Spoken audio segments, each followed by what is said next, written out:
nk'uko byahozeho yeah.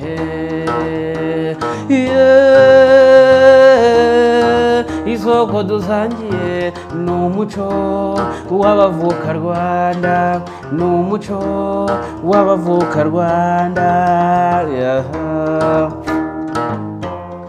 Abana b'ibisage batoza urukundo, abakobwa b'iwacu basusurutsa uruhembe, ababyeyi b'i Rwanda barwambarira impumbya, abasaza mbakunde bari mu misango nk'uko byahozeho yeah, nk'uko byahozeho yeah. Isoko dusangiye ni umuco w'abavuka Rwanda, ni umuco w'abavuka Rwanda, ni umuco w'abavuka Rwanda.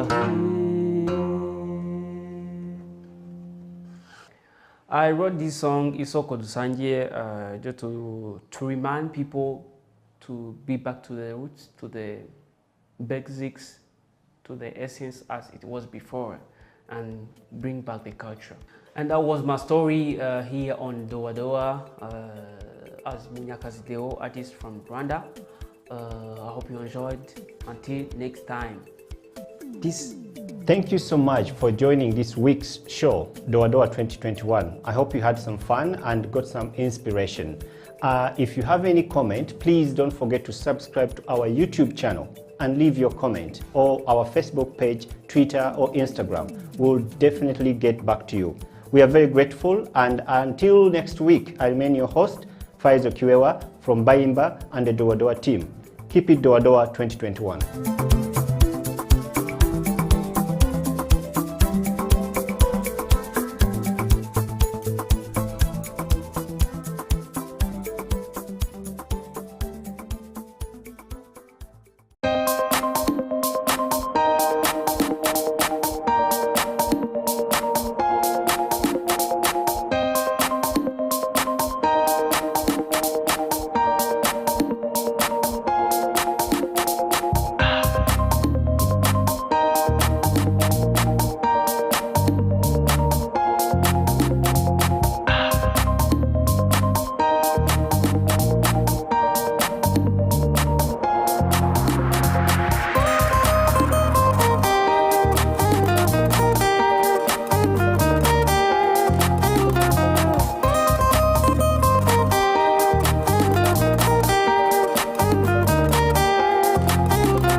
itaranto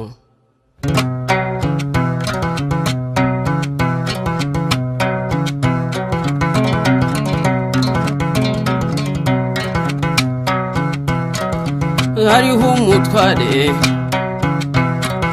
yaratunze cyane afite n'abagaragu kera kabaye agira uruzinduko mu kindi gihugu ahamagara abagaragu be maze abasigira ubutunzi bwe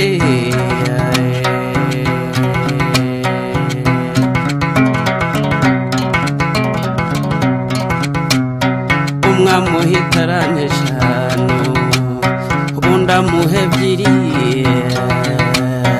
undamuhita arantimwe itagirira kabiri maze umutwara arazinduka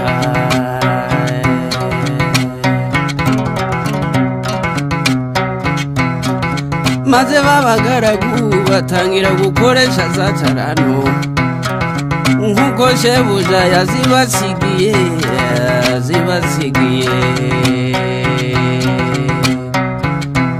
uwahawe shana aragenda arazigenza agenzura amesha hano uwahawe ebyiri nawe abigenza atyo agenzuramo ebyiri maze wa wundi wahawe imwe aragenda acukura icobo ayishamo ya taranto aratinyuka arayitabaye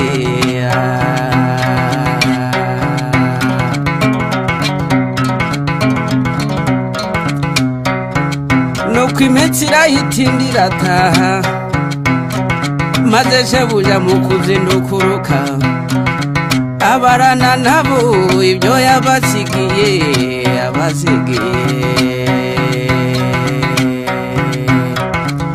uwahawe shana araseruka ati databuja mwiza wansigiye shanu uzungutse izindi eshanu uwahawe ebyiri nawe araseruka ati databuja mwiza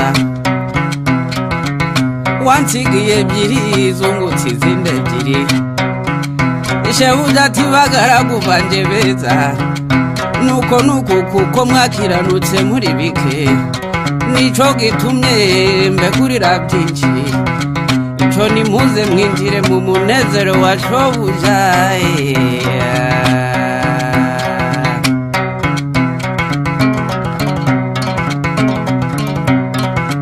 maze wa wundi wahawe itarantimwe itagiriye kabiri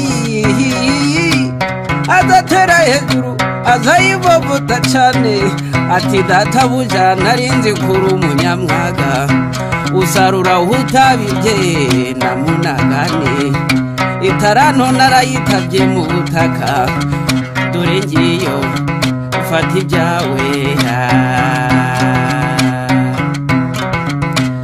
maze shebuja aramusubiza ati mbe mugaragu mubi niko wamunyabutewe esi ni wari ukwiye kuyiha abagenza maze nkasanga inyungu yayo nuko shebuja arayimwambura ayigabira wa wundi wungutse itaranto 10 igiye mu zindi agira 11 kuko ufite wese azongererwa ariko udafite azanyagwa n'utwo yari afite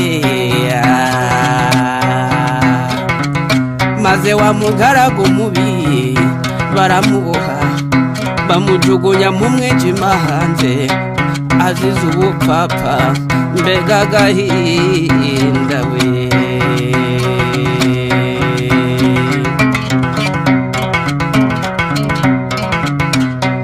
itaranto yawe yikoreshe neza igira umumaro mu gihe gikwiye itaranto yawe yikoreshe neza igira umumaro mu gihe gikwiye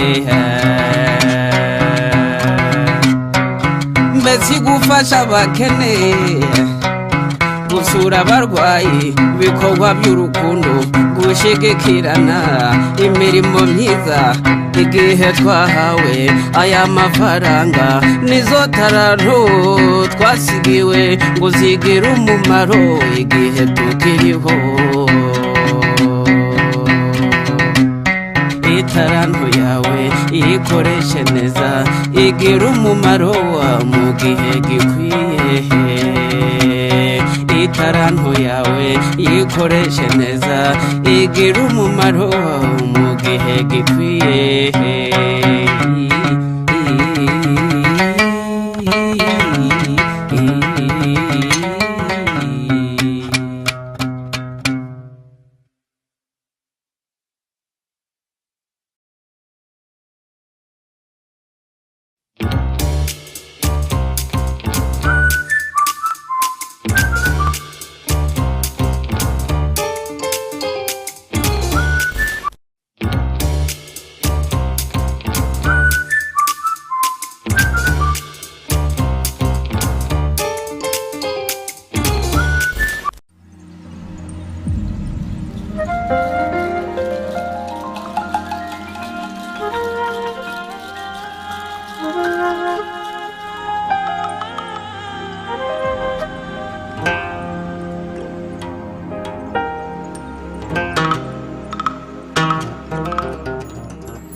Mbakumbuze igitaramo cy'iwacu.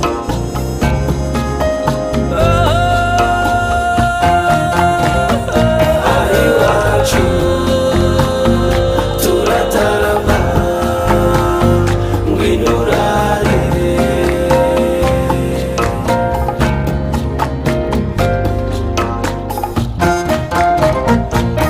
Iwacu turatarama ngwino urare.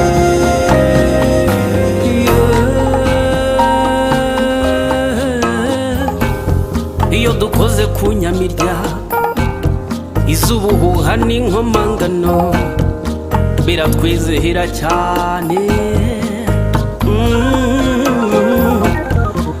Mpamagare muhigirwa ni Nyaruguru mu muhamirizo w'intore, mu muhamirizo w'intore. Sebaganji babukwege aseruke mu byivugo byiza. Mpamagare Sebatunzi ayihere mu miyuki akubwira intaha na batatu yaruta mu kinyange cyarutiruka mu bakemba, mu bakemba. Tugutaramire kandi uzagaruka. Iwacu turatarama ngwino urare.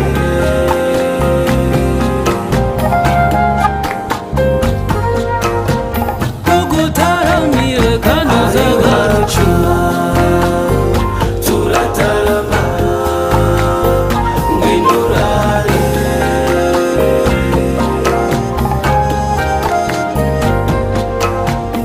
Tugutaramire kandi uzagaruka.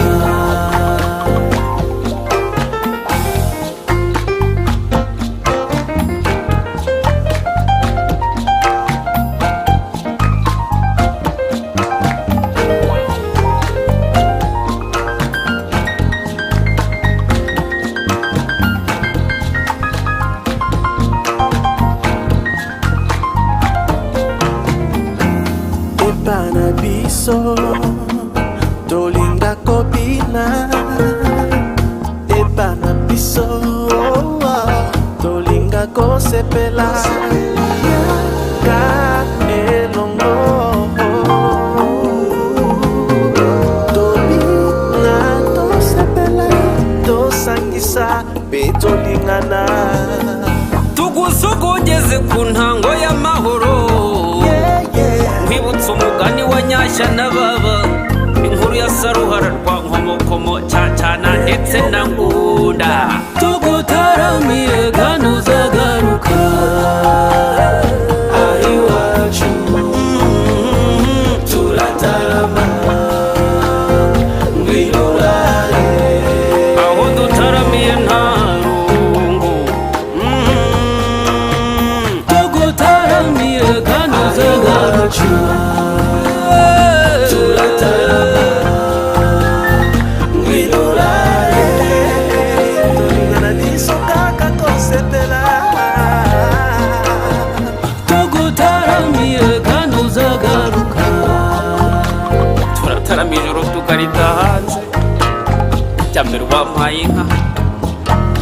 cyuringanje reka ntugatsikire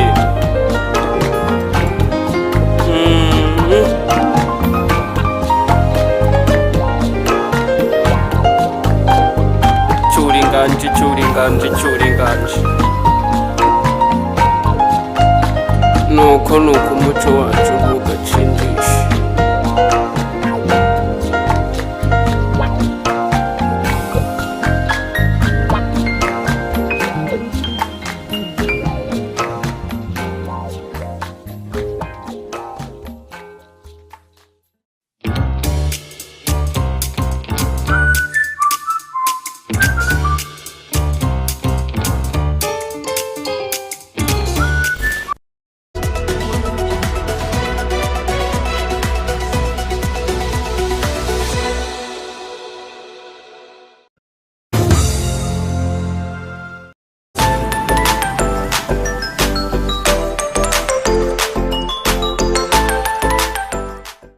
Hello and welcome to the Coffee Break on House of Talent Television. My name is Ateng Emmanuel. Wherever you're watching from around the world, it could be morning, afternoon, it could be evening, whatever time it is. I know the saying always goes like it's always tea time, but here at House of Talent, on this day we say anytime is coffee time. My name is Emmanuel, like I said, and the Coffee Messiah is not here with us today. He had to go, I think, to convert some people and maybe bring them into the studio next time we're here. But nonetheless, in the studio today, we have someone who is very experienced when it comes to the business of coffee, when it comes to everything that entails coffee. Mr. Abdul, you're very welcome to the show. Thank you so much. It's a privilege for us to have you here. I know that you bring a lot of experience when it comes to the coffee industry and the coffee business. And just to start off, we want to say thank you for coming to House of Talent. It's a privilege for us to have you here, and we just want to get straight into your journey as a person. You know, before you got into the whole coffee business, I know that, you know, none of us grows up thinking, okay, you know, I want to enter coffee one day. Yeah, so just take us through your life. You know, where did you study, where did you grow up, what kind of influences did you have in your life, and what led you to this place here today? Okay, thank you so much. I'm so thankful. Like you've introduced me, my name is Yusuf Abdul. Actually, my way back, I was born in Entebbe. Yeah. That's my place of birth. And actually, it's not where I enjoyed my youthful age. I grew up in Kabale district. And I salute everyone in Kabale. I know they're also watching right now. Oh. And I studied in Entebbe. That is from my primary, my secondary level, and then I had to go to Kabale. Yeah. That's where I had to complete my my studying institution. However, to do with the coffee business, it's actually so, I would say, amazing to me, because I had no idea, because where I grew up there was nothing like coffee. And actually I was being inspired by, actually, he's a white guy, actually. I will tell you that. He was by names of Mr. John Quinton. He's a British citizen, and I came to meet him in Kampala sometimes back in 2000. It was 2005.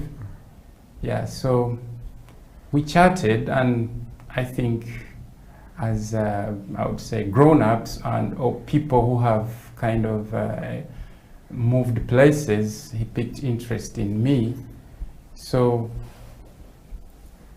in Kabale, he so moved there, and he had a charity organization that he was running. It was actually called Africa Equipment for Schools.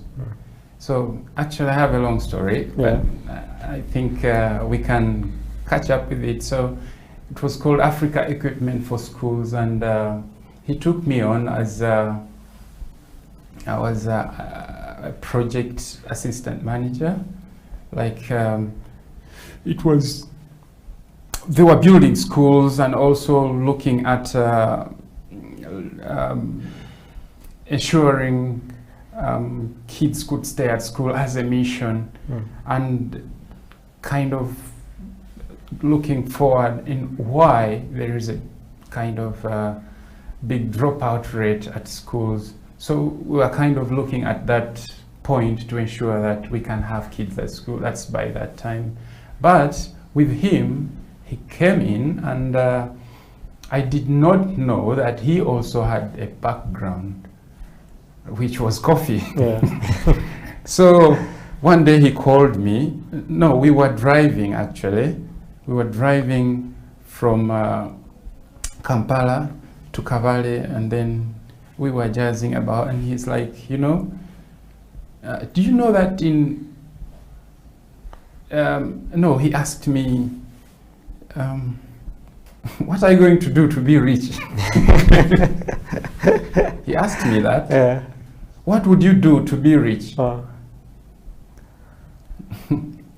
I know he was expecting me to tell him that I would work for you and become rich. So, yeah, actually I did not say that. So I said, yeah, I have to be patient. That's what I told him. I have to be patient. I know there's some big catch ahead of me. He said, no. You know what? Uganda, you have got coffee.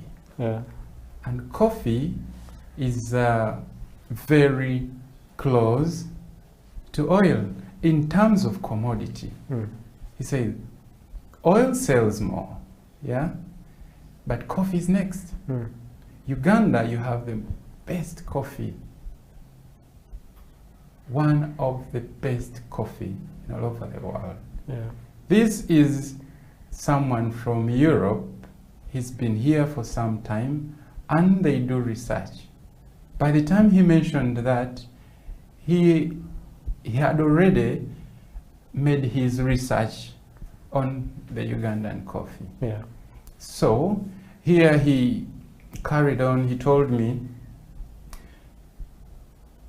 we need to find coffee somewhere. I need to get sample of coffee somewhere.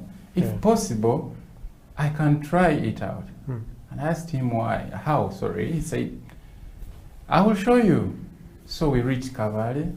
Like over the weekend, he called me to the office, because he was my superior, he was my boss. He gave me a task. He told me, you know what? You're going to visit these places, and I would want you to get these informations from the places you're heading, and make sure you come back with samples of coffee. So he made you kind of like a research assistant in And I had no any idea, but I was good in, you know, I was traveling to Kigali, and actually I didn't know how to speak that language.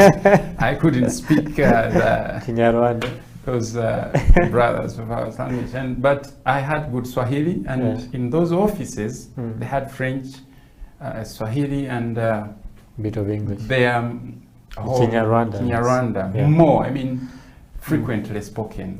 Are those three. So yeah, I went in those offices. I went to the Rwanda Coffee Authority. I moved on to all those places in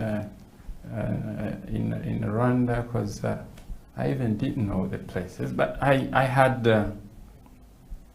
directions on how to reach there, and I could easily use motorbikes, and they could hear the Swahili. I was like, no, I'm going to do it. So I continued. I came with a lot of samples and dropped to him. I had specifications, but I did not know how to differentiate or to kind of explain what exactly I came with. But according to what I requested from them, Yeah. they gave me some samples. So I came back. Oh, he was so thankful, and yeah, we spent the whole time there talking about other things. But I'm sure for him, he knew that the goal is hitting the target. So the next day, I had to travel to Chisoro. Yeah. The next day. So I left alone what I was supposed to do, but some people, we were many, not alone like me alone, but Yeah. I think he wanted to fulfill the story that we had when we were driving. About being rich. That's it. That's what I said. So I went to Chisoro, Yeah. also the same thing, moved to several places, and from there I could inquire also for some other places, because I did not know the whole places, but I would inquire, where else can I find something as good as you having here, or anything close, so they could refer you. Yeah, so there I went. I also came back. Actually, from Kisoro, I got a lot of coffee. I don't know, maybe they give coffee for free. Yeah, so I came with almost 20 kgs from there. I didn't pay for it, because they were like, no, you take it. Because I explained to them where I'm coming from, and I'm looking forward to try their coffee and see if the consistency is right. Maybe we would be communicating to them on the way forward. They were so kind of humbled, and since I came maybe to the factory where they do the processing, they had to give me enough. So there I left, and then I also brought that. So the other week I had to go and do my task as usual. Then I came back on Monday, so he told me to stay over. He had roasted, I didn't know, in his suitcase as he was coming to Uganda. That is some years, like 5 years ago, he came with a sample roaster in his bag. So there he had roasted some coffee. He told me that 5 years ago, I came with mine. Imagine, you know, this advanced world, people tend to prepare themselves for the next in advance. Yeah. So, yeah, he had roasted coffee during the weekend. So when I came over, I said, "Whoa, stay over." He prepared the coffee and try it. How is it? Yeah. He was my boss. I had to say it's good. So, I had to say the coffee tastes good, but you know what? I wasn't used. I was like, yeah, that's good. That's good. He had some biscuits there, and yeah. So it became a kind of a norm, because we had 20 kgs from some kgs I got from Rwanda. Now he's roasting and drink his coffee over there. Now and then. So we're working, but now he's drawing more of the plans. There he started. It's like, you know what? We need to look for a place and have a coffee shop around. Very fast. How is it going to work? I have an idea. That's how he was like. So he would be the main man, and I'm always following. So, yeah, there we go. So I started looking for places around the town, and I got some expensive places and all that. So he ordered for it was an espresso machine. He ordered for one espresso machine. Yeah, it was old actually. I wouldn't say that it was that beautiful machine. It was old. Yeah. But maybe he wanted some kind of vintage stuff. You know, sometimes they want to have that crafty things. It looks old, but it's doing perfect stuff, you know, because it was linked to having a grinder on the side. It could, you know, self-made, something like that. So, yeah, it took us about 2 months moving up and down. Then we got a space at cash and carry supermarket. Those who are in Kampala, I'm sure they would be remembering some There was a little cash and bit carry. of a coffee shop and a cash and carry supermarket there. Yeah. And yeah, we did some arrangement. We arranged the place, and then we got girls in to do some training as we are organizing the place. You know, do the roofings, doing more furnitures, purchasing things from Kampala. So they were also doing training using that machine over. And yeah, I would also be part of that. Yeah, so it's interesting that so you know interesting. you went up to that. We're going to take a short break. Yes. This is a very interesting story, and Yes. after the break we'll get back right into it. This is the coffee break on House of Talent. My name is Emmanuel. Today we are hosting Abdul Yusuf, who's giving us, you know, a hint on how he ended up in the coffee business, telling us that his first experience actually with coffee wasn't that good.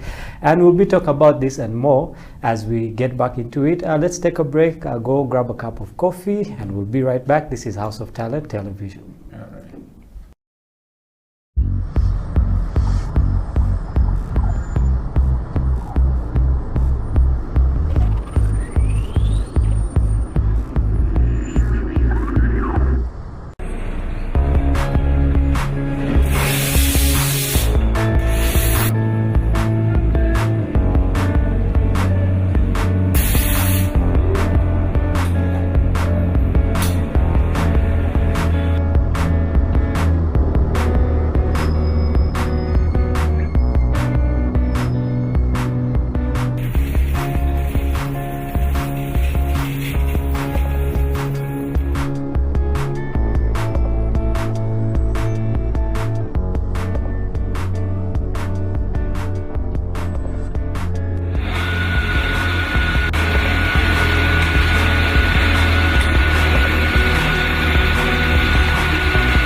People at the moment are struggling to understand the older generation because times have changed. Technology has come in. They've moved on. Yes. We're the ones sitting back and wondering, what is my child on to? TikTok has surpassed WhatsApp. The other one I call, I never call it Facebook, it's Bookface. Why are you on Bookface? Dad, it's Facebook. Yes.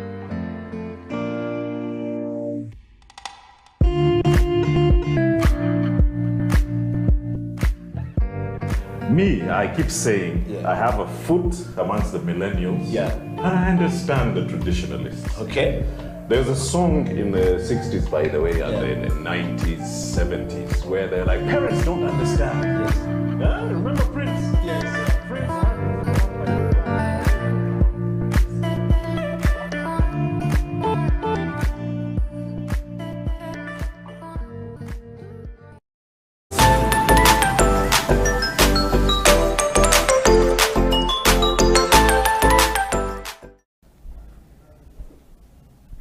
Welcome back to the Coffee Break on House of Talent Television. My name is Emmanuel. This is the show where we get to talk about everything that is involved in coffee. We get to talk about brewing. We get to talk about issues like from tree to cup. For those of you who understand that, and for those of you who don't understand, well, this is the right show for you. Before we went for a break, we're talking to Mr. Abdul about his story, about where he started from and where he ended up in the coffee business, and he gave us his experience and said that his first experience with coffee actually wasn't good. He took it and said it was good so that he could impress his boss. But I think it's something that really, it's a road that led him to this place, and I don't think it's something that you regret. It's something that has really built you into the man that you are in the coffee business. And wherever your boss is, we want to say thank you to him because he has given the country a very good resource. Talking about your story, I realized that you got into roasting before you actually became a barista that you are now. So we just want to dive into the coffee roasting process because that is our main topic for today. We'll start off with what is coffee roasting. For those who are watching, they might not even know that coffee is roasted in the first place. Okay, so what is coffee roasting? Yeah, actually, thank you so much. If I can talk about coffee roasting, this is a process whereby your green coffee beans, are being technically using fire, I would say, are being technically, by use of fire, being put into, I would say, a way that you want it, you're turning it from the green, and you're getting it to the level you're looking at. Let me say you're doing, let me say medium roast, like to the level we have on the screen there. All right, we that can looks see red on the screen. So that is almost medium to dark roast. So that one, it's actually a reaction that took place to enable that coffee beans turn to that color by use of fire and the chemical reaction that took place during the fire and the coffee beans. So the coffee turned into that color and it's softened so it can be easily grinded and you can brew your coffee after that coffee is being roasted. That's interesting. So where does it start? Because I know that the coffee process itself actually starts from when you put a seed into the ground, like for those who grow coffee. Okay, then it comes into the hands of whoever is going to do the roasting. So where do we start the process from and where does it end up into a cup? Actually with coffee processing, ideally I prefer to give a kind of a very clear understanding that people should mind that before you start roasting your coffee, you should understand the type of coffee you need to roast. That's the first thing. If you're looking at the type of coffee, then there follows the quality of the coffee. Some people would just roast it. I don't know how they do it, but the right way or the right procedure could be, you should first make analysis of your coffee. That's to do with the defects that the coffee should be having.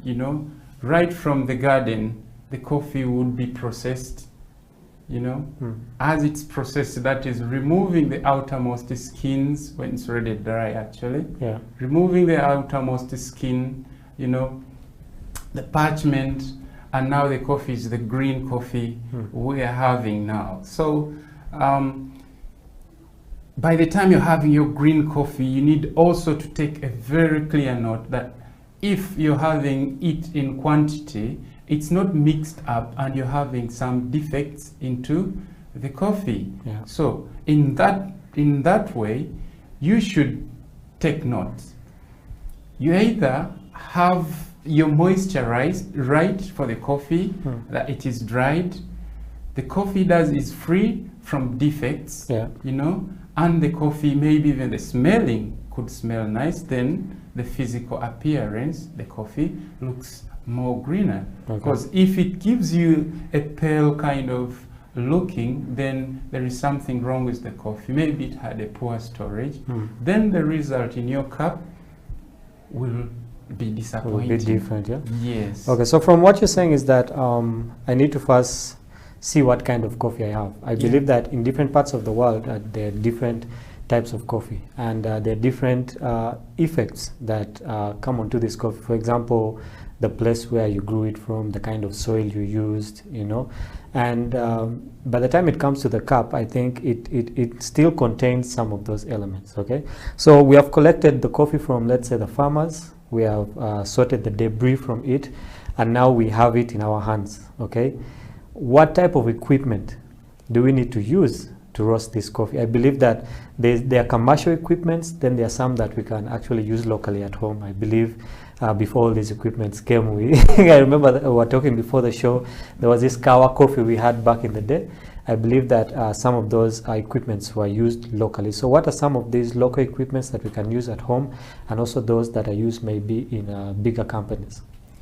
Yeah, actually, if we are looking at coffee as a commodity, or for value addition, you need to follow certain standard, which is required for you to ensure that you reach into the market and your coffee is matching with the standard, which is, you know, moving in the market. Yeah. So if you're kind of hitting back, let me say, those people in the village, they feel like they want to roast their coffee and they want to enjoy it. Yeah. This is different from the commercial, you know, it's a bit of it because you want to add value to it. So that means you need to take your research on what is required and you do them, you know, on the market, such that you maintain the quality. The coffee should be having flavors, and at the end of the day, you're amazing people with what you've been cooking the other side. Yeah. So, yeah, people use frying pans, you know. They use frying pans, but to be honest, I don't feel like advising because, you know, the problem you're going to have when you're doing that, the coffee is going to retain more of the smoke into the coffee beans, and it's going to have more of uneven roast. Other coffee are going to be ready, and the other coffees will also be different, you know. So it's not advisable to do it that way, because the only way we have to do it is doing it the right way. Yeah, you can grab your coffee when it's roasted according to your, you know, preference.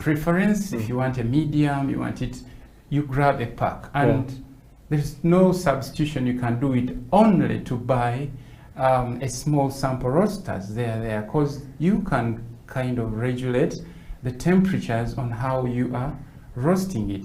Actually, that can also work for like a home-based stuff, to make sure that you have your cup at the end of the day. They are there, I'm sure, in supermarkets. You can get it in Jumia, I don't know, but you can have that. You put in some little bit, something like 200 or 150 grams of coffee.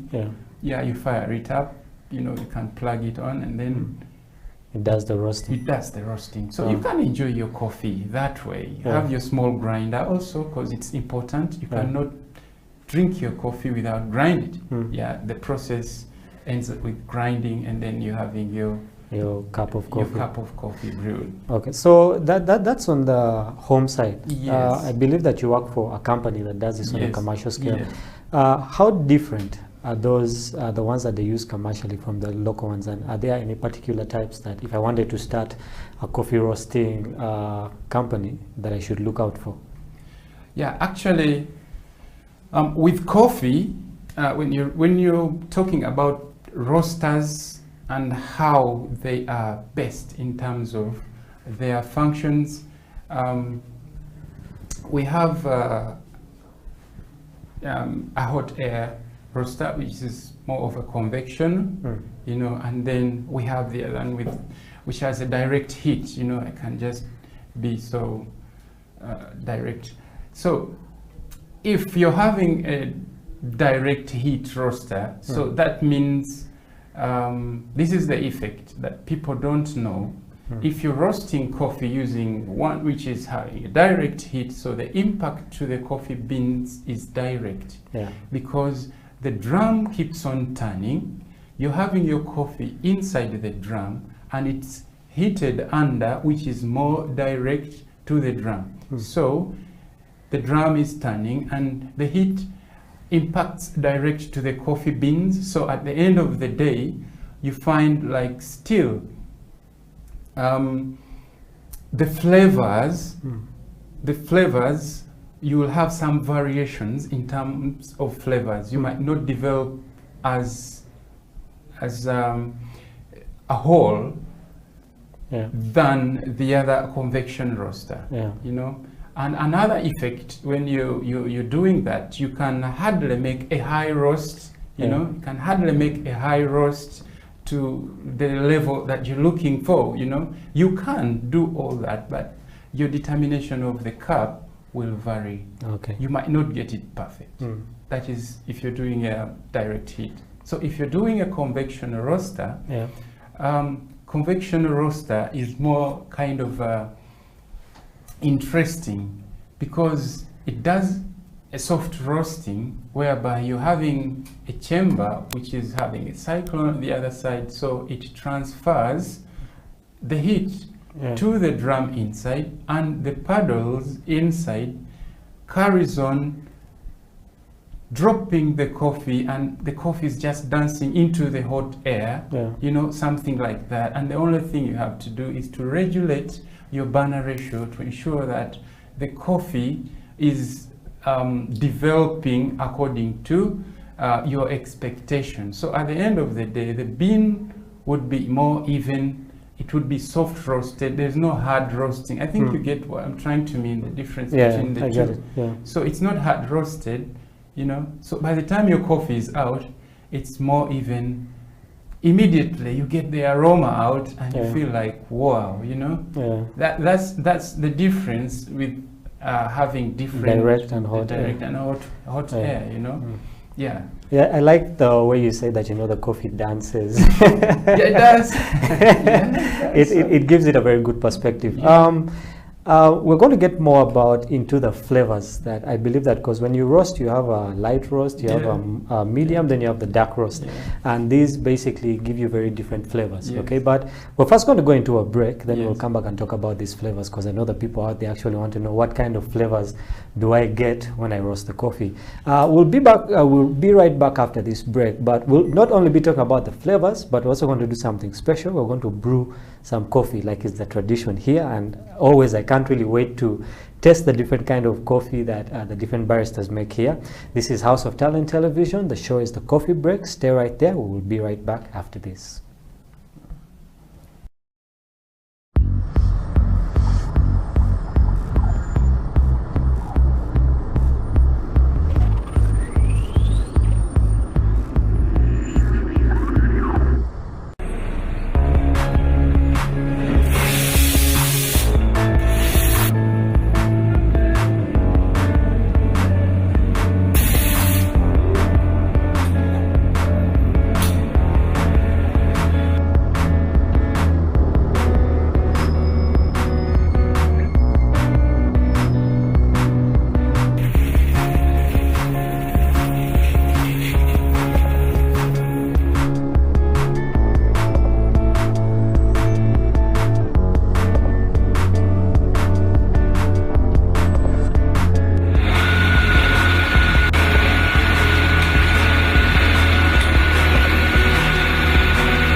people at the moment are struggling to understand the older generation because times have changed. Technology has come in. They've moved on. Yes.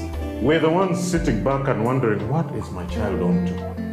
TikTok has surpassed WhatsApp. The other one I call, I never call it Facebook, it's book face. Why are you on book face? Dad, it's Facebook. Yes.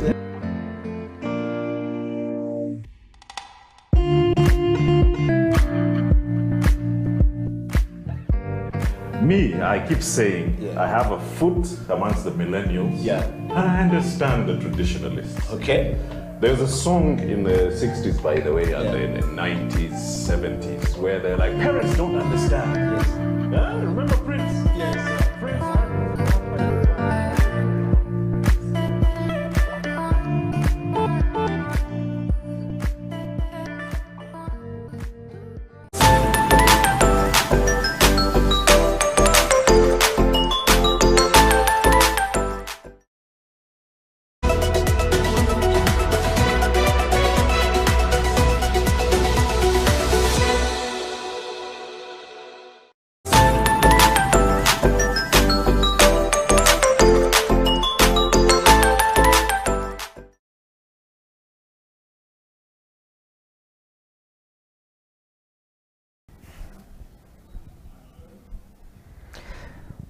Welcome back to the coffee break on House of Talent Television. My name is Ateng Emmanuel, and remember, you can always catch us on our social media handles at House of Talent Television Uganda. That's on YouTube, on Facebook, and on Twitter. And you can also catch us on House of Talent Television UG.com, and that is our website. You can catch not only this show but also other shows that will be happening. Before we went into a break, we're talking about coffee roasting with Abdul, and we're getting into basically talking about the different kinds of flavors that we get after roasting coffee. But as we do that, like I told you, we're going to have something special. As we talk about the different flavors that we have, we're going to be brewing a cup of coffee. So Abdul, what are we going to be brewing today? I see all these, Yeah, actually we've got our Hario V60. Yeah. And I'm pretty sure you're going to enjoy it. So we would make we would brew our coffee. It would be about 4 cups of coffee. Yeah. So I think we are 4, yeah. So okay. Yeah. Okay. Okay, Yes. so Yeah. where do we start? For those of you who are following at home, just get your stuff ready and let's get into brewing this beautiful cup of coffee. All right. Abdul? So actually this device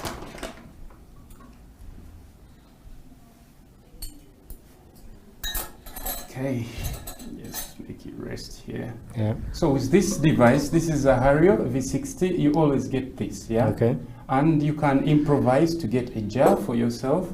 So it's actually pretty so easy to have this equipment used. It's very easy. So actually the mechanism, I think what's most important is for you to master how much, something like what quantity do you need to brew for like each cup of coffee. I think that is so important because someone out there might want to brew his one and only cup of coffee. And since we about, want to share, we need to do more than one. So with this standard measurement you require to use for a V60, you need to use about a ratio of about 1 to 15. So we are talking about 1 gram of coffee could be equivalent to like 1 gram of coffee is equivalent to 1 ml of water. So if you say 1 to 15, we are talking about 15 grams of coffee into 1 cup. So here we're going to have about 4 cups of coffee. So we're talking about having 60 grams of coffee, which is enough for us. So we will do about 200, and this is about 250 mils of water. So it would be very easy for us to have our yield out, if we make 4 cups at a go. Okay. So here you go.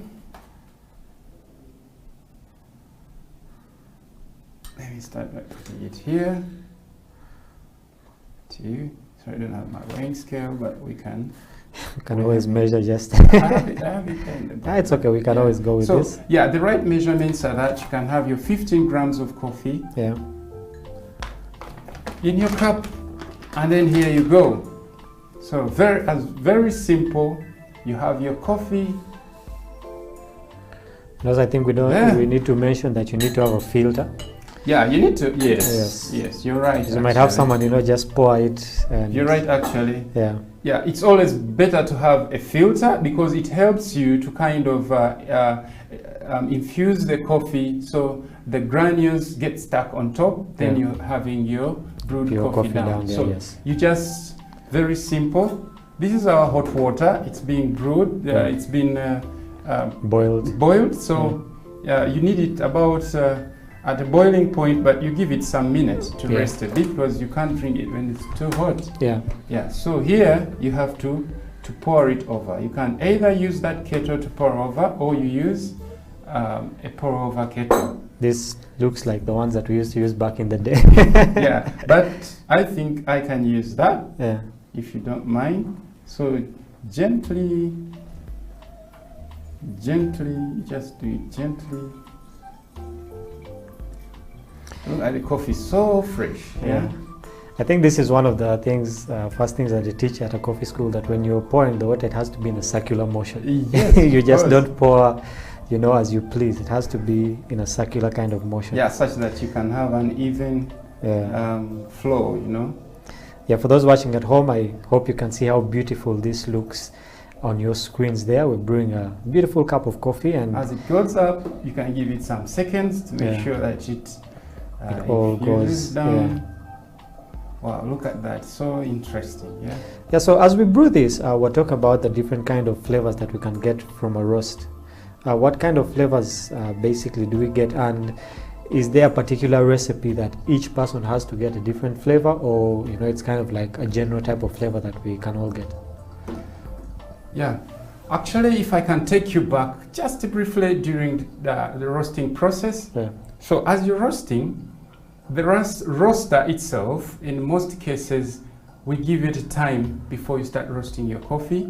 So you give it some, you heat it up. We call it heating up. So you heat it up to a temperature of about 230 to 235 degrees above. So to ensure that the coffee you're going to drop in, remember the coffee you're dropping in is green. And the coffee is exposed to the atmospheric temperature. It's exposed to the atmospheric temperature. So when you drop the coffee in, it's going to drop the temperature that you had maintained before. Okay? So that one is technically done. As a roaster, I have to be there standing and monitoring my temperature. So I drop in my coffee in, and then I have to maintain my burner ratio. So I fire it up to ensure that we are maintaining the temperature in the drum and not leaving it relaxed.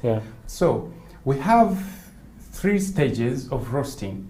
We are looking at the drying stage, whereby the heat inside the roaster is nailing down the moisture which is present in a coffee bean before it's being roasted. Then at that stage we go into a developing stage. So the coffee starts developing. This is where you talk about the flavors, So this stage where the caramelization takes place, which is from about, if you drop in at around 260 degrees, 235 degrees, it drops down, the roaster drops down its temperature to about 70 degrees. That is way down, I think that's where it becomes exothermic. Yes. Depending on how much quantity of coffee you are dropping in. It might not drop in if you're putting in little, depending. It depends, but I would say at a capacity of a roaster, if you put the right amount, it will drop down. So when it drops down, literally the temperature will move for about 4 minutes. yeah, to about 160 degrees, then we reach to a stage of developing. So, developing stage, coffee start changing colors, yeah, caramelization takes place, and then sugars are present into the coffee. So it starts developing flavors, you know, complexity, and then you're looking at monitoring your type of roast you're looking at. So if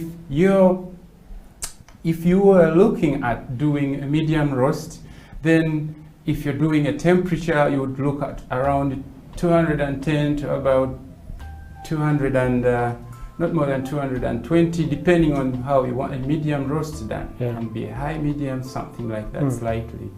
And then if you are developing it further, you are roasting, you know, the last stage, which is the roasting stage. So the coffee starts changing colors.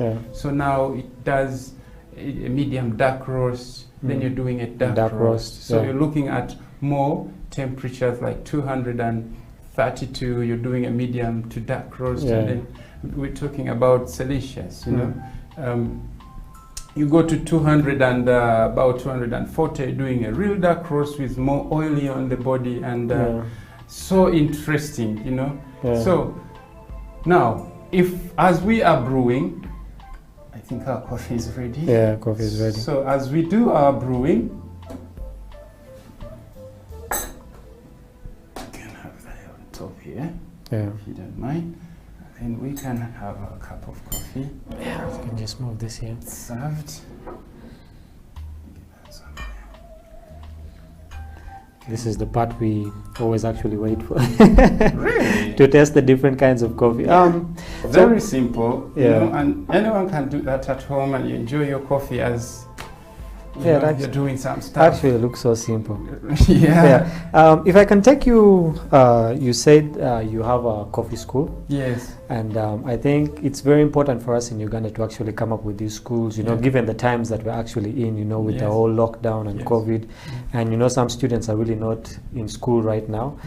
There's a lot of other things that we can learn outside of school, for example, you know, involving ourselves in the coffee business. So just run us through your school, okay, what kind of activities you guys do, what kind of courses that you offer, and how can someone, you know, approach you and you get into your school. Yeah, actually, thank you so much for that opportunity. And looking forward to kind of support our entire country amidst this very difficult times that we are going through. So our school, the school is called Gulf and Blends. Actually, we got the concept to kind of, you know, people like blended coffee, baristas talk about blendings, you know, so we came with that idea to say that's Gulf and Blends, and there is a history actually behind that. So our location, we are located at Rubaga. As you reach Salt FM or Salt Media, from there it's just like 5 minutes. You're reaching at Gulf and Blends Coffee. So from there we train baristas.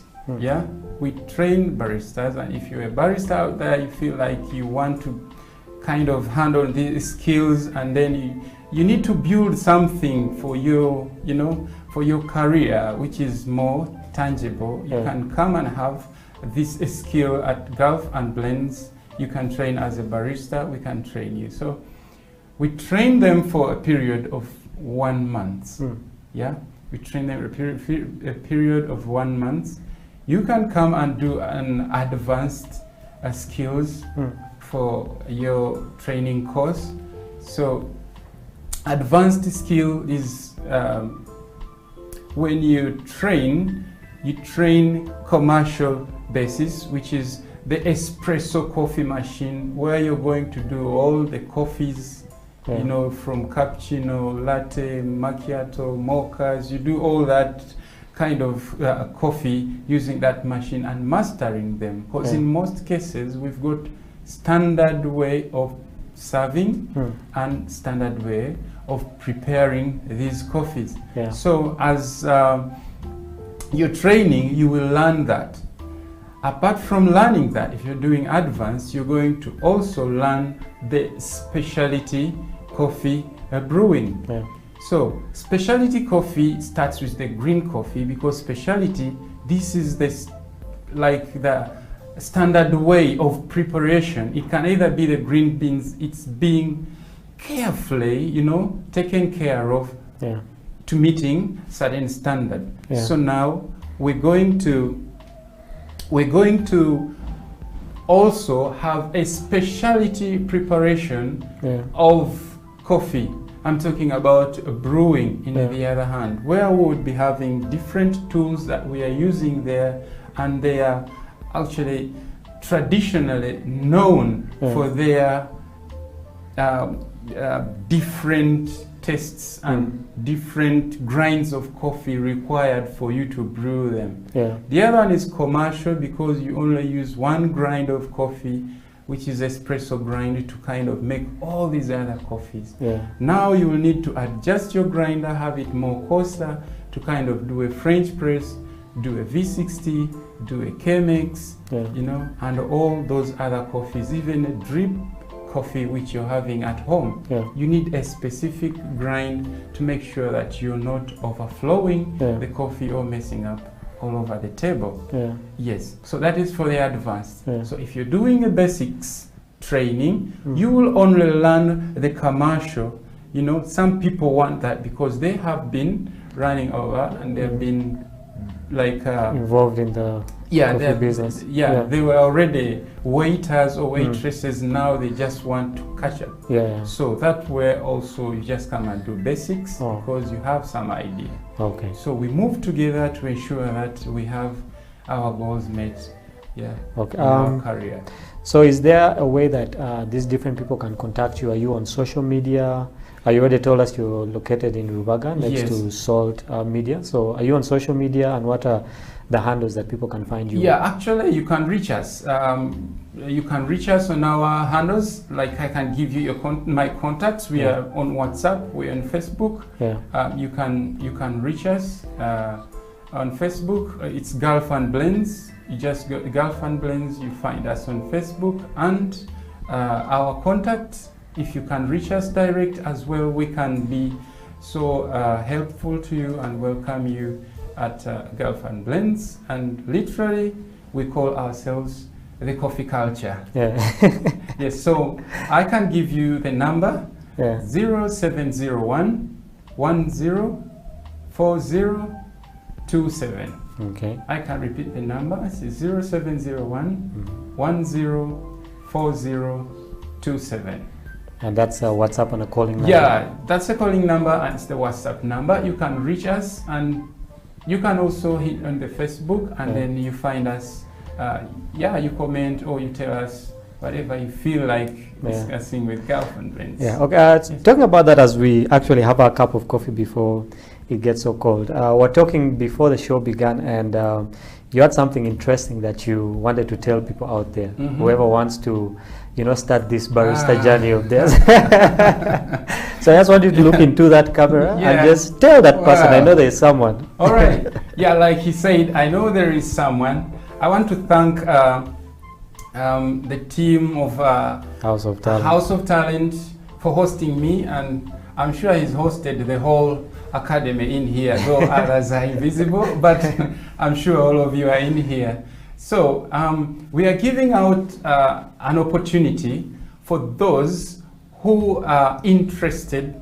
They're feeling so much enthusiasm into coffee and they want to train as baristas. We are giving a chance for 5 people out there. If you want to train as a barista, we are giving a chance of a 50% discount, such that you can come and train with us. This is an opportunity. It's your opportunity. So you will have to call House of Talent, give them a call. The first 5 people, I'm sure you will be the lucky ones, and they will contact us for the lucky ones, and we will welcome you for the training. Yeah. Yes, please. Yeah, just to reiterate what he said, we're giving you an opportunity. I know that there are those of you who watch this show and keep on wondering, how can I become a barista? How can I get involved in the coffee process? And Gulf and Blends is here to give you that opportunity. So for the first 5 people to contact House of Talent, you can DM us on our social media handles. For the first 5 people, you're going to get a 50% discount from Gulf and Blends so that you can start your barista journey. We have told you, don't be like in Kampala where we say we didn't know, but we've let you guys know. So get involved in the coffee business. I believe that it's something that is going to be, very good for not only your future, but for the future of those around you. And it will give you basically skills, added on skills. They call it add-on skills, Yes. in other areas. As we draw close to the end of the show, I just want to thank you, Abdul, for coming here and just giving us your experience traveling around East Africa, being in Kisoro, your first experience with coffee, and telling us about the roasting process, all the equipment and all the flavors that are involved. I believe that I personally have learned a lot from this time, and I believe that everyone out there has also learned a lot. But like I said, we are drawing close to the end. But before we leave, I want you to look into that camera. I know that there's someone watching. I just want you to encourage them. Those people with questions of, should I really get into this? Should I do this? Just encourage them and let them know why they should get into the coffee business. All right. Thank you for that concern. Now, what I would want to encourage, like my fellow Ugandans, Uganda is a very rich country.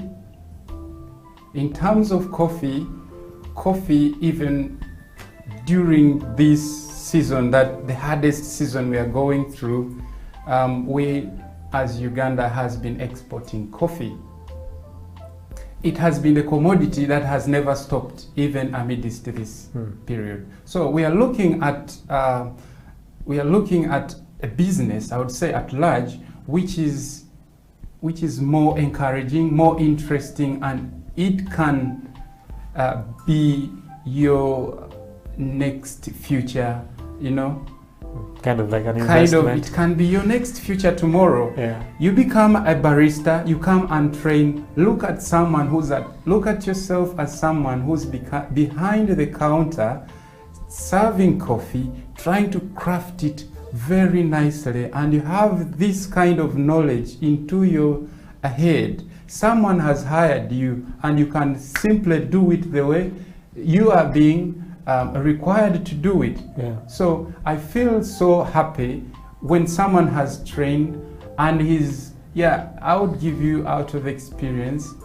I've got some students, they train and they kind of get to travel. They go abroad, and by the time he sends back maybe a photo, you just say someone is doing well. We have a tendency of other fellow Ugandans going abroad, and they come back when they start hiding themselves. You know why? It's because someone has gone out and did not go with a skill. So it's so important for us now to kind of involve ourselves in skills. It will dwell us from whatever situation that we have been kind of longing for, and we become better persons for our future. Well, yes. Abdul, thank you very much for those words, and I believe that whoever is out there has really been encouraged to get into the coffee business. And there's a saying that start now. You shouldn't wait to put things into motion before you start. Just start now. Like Abdul gave you his contacts. You have our contacts at House of Talent on our social media handles. Contact us. We can always let you know how you can get involved in the coffee business. And if you have someone out there who you believe that you want to see on this show, you can also nominate them. We'll have them here. But our time is fast spent. Abdul, thank you again very much. Maybe just a second. I would like to send my regards to... please. I want to send my regards to a few people. First of all, I'm sending my regards to Mr. Bonnie. He's one of my partners at Gulf and Blends. I know he's watching. One Love Archive. Lake Bunyonyi, I know everyone down there is watching. I told you guys to watch our coffee break today in the morning at the House of Talent. And yeah, Rachel, saluting you. I know you're part of the team. Yeah, I think I'm so humbled for having me here. And hopefully next time you will also host us. There will be a next time, because I believe that we still had a lot of stuff to exhaust. Yeah, but till next time, thank you for watching the Coffee Break on House of Talent Television. My name is Ateng Emmanuel. I was hosting Yusuf Abdul from Gulf and Blends, giving us his story and his experience in the coffee business. Remember, you can always get us on House of Talent televisionug.com. That's our website, or you can get on our social media handles at House of Talent Television. That's on Facebook and on Twitter. Let us know what you think about the show. If you have any questions, you can always ask us, and we'll be at your disposal to get back to you. Thank you for watching. This is the Coffee Break on House of Talent Television. Have a blessed day.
blessings. Ooh, yeah.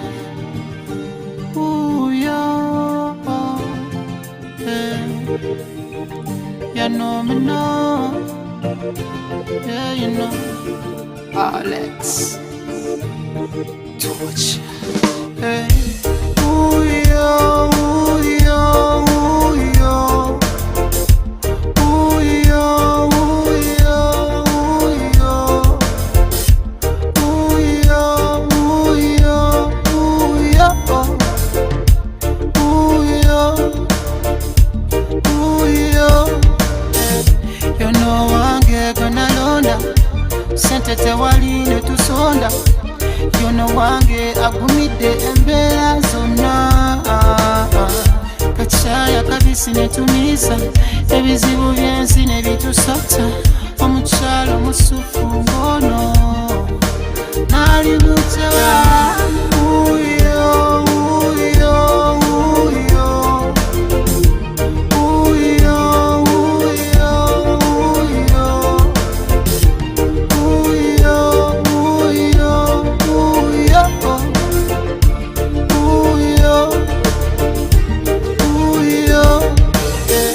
Nsana yetwe kwata Katonda kuba yalina pulani. Sagala ntunge nzenna nebase ku kyalani. Wendi wenambadde kali nza kubaawo you are my darling. Siri kusibya njala ekibuga nja kitambula. You know wange gwe nalonda sente tewali netusonda.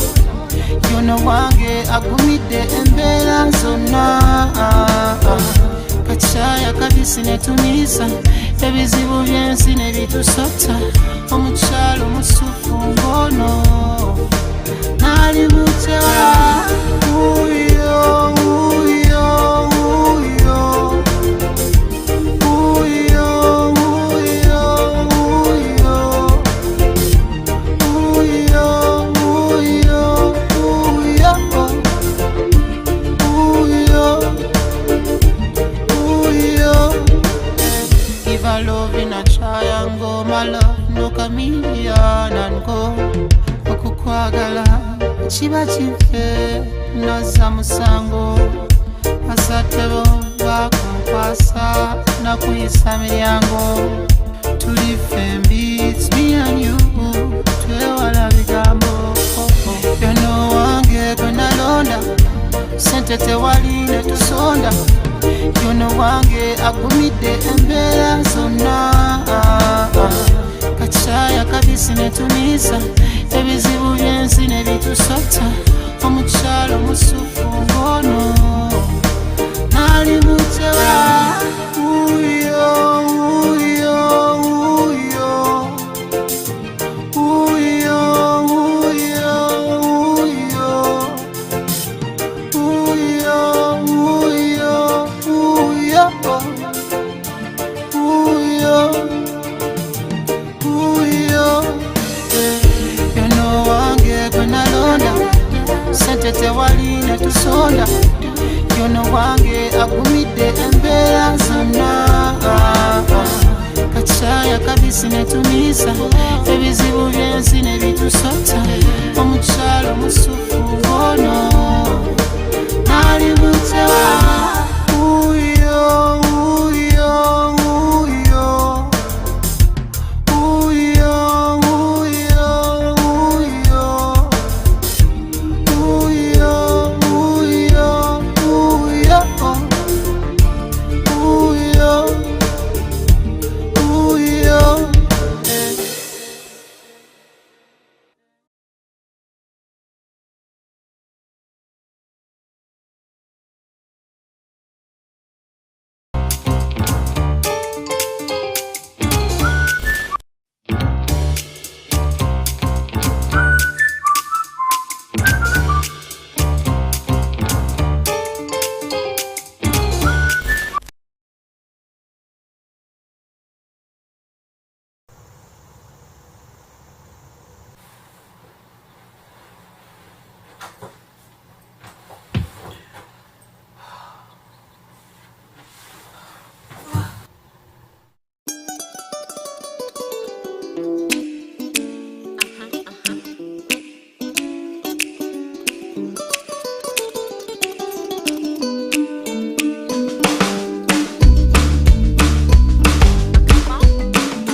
sound, I'm back again to get you into the what you might have forgotten. Hence your style is ill rotten, never forgotten. Origin ancestral flow scripts that's written from the beginning. Open the book of Genesis script. Yes, originator, lyrical shaka warrior like Zulu Luga flow embedded dip in my veins to bring pain or the trouble to. Torn up the best line, I triple to. Breath one, let's find purpose to keep You living. and I, we can fly away. We got love, love is medicine. You and I, we can fly away. We got love, love is the only medicine. See, I'm a little surprised how few people know the gateway from pain. Never to be mistaken with the suffering endorsed by the brain. He recall my name, but I'm skeptical to what it prescribes. I'll never be the same as a side effect of money and fame. I make it hard for them to tie me in chains. I break it down where ignorance is a game. Ask your doctor what he will give you when your spirit's in pain. Take it or leave it, the red pill gives you wings to fly. We can fly away. Yeah, we can fly away. We got love, love is the medicine. We got love and love is the medicine. You and I, we can fly away. Yeah, we can fly away. Come on, love is the only medicine. yeah, get some love, it's your medicine. Fall down, We get up again. We go hard. We go hard. We give everything. We won't stop. Won't stop. We go all the way. We got love. Love is the only medicine. Feel it now. Feel it now. For the spirit, you can feel it when you hear it. It won't stop. Oh no. That's right. Yeah. 'Cause you and I, Yeah, we can fly away. Come on down, we can fly away. we got love. Love is the medicine. Yeah, we can fly away. You and I, We can fly away. Yeah, we can fly we away. got love. Love is the only medicine. Fall down, get up again. We go hard. We give everything. We won't stop. We go all the way. We got love. Love is the only medicine. Fall down, get up again. We go hard. We give everything. We won't stop. We won't stop. We go all the way. We got love, and love is the only medicine.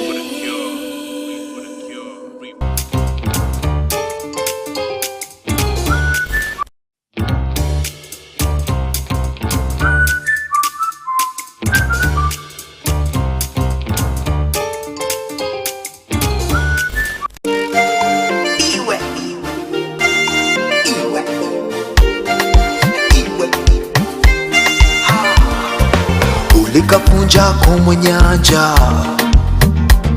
amaiso gangu kagakwata n'omutima gwangu kabutwara ninzigora bokiwe ninzigora bokiwe aboki ijamutwale ogwangiwe aboki ijamutwale nabaragaine tibetana aboki ijamutwale ogwangiwe aboki ijamutwale nabaragaine tibetana abasaija nsangire bengidi bakwegomba tuna banjuma banswasa no mu bantu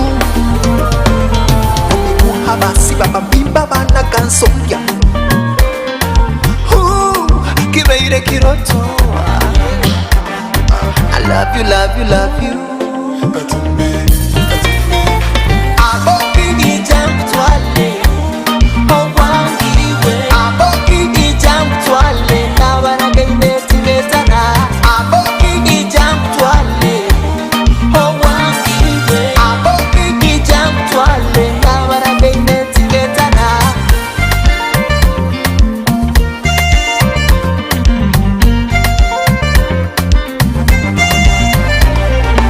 ulikapunja mu nyanja amaiso gangu kagakwata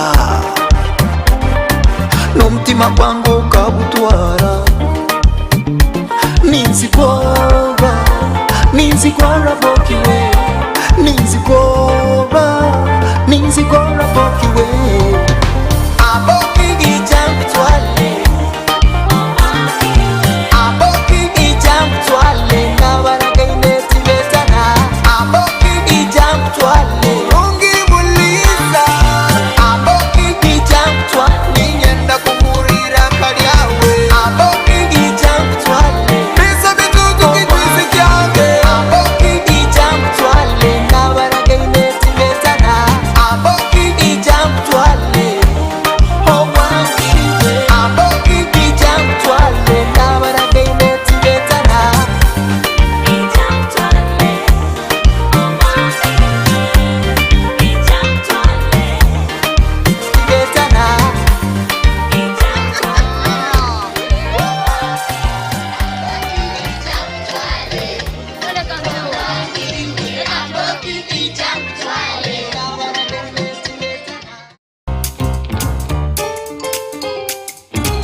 COVID-19 has tested our hope and faith as individuals, families, and the country at large.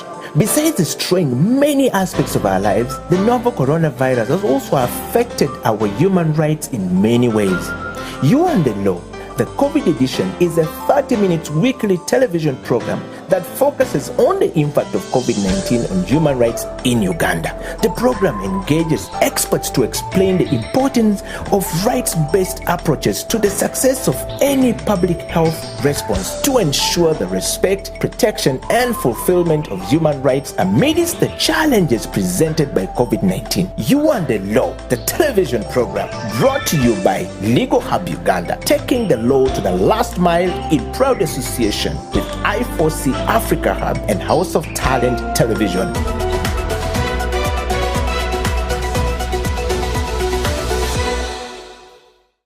Angela, so having stated the obligations, what would be your assessment of Uganda as a country? How are we doing in as far as the prevention of gender-based violence is concerned? What would be your quick appraisal? How are we doing as a country? As a country, I'll first appreciate the successes. I'll commend government to some extent that there have been enactment of laws like the Domestic Violence Act. We have the other laws and even the Constitution itself.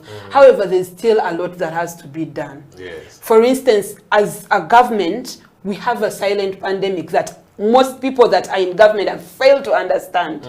This silent pandemic is gender-based violence, where people are focusing on how many people are dying of COVID, and no one is focusing on how many people are becoming victims and survivors of gender-based violence. So it really, really affects. And then the other thing is in regards to the implementation. We have very, very good laws in Uganda, but then one of the main issues that we face is in regards to the implementation of those laws. So there's lacking in regards to the implementation. And then there's also lacking in regards to sensitization. People don't know these laws. You'll find someone harassing a person online and they'll think it's funny. Someone look at you and they're like, oh, and then they'll give you a sexual comment and they think it is funny, it is okay to look at a woman or a man and you make a sexual comment. Even men, huh? Yes, so that's why I said a man or a woman. So this affects either sides. It affects a woman, it affects a man, and it affects also children.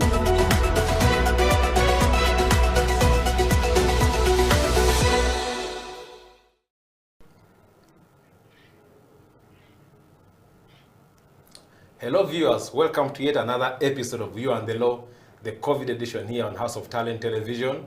My name is Jonathan Ochom, your host. Today we're discussing yet another right or another aspect of our rights that has been affected significantly by COVID-19. As you know, in the previous episodes, we've been tackling different issues. We talked about employment law, we talked about land rights, we've talked about access to justice, we've talked about human rights broadly as a theme and how COVID-19 has affected it. But today, we look at gender-based violence. What is the intersection between COVID-19 and gender-based violence? And with me in studio is Angela Simwe, who is a human rights lawyer and working for FIDA Uganda. Angela, you're welcome to You and the Law. Thank you so much, Jonathan. How have you been? I'm good. How are you doing? Great. So COVID-19 came here. How have you been coping up, knowing that almost for the last 1.5 years or 2 years, the game has been a bit different. How has it been on your end? On my end, it has been a bit complicated, but with time I managed to cope up because I'm so much into online work. So most of the work I had that was physical, I transferred it to online because I work mainly with people that are vulnerable and marginalized, women and children. Yes. So you managed to keep afloat? Yes.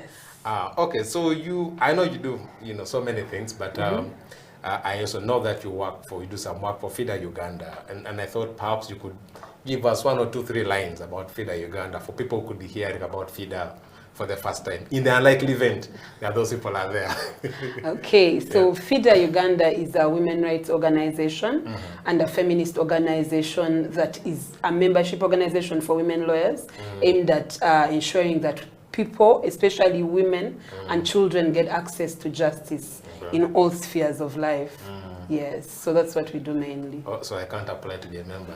No, men can also be members of FIDA, but they are friends. So women lawyers are members of FIDA. Yes. If you pay the subscription. Yes. But then for the men, you can be friend of FIDA. So I befriend Angela and I become a really. friend of FIDA. You befriend FIDA and the work FIDA does.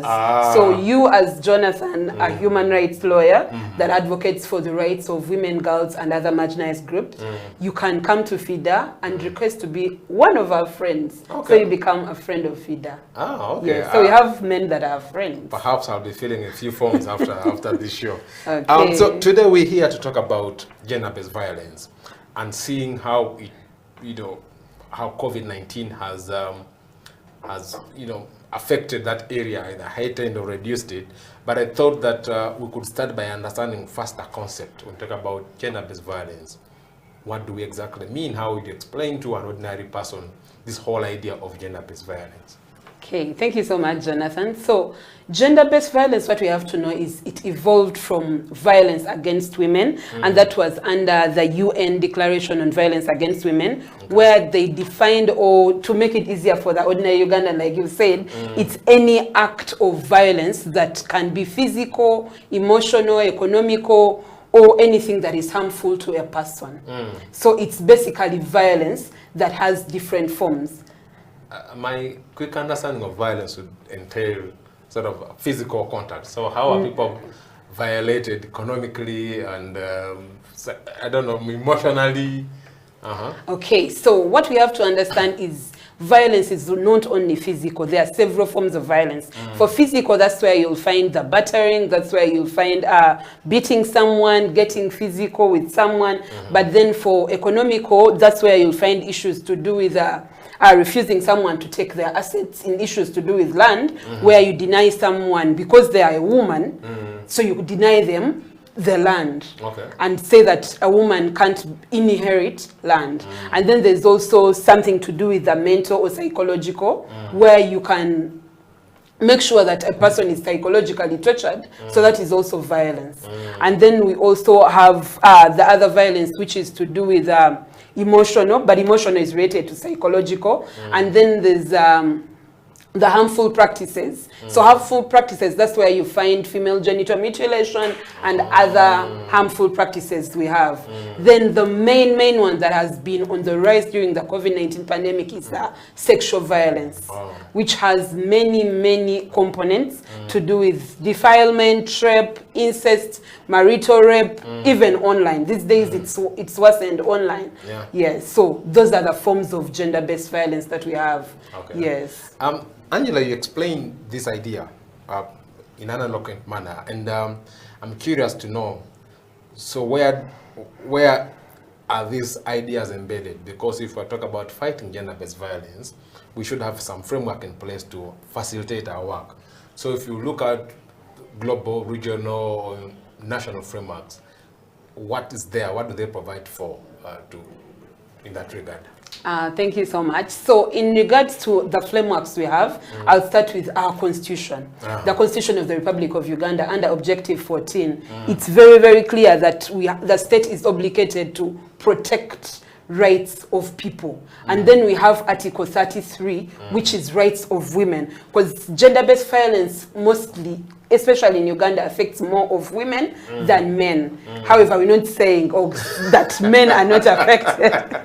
So Article 33(3) is clear that it's in regards to protecting rights of women. However, in the Objective 14 of the Constitution, it's protection of all rights of people. So that's where you find gender-based violence issues that are aligned. And then we have other laws like the Domestic Violence Act. I'm privileged to be one of those people that belongs to the Domestic Violence Coalition. The people that ensured that we worked on the Domestic Violence Act in Uganda, and it was passed. And FIDA is also a member. and other organizations that are women rights organizations. We also have the penal code. However, the penal code is a law that has been in existence for ages. Yes. So there are many loopholes. We also have the one of prohibition of female genital mutilation, which is in regards to the harmful practices that I told you about. Then we have the sexual offences bill. Now those are all national. Sexual offences bill that was enacted in 2010, but up to today, it's still lagging because people feel it is okay to have issues to do with marital rape, not to consent. So we believe that as women, as men, as children, there's need to pass the sexual offences bill so that it protects all people, because it's a law that consolidates all laws in regards to sexual offences. Then in regards to the regional level, we have what we call the Maputo Protocol. That one is a bit related to the sexual offences bill. It also covers those issues to do with marital rape, to do with abortion, to do with issues to do with LGBTIQ, because in the sexual offences bill, one of the reasons that's why we didn't want it to get passed is because it criminalized.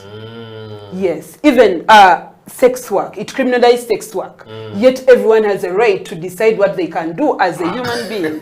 Yes, so I see it has become funny. Then we have the UN Declaration against violence against women. So there are several laws.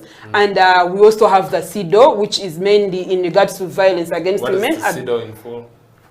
So CEDAW in full, we have it's mainly a UN AU charter that is against violence against women. But then they make it in form, even Maputo, because it was made in the town of Maputo, yes. Okay. Then we have the Beijing Declaration, Platform for Action.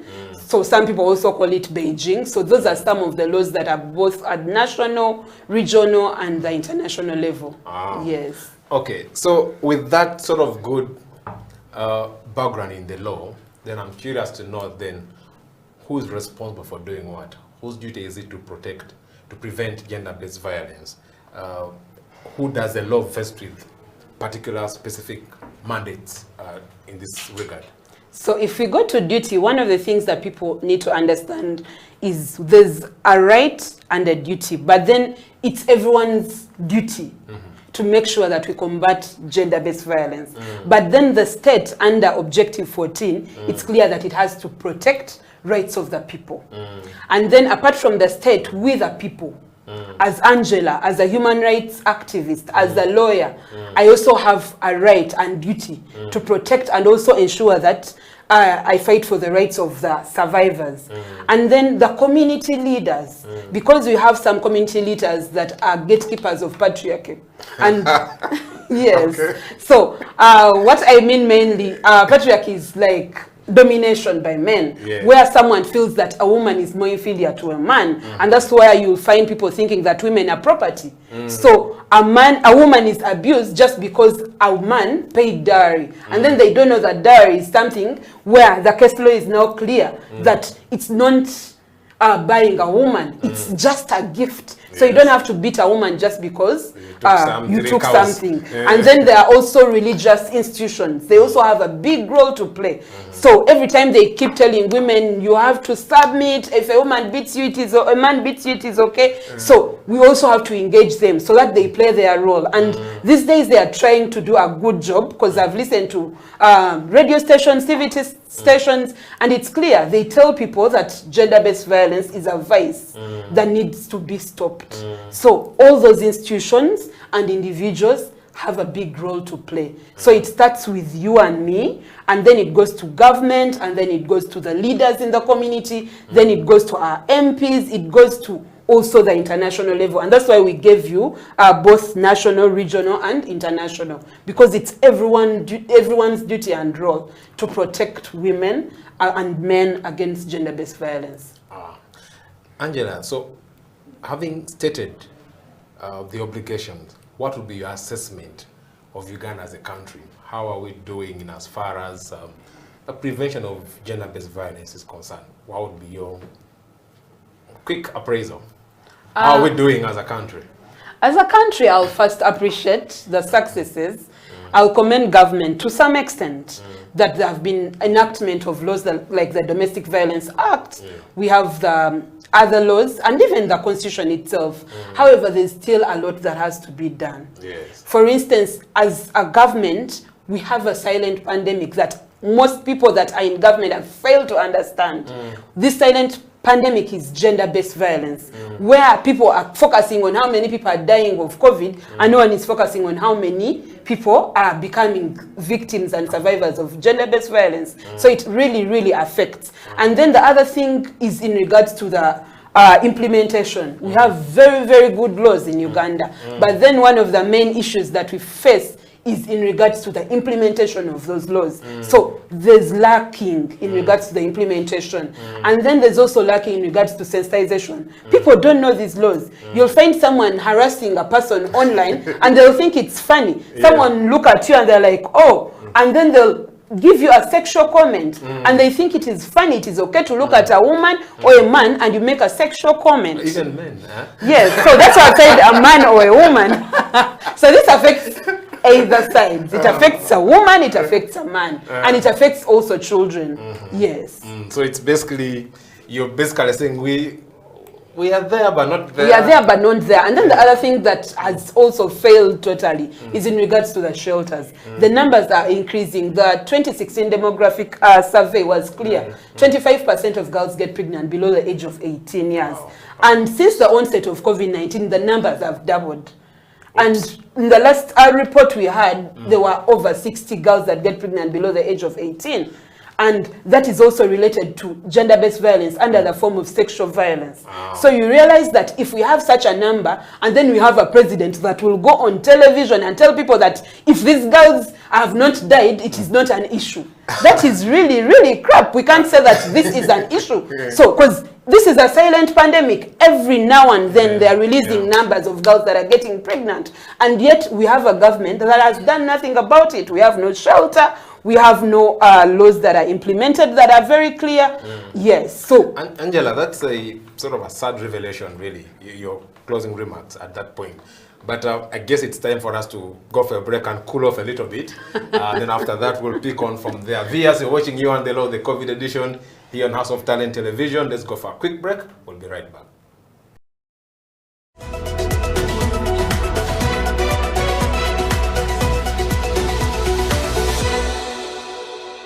When it comes to the law, we basically live the law, you know, on a day-to-day basis, you know. Whether it is in your bedroom, there is a law that governs it. If you're married, for example, even if you're single, there could be something touching on the law, because you might be in your bedroom with an underage girl, or you might be with another person's wife, you know. All the things are the law, you know. If you're a human being, you have rights. Those rights are called human rights.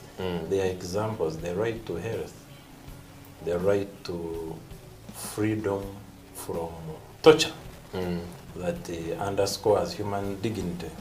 Freedom from slavery. You're not supposed to be someone's slave. If you look at our penal code, it sets out another marriage laws. It sets out the persons who can marry and those who cannot marry, right? For example, you can't marry your close relatives. You know, if you did, you'd be committing a crime. The state is not supposed to tell you who to worship, how to worship, how many times a day. No, you have a right to work. A right to work. You have freedom of association. Cohabitation for whatever period of time does not make you husband and wife, right? And that is why we emphasize to people that when the relationship is still hot, you know, you must ensure that you do what? Marry. Yes. You know?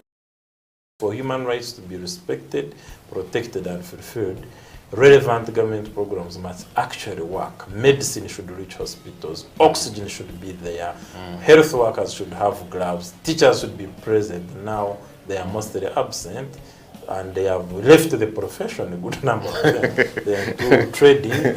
So things must work. If things don't work, human rights are not respected, are not protected, and are not fulfilled. COVID-19 has tested our hope and faith as individuals, families, and the country at large. Besides destroying many aspects of our lives, the novel coronavirus has also affected our human rights in many ways. You and the Law, the COVID edition, is a 30-minute weekly television program that focuses on the impact of COVID-19 on human rights in Uganda. The program engages experts to explain the importance of rights-based approaches to the success of any public health response to ensure the respect, protection, and fulfillment of human rights amidst the challenges presented by COVID-19. You and the Law, the television program, brought to you by Legal Hub Uganda, taking the law to the last mile in proud association with I4C Africa Hub and House of Talent Television, coming soon.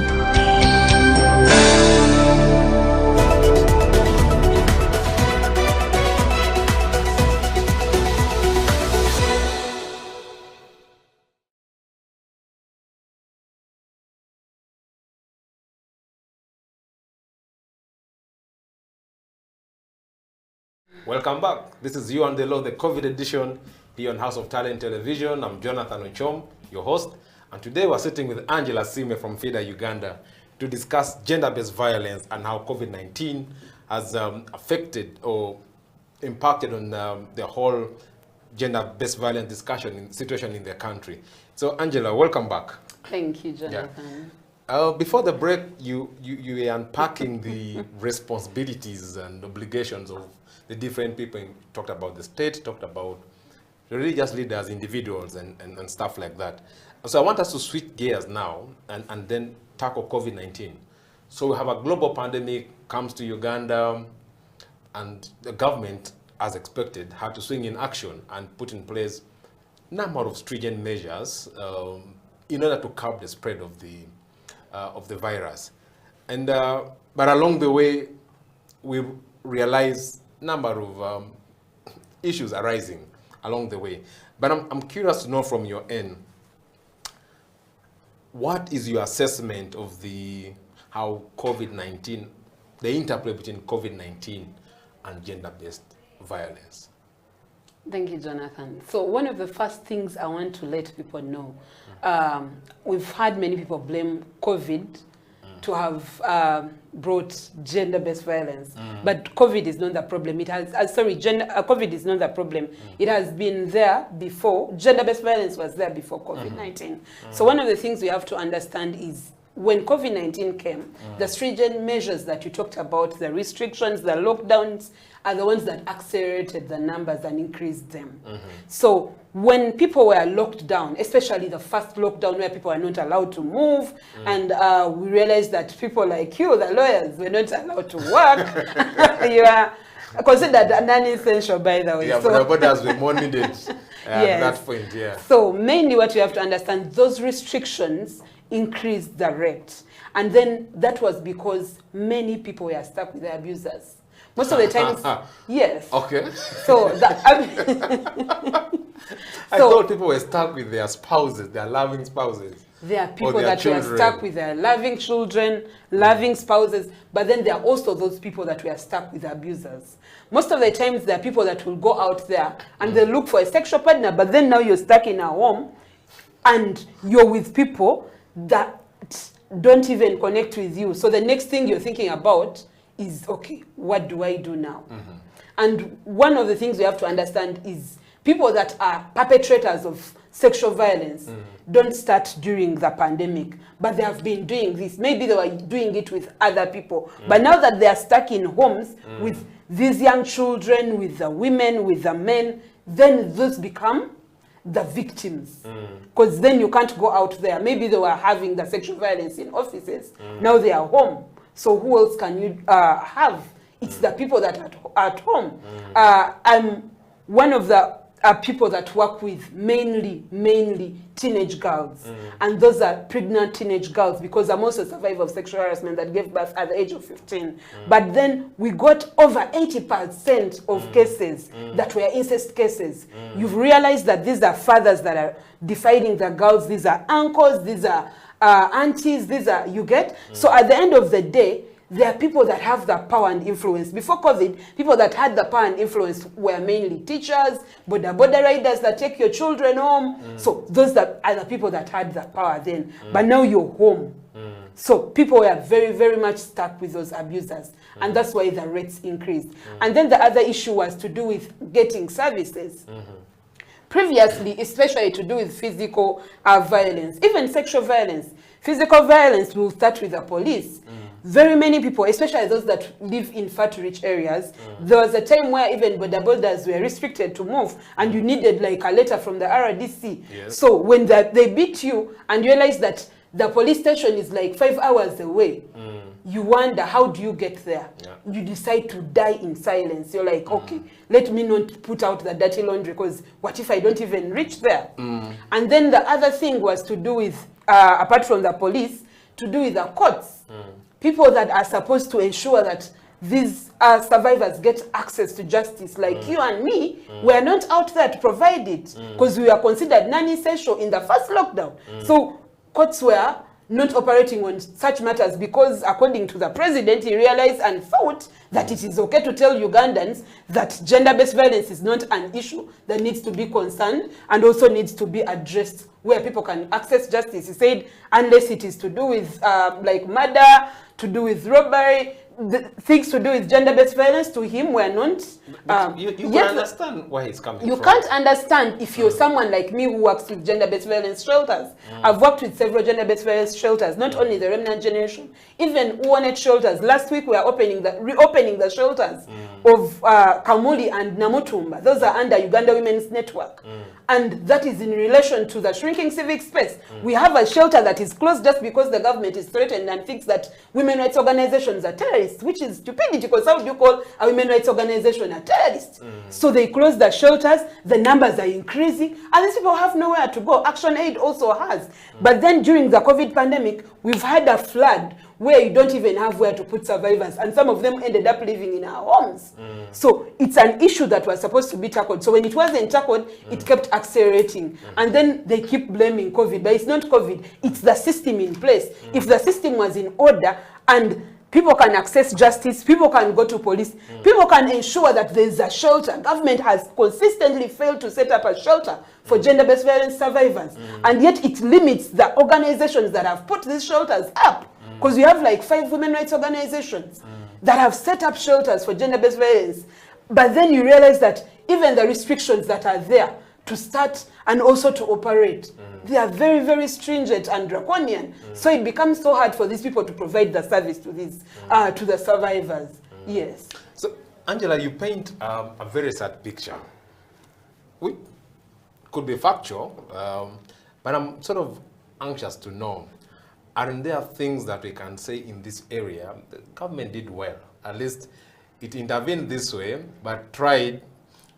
This intervention also was considerate of, GBV, and perhaps it tried to cap down the prevalence of GBV. Aren't there, from the COVID response, aren't there things that we can, quote unquote, celebrate as a country from the government's intervention? The first thing I said, I commended, because the first thing is in regards to the laws. We have the laws, but then we failed on implementation. So it's a success and not a success. No, I mean in the context of COVID response. Yes. Still, when after the first lockdown, when they opened up and the hospitals are operating, that's a plus. It's a success. And then, but then you realize that even when the hospitals are open, transport fees, too much. Not everyone can afford the transport of taxis now. Even border. They have doubled the price, because the taxi that was taking 14 people is now taking like 7. So if you are living in Tinda and you're going to Masaka, the transport you'll use, let's say it was 20,000, now it is at 40. How many people can afford 40,000? So yes, there are measures that have been done, and we commend and we thank the government that it opened up. And then also we are grateful that also I've realized that there are also areas where the Ministry of Gender, we commend them, especially Angela. Angela, who is also the PS of Ministry of Gender, was part of the opening of the shelters of Uganda Women's Network. Even AIGP Hassan Kasinje. That shows that they have also played their role, not only as government people, but also as individuals, to ensure that this is worked on. So them being present and also encouraging people to come up and go to the shelter for the services means that government has tried and it has done something. But then we're not saying that it should stop. It should do better. We expect more from this government. Yes, we don't only expect peanuts. We expect something big. But then we also have a role to play. That's why you've said as feeder, we make sure that these women, children get access to justice. And then we don't only work alone, we work with the Domestic Violence Act Coalition, where you'll find the Uganda Women's Network, you'll find the Action Aids who have shelters. And they're also playing their role. But then when they're playing their role and you shrink their space, then that becomes a problem. Yes. So Angela, you've highlighted the challenges that government has gotten itself in.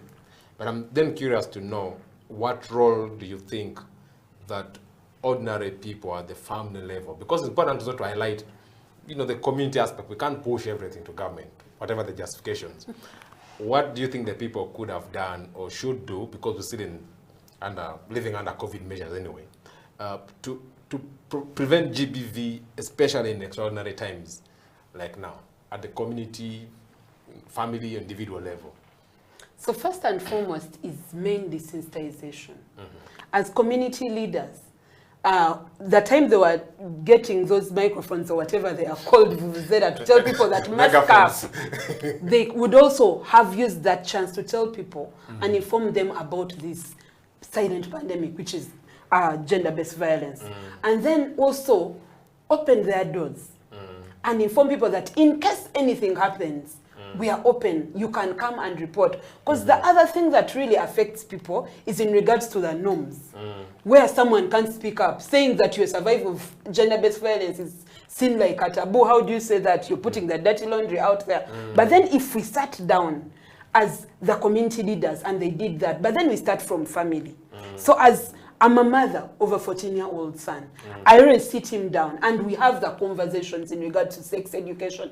I tell him, if they touch you like this, if they do this to you, if they make these comments, this is what happens. Please report. So encourage people starting from home to speak up. To speak up when they get issues to do with gender-based violence.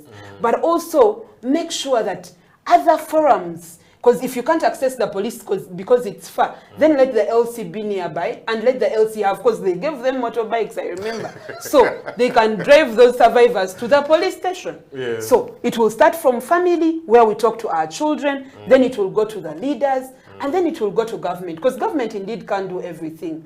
And then also as civil society and women rights organizations working together, because that is one of the main reasons and also a way that we've tried to make sure that that happens. And then other ways works to do with the toll-free lines.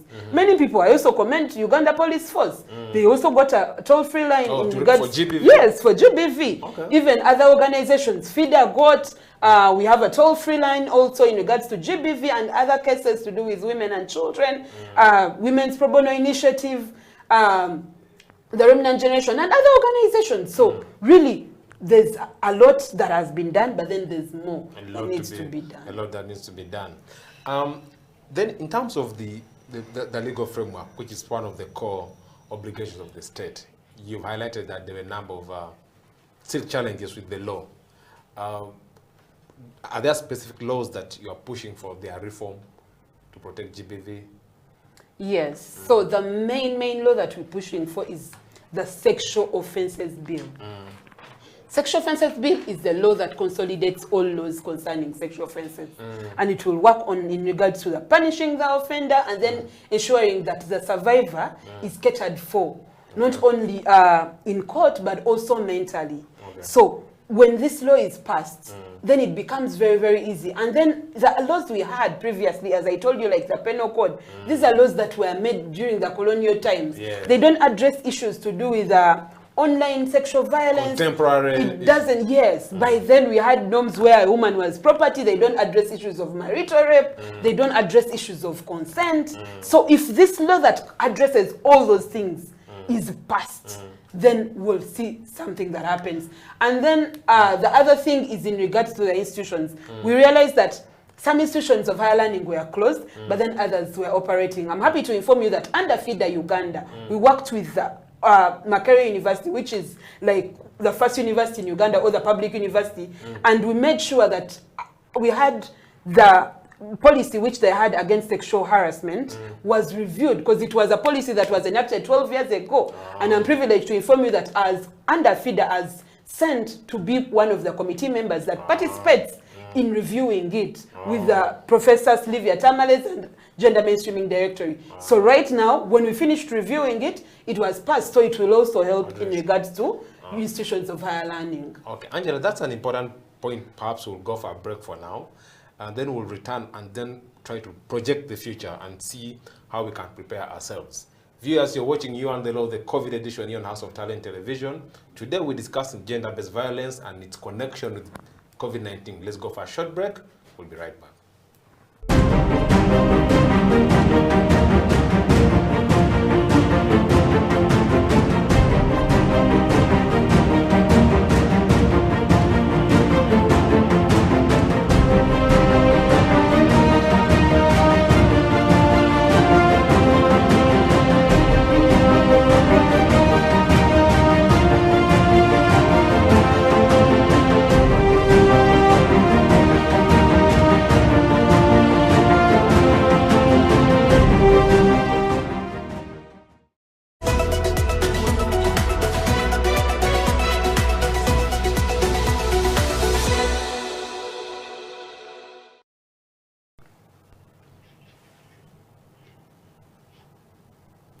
This is You and the Law, the COVID edition here on House of Talent Television. I'm your host, Jonathan Ocho, and today we are sitting with Angela Sime from FIDA, Uganda, to discuss the connection between COVID-19 and gender-based violence in the country. Angela, welcome back from the break. Thank you. So this is our final segment where we look at the future, because we recognize the fact that, yes, we're in pandemic times right now. It could come to an end at a certain point. It could stay for 5 or 10 years or whatever it is. Hopefully it doesn't. But then also we could find ourselves in with another problem of a similar magnitude. And as a country, it's important to sort of pick lessons from COVID-19. So I thought we could start by discussing from the angle of preventing gender-based violence. What lessons do we learn from the current COVID pandemic and our response to it? What have we learned that can inform our actions for the future? Then perhaps later we shall then talk about specific recommendations, but I thought we could start by lessons first. One of the lessons we've learned is in regards to family. Family being the main unit. You know, previously people were more into sending children to schools. And as parents, we were so redundant and we didn't play our role. So one of the lessons we learned is, let's have our children get the conversations in regards to sex education, so they're able to break the silence and report. Then in regards to government, one of the challenges was to do with allocating funds in regards to gender-based violence. Going forward, we learn a lesson that there's need to ensure that when they're allocating funds, they need to also consider other emerging issues, not just the pandemic. So you don't focus only on the pandemic and leave other challenges that are facing in the country, because also other things came up like land, but also mainly the main thing that rose was gender-based violence. So we don't only have to focus on the pandemic, but the country has to continue running. And then the other lesson we learn is that everyone is essential. What are the things we learned in Uganda? That without one structure, the other can't survive. True. Yes, so that's one of the other lessons, that we should know that everyone is essential in their own way, and everyone contributes to the other person's work. So we need everyone. And lastly, the other lesson we need to get is working together, collaborations. I like the collaboration, like I told you, our government now is coming on board to work with women rights organizations in combating gender-based violence. So we should continue with that, working together in ensuring that we end gender-based violence. But then ensuring also, the other lesson we learn is that there's need to have platforms that are safe spaces. And safe spaces to do with shelters, to do with going to police, good thing they have now a department to do with the women and the children. So having those spaces, not just there, but then training these people and ensuring that when people grant to them, they can provide the support that they need. Yeah, so those are some of the lessons we learned. Okay, now we then need to, think about where we're headed. Scenario, let's think that Angela is the next, Minister of Justice, Minister of Gender, Labor and Social Development, sort of in a docket, in a position of responsibility that, has a higher say or a higher mandate on prevention of gender-based violence in the country. What would be those recommendations that you'd push for to ensure that if we find ourselves in a similar situation, the country is prepared? Because I think when this started, people used to think it's a problem of China. It's a problem of the rich world. It can't reach here in Africa. And remember at the start, they were saying that it doesn't even catch Africans. Black people are okay. And then until the thing came through into the airport and spread across the country. So what would be those things that you'd say, government, ABCD, prepare now so that if we find ourselves in this, we'll be able to maneuver through and ensure that GBV is prevented in Uganda? In regards to government, one of the main things would be in regards to passing the sexual offences bill, because it addresses at least 90%. I wouldn't say like everything, but at least 90%. However, they have to remove the clauses that are criminalizing other people's rights. Yes. And then the other thing is in regards to ensuring that perpetrators are held accountable. We've seen as one of the people that spearheaded Justice for Samantha campaign, and it was in regards to ending sexual harassment in the workplace. But then we see the alleged perpetrators not tried under courts of law, but then promoted from a deputy solicitor general to court of appeal. So we need to have stringent measures of ensuring that the perpetrators or the alleged perpetrators are brought to book, where the survivors can feel safe that, okay, if court said that this person is innocent, then that's okay. But then if you don't try this person in a clear court, which is a court of judicature, then it doesn't also help the survivor, because the survivor will also suffer again. And then the other issue is in regards to ensuring that the laws we have are implemented. Because like you said, if as Minister of Justice, I would ensure the first thing was to ensure that there are measures that are clear and these laws are implemented. Because having good laws like the Constitution and all these other laws, and these laws are not even implemented, doesn't help anyone. Yes. And also maybe encouraging people out there to break the silence. Yes. To break the silence and know that this vice, if you don't break the silence, then you can't help other people that come out there and they're also survivors. But when you break the silence, like Angela comes here and tells you that she's a survivor of sexual harassment, then it is easier for the other person to also speak up. So encourage more people to speak up. Then we also need to ensure that even the institutions that help in combating gender-based violence, like the police, courts, local councils, we need to have more trainings. I commend women rights organizations, especially FIDA, the Remnant Generation, Uganda Women's Network, who have done a great job at training police officers, at training cultural leaders, religious leaders, in regards to combating sexual and gender-based violence. But there's more that needs to be done, especially at government level, where now the women rights organizations have done this. So they should also complement and do something in regards to that. So those are some of the things that need to be done in regards to combating gender-based violence. You highlighted training as an area of investment, but I'm sort of curious to know what other areas do you think need government deliberate attention on? Because I know if you talk about training, you're talking about resources. What are the other areas that actually resources should be dedicated to? So that we're able to deal with pandemics or any other situation like COVID-19 and prevent GBV.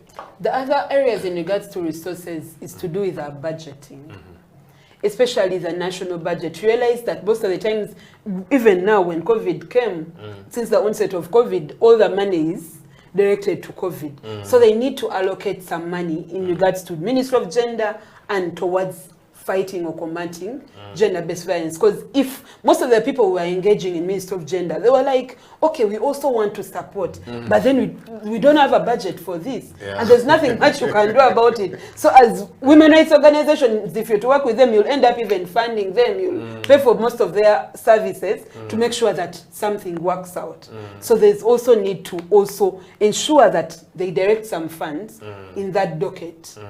Yes. As we come to the end, Angela, I want to sort of get your parting shot, but in the form of want to make a case why we should invest in prevention of gender-based violence, what benefit shall we reap as a country when GBV is prevented as we come to the end of the show? When GBV is prevented in Uganda and in the world, women and girls can achieve their full potential. As Angela Simwe, a survivor of sexual harassment that gave birth at the age of 15, I was able to achieve that because I broke the silence. So if we invest in this, then more girls can be like Angela, and even better, then more girls and women, plus even men and boys who are survivors of sexual harassment, they can be able to achieve their full potential. They can be able to achieve gender equality, and then they can contribute to the development of the country as Uganda, but also Africa and beyond. Thank you so much. Thank you so much, Angela, for taking your time to be with us here on House of Talent Television, discussing COVID-19 and the relationship with the gender-based violence. You've made very strong points for the need for the government to invest in areas that matter, training, skilling of actors on prevention of gender-based violence. You've also emphasized the role of the community in preventing GBV and the fact that all of us have a role in this country, not just only government, religious leaders, cultural leaders, as a family and individuals who have a critical role to play in preventing gender-based violence, especially in critical times like now that we find ourselves in because of the global pandemic. With that, we've come to the end of today's edition of You and the Law. I've been your host, Jonathan Ochom. Next time, we'll have a discussion on yet another right which has been affected by COVID-19. Until then, bye.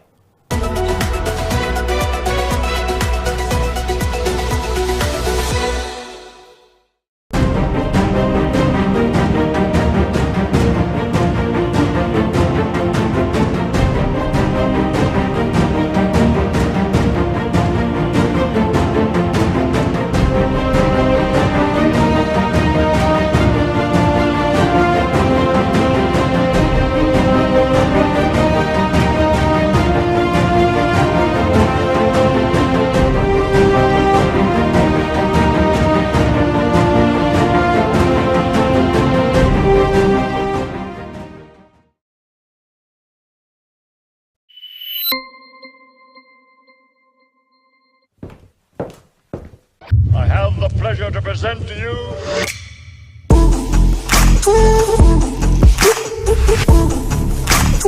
KCCA has taken a number of steps to address this sanitation challenge, which include, but not limited to the following: the setup,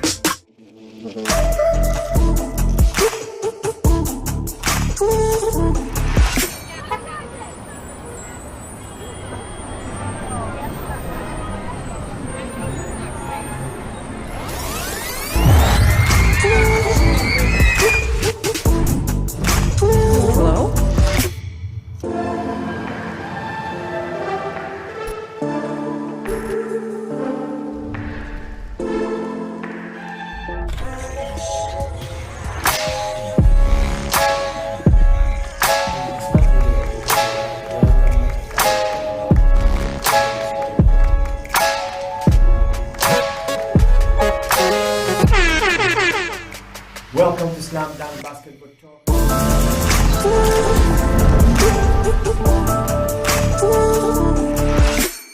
A wise man once said, "The future has a name and its name is hope. A tiny flicker of light that feeds on hope is enough to shatter any shield of darkness." At Mandulus, we really believe.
COVID-19 came and disorganized our economy, brought our health system to its knees, and along the way, affected our rights significantly. This is You and the Law, the COVID edition here on House of Talent Television. My name is Jonathan Ochom, your host.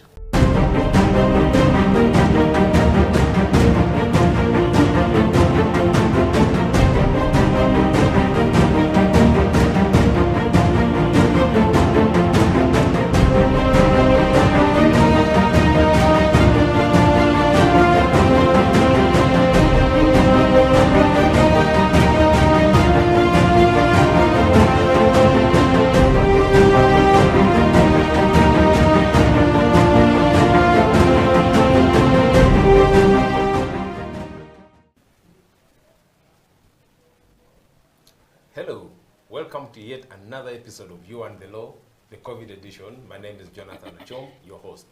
You and the Law is a 30-minute weekly television program that focuses on discussing the law and simplifying it for the ordinary person in this country.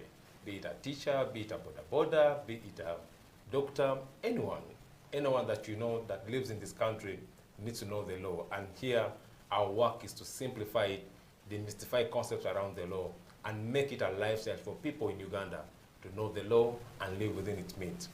This edition of You and the Law is focusing on COVID-19 and its effects on human rights law. As you may know, COVID-19 came and disorganized our country, messed up our healthcare system, brought our economy down, but along the way, it also disorganized our rights. A lot of rights have been affected, as we've discussed in previous editions, and today, we focus on the right to property, specifically the right to land. As you know, land injustices have been a big problem in this country for decades, and the advent of COVID-19 has only worsened the situation, especially for poor and vulnerable people in our communities. To help us unpack this session today, I am joined by Rebecca Atayo, a legal officer at Land Uganda. Rebecca, you're welcome to You and the Law. Thank you very much, Jonathan. It's a pleasure to be here. How have you been? Been okay, been good. And I know that when this virus, came in, we had to reconfigure so many things, workplaces, our lifestyles changed. How has COVID-19 affected you as a person, as a professional?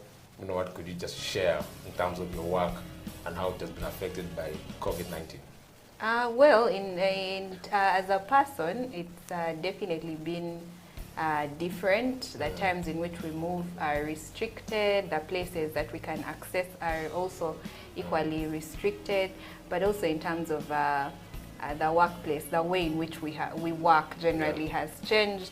We work more remotely now. You can work from home, always on Zoom meetings, one meeting after the other, and you never get time to now no specified hours of work. You basically work around the clock. So personally, I would say that would be the biggest change. Professionally, still, I think there are restrictions in offices that we can access now and when we can access, or how our modes of work. So that would basically be what I would say has changed. Okay, so you come from Land Uganda, which is perhaps one of the leading technical organizations on land matters in this country. I thought maybe you could start by telling us a little bit about the organization that you work for and the kind of work that you do at LandNet. LandNet Uganda is a non-governmental / civil society organization that basically does work around land governance, land management, and access to land justice. Our main areas of work are around policy and legal reform, advocacy on land, gender, and natural resource issues, and doing research for purposes of also policy and legal reform. So those are our main areas of work and how we do our work at LandNet Uganda. Like I mentioned earlier, our core focus areas are gender, land, and natural resources. Okay. And in terms of, talked about legal reform. So since this is You and the Law, I thought maybe you could just give us some sneak peek into some of the laws that you've been working on reforming in this country. Those perhaps you've already accomplished, or those that are in the works. Could you just... As LandNet Uganda? Yes, please. Okay, well, LandNet Uganda, together with the Women Land Rights Movement, spearheaded the reform of the Succession Act that is currently still undergoing reform. So they were key in mobilizing other organizations to come together and advocate for the reform of this law, because it directly affects issues around access and control of land as a resource, because inheritance is one of the forms in which land is transmitted.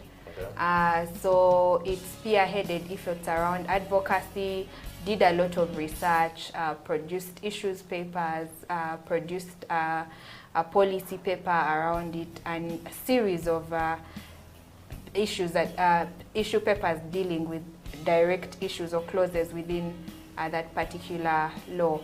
So it also sponsored that bill in Parliament together with UOPA for it as a private members bill. UOPA is the Uganda Women Parliamentary Association. Yeah. Then we also work together with the German embassy on the land acquisition bill.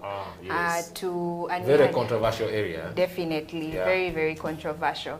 And we brought key stakeholders together to try and brainstorm on what should be reflected within this law. What kind of law do we want to see, and what would work best for Ugandans? So those are the two main bills that we have worked on so far as LandNet Uganda. But we also look forward to the ongoing reforms that are allegedly on the way. We hope that we'll participate actively and be at the forefront of basically having a voice or having input into those processes.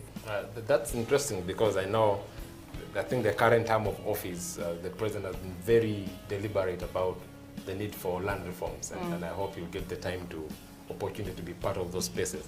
So coming back to COVID-19, like talked about how it has, reconfigured the whole world and affected some of the fundamental rights that we have. And today we're specifically talking about land, and I thought we could start by sort of having an understanding of what actually, when you talk about land rights, what exactly are we talking about?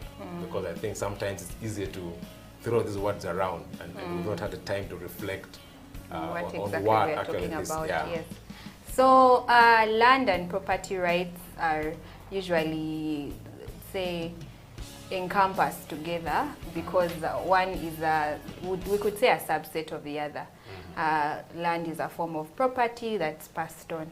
But generally, property ownership is structured on layers of social organization, and these are signified by various social phenomena, including cultural beliefs, legal institutions, social practices, and social relations. So these relations basically are what contribute to create land rights or influence what looks like. Basically the context. Yes, that the we live context in. of land rights. So it will be different for societies, but also different for different jurisdictions, because they are influenced by different legal frameworks. So, but generally, the interests usually created are around interests or rights to use, rights to own, rights to control, dispose, alienate, lease, sale, and things like that. So those are some of the components of what constitutes land rights. But even the concept of property can be traced back to Roman law, which basically introduced what property is and what possession is. So their understanding of property was like in English law, what would amount to absolute ownership. Yes, and within absolute ownership, you had use rights, you had the rights to enjoy the fruits from that land, and then you had the rights to dispose of. If you grow your matoke, exactly, you have the right to. Yes, to benefit from that plant. Whatever is grown on that land will be for your benefit as the person with absolute property rights, so absolute ownership. Yes. Okay, and those things sort of you're explaining, I believe should have some legal backing. So I'm wondering, so when you talk about land rights, exactly, is there a law that specifies what those rights are that you're explaining about using or owning, controlling?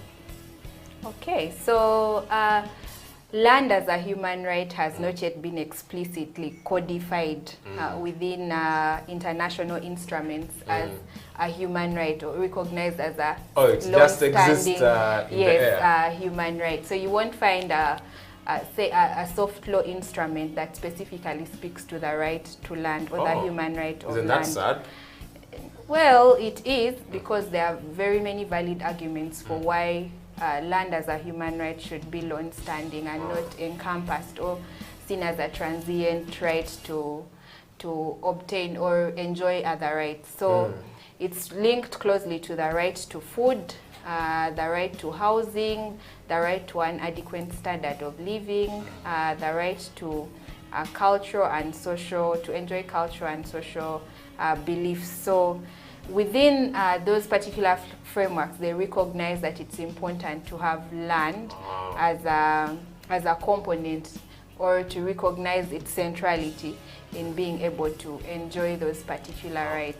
Okay, let's go for a break at this point, and then when we get back, we'll sort of build on that conversation. Viewers, you're watching You and the Law, the COVID edition, and today we're discussing the impacts of COVID-19 on land and property rights here in Uganda. And we're joined by Rebecca Tayo from Land at Uganda. Let's go for a break. We'll be right back.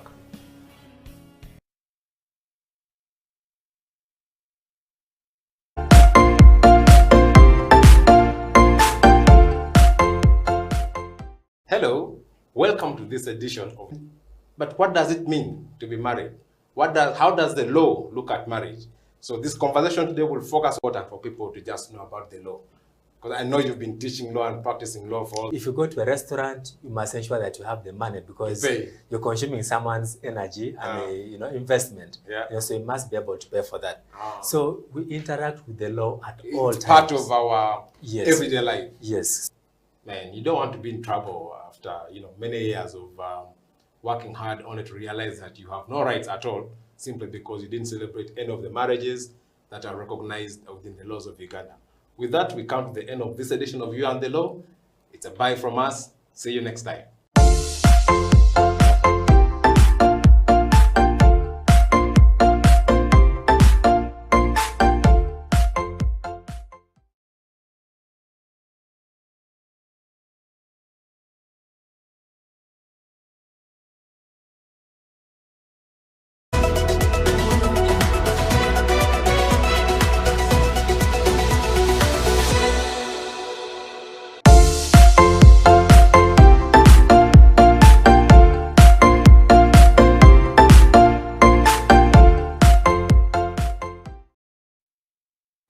Welcome back. You're watching You and the Law, the COVID edition, here on House of Talent Television, proudly brought to you by Legal Hub Uganda in partnership with I4C Africa Hub. And today we're discussing the impacts of COVID-19 on human rights here in Uganda, and specifically on the right to land and the right to property. So, Rebecca, before the break, we were talking about how understanding the law, the legal framework around property rights, and you were sort of giving us the international angle. Could we sort of try to move deep down now into our country, sort of as part of our background, that what law sort of provides for the right to property and specifically the right to land, and then have a discussion on how the rights the duty that the state has in this effect, especially in the angle of COVID-19 now, raising a number of challenges that are affecting people's right to property and specifically the right to land. Okay, so particularly for our national context, we'll start with Article 237 of the Constitution that recognizes that land is owned by the citizens of Uganda according to the 4 tenure systems. That's Milo, freehold, leasehold, and customary land tenure. So that already tells you that land here is owned by the citizens. By us. Yes, by us, and by not necessarily by the state. And then it also comes down and breaks it down further and says in Article 26 that every person shall have the right to own property either as an individual or jointly with others. So those are the 2 main clauses of the constitutions that we refer to when we talk about land rights. Oh, yes. Okay. And then is there any other law in the country? Yeah. Yeah. We have a number of laws that relate to land. We have the Land Act of 1998. Wow, okay. We have the Mortgage Act. We have the Registration of Titles Act. We have the Land Acquisition Act. We have, I think it's the Access to Roads Act. Oh, or the yeah. National There's Roads so Act. many. Yes. Yes. We have laws relating to valuation, the Survey Act. So there are a number of laws that really govern land management and governance. Okay. So then looking at land as a human right, under the law, the state has given specific obligations on how to protect obligation in terms of ensuring that people's rights to land and other property is protected. So I'm wondering, what does that practically mean from the angle of land? And then we'll try to see how that has worked in these COVID times. Yeah. So the state as a duty bearer has a number of obligations it has to perform in order to protect, promote and fulfill the right to land, even though we already mentioned that the right to land is not a lone-standing right, but we derive it from other rights. One, the state has an obligation to ensure that the right to land is enjoyed by all without discrimination. So that means they have to remove and prohibit all forms of discrimination when it comes to access, when it comes to use, control and management of land. So you can't say persons with disabilities or women can't own land. Yes. It's everyone. Yes. Everyone should be given the opportunity. And where, as a result of, say, culture or traditions, there are certain discriminatory practices that are in place, then the state has to take further action through affirmative action to make sure that special attention is given to those particular groups to eliminate that discrimination.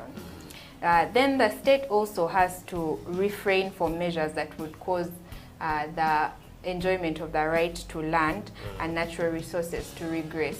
So obligations against regression.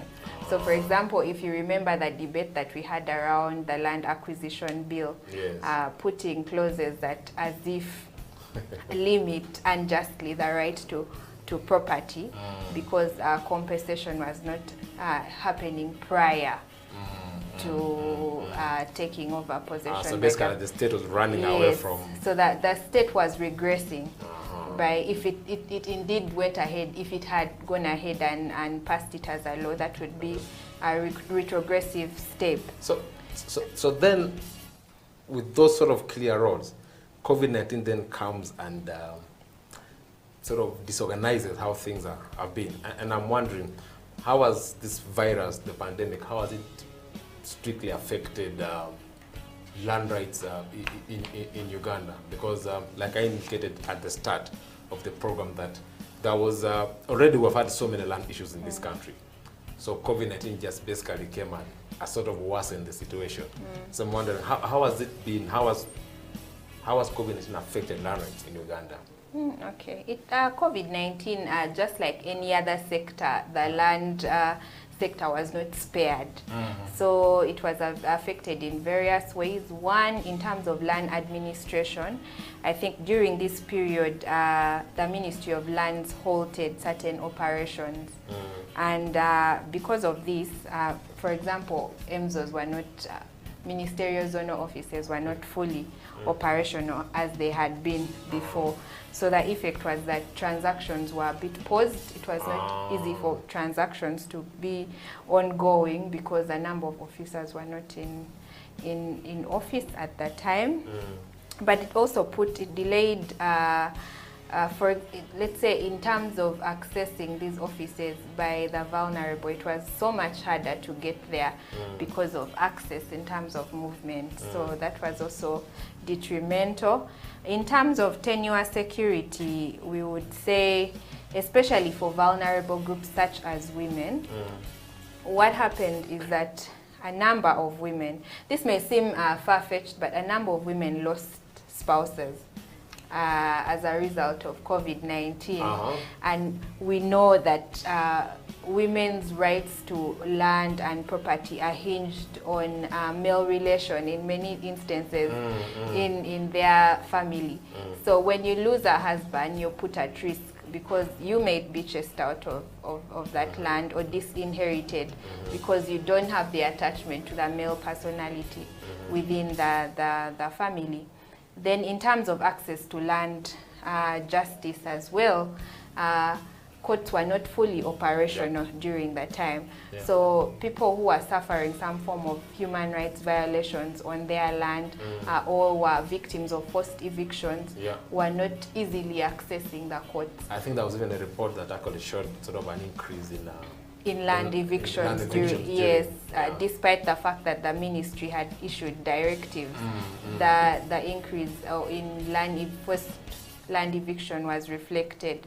So there is definitely that. It also affected livelihoods. Land is a factor of production for agriculture. So during this period, farmers were not able to access inputs for land, but also if you have managed to finally have harvest, you're not able to access markets, or the demand for the product the supply was too much and the demand had gone down. So I think I saw farmers selling a matoke at 500 shillings. 1,000 shillings a bunch, a cluster, whatever. So those are some of the effects of COVID-19 on the sector. And perhaps before we go for a break, we need to have sort of a conversation on some of the measures. I know you hinted on them that the government of Uganda put in place to try to address some of the effects that COVID-19 has had on the land sector. But maybe we'll pick on that after a short break. Viewers, you're watching You and the Law, the COVID edition, and today we're discussing the impacts of COVID-19 on land rights in Uganda. We're joined by Rebecca Tayo, the legal officer at Landnet Uganda, one of the leading organizations working on land issues in this country. Let's go for a short break. We'll be right back. Then you spread the love. Yeah, so Emma, how have you been? Well, I've been great. Yeah, we're coming in from 42 days of a lockdown. How has it been on your end? It's been quite difficult. You know, you wake up in the morning, you sit around the compound, you look at the time. You know, you lose sense of the calendar because you fail to understand which is a Monday and which is a Sunday. You're even lucky that you have a compound. Some people live in one-bedroom houses and have nothing to look except their iron sheets. Yeah, sure. And really, you're our first guest really on this program. And why do you think it's sort of important for people to just know about the law? Because I know you've been teaching law and practicing law for all these years. Yeah. Yes. Well, thank you. You know, when it comes to the law, we basically live the law, on a day-to-day basis. Whether it is in your bedroom, there is a law that governs it. If you're married, for example, even if you're single, there could be something touching on the law because you might be in your bedroom with an underage girl, or you might be with another person's wife. All the things are the law. When you jump on the border, there is law. When you're driving, we're talking about traffic. If you go to a restaurant, you must ensure that you have the money because you're consuming someone's energy and investment. So you must be able to pay for that. So we interact with the law at all times. It's part of our everyday life. Yes. Man, you don't want to be in trouble after many years of working hard only to realize that you have no rights at all simply because you didn't celebrate any of the marriages that are recognized within the laws of Uganda. With that, we come to the end of this edition of You and the Law. It's a bye from us. See you next time.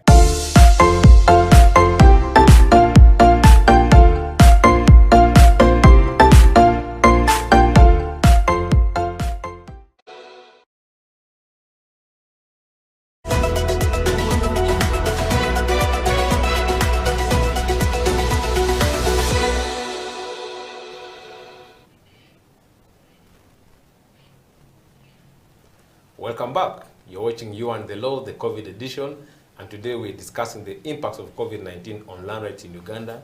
And we're joined by Ms. Rebecca Tayo, legal officer at Landnet Uganda.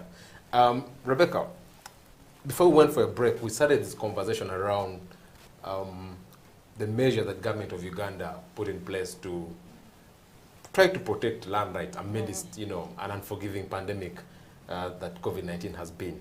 And so I thought maybe we could pick on the conversation from there. What are some of the things that government of Uganda, either through the Ministry of Lands and other organizations, do to try to protect people amidst, such a trying time? Thank you, Jonathan. I think I know of only about 2 or 3 measures by the ministry. There could be more, but I think the right person to mention them would be from the ministry. So one of them was a directive issued by the ministry to stop evictions during the lockdown period. I think the ministry even went further to have discussions with the judiciary on these evictions and eviction notices, and a practice directive was issued by the Chief Justice to also halt evictions during this period. And then where they were not, it was not possible to halt them, these evictions were to be verified by the courts that issued them before they could be executed. Yeah. I mean, it's very interesting because then they seem to have focused only on matters that maybe for things that will be, before court.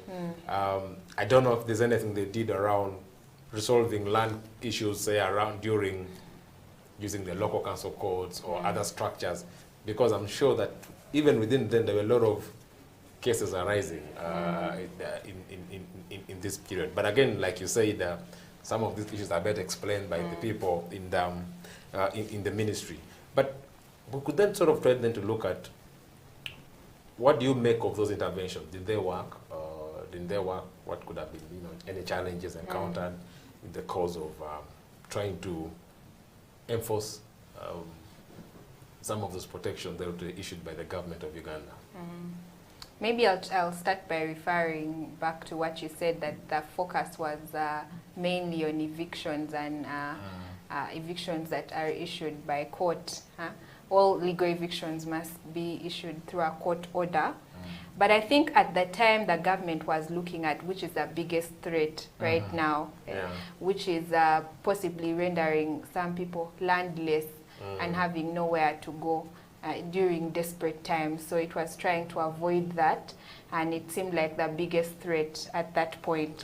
So I imagine that is why the ministry decided to focus, the ministry and judiciary, on land evictions during that time. Well, it's a big problem in the country anyway. Yes, it is. It's definitely a big problem. And then also the spirit or the attitude of impunity, that despite there being practice directives, despite there being practice directions, and directives by the ministry, evictions continued to happen.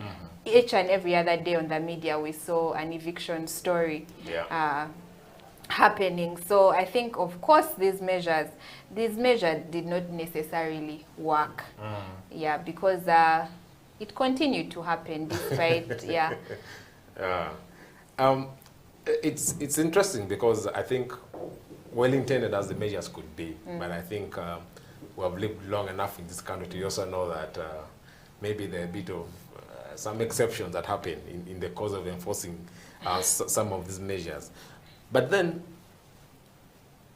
this is 2021. We don't know what could happen in 2023, 2025. The dynamics of this virus are not yet very, clear to everyone. We don't know how long it's going to take. But we're wondering if we find ourselves in a situation like this, perhaps in another 5 or 10 years, what could be sort of your ideas around measures for protecting land rights in difficult times like the ones that we find ourselves in at the moment? Because part of the essence of this show is really to generate policy proposals, recommendations that can be picked on in future if we find ourselves in a situation that may not be a pandemic, it could be something else, but something of this magnitude that disorganizes our normal lives. I'd say it's important for say the state as a duty bearer to recognize, first of all, view land as a human right. So put first, before anything, instead of viewing land as a possible commodity and financial asset, and viewing it mainly through the lens of investment and production and an aid to economic development, view land as a human right. As an entitlement. Yes, and basically what you're doing by doing that, what you're trying to achieve by doing that is to put before anything else people's needs on land, people's aspirations when it comes to land, putting first people's livelihoods, because then you recognize the centrality in land in having a dignified and self-sustaining and self-determined community. So it's important for them to look at land rights from that angle in order to have their priorities right. Yeah. It's an interesting angle to look at it, because I think the lens that through which our government always operates is to see this as a tool for development and not something that people should, should have as a right, much as there's sort of that recognition for of land rights as a right. But I thought that perhaps we could try to explain further, expound on the roles of the state, because you indicated at the start that land rights are human rights, and the state has very many obligations in this area, and I thought maybe you wanted to expound on those areas again as part of our way of also thinking of a way forward.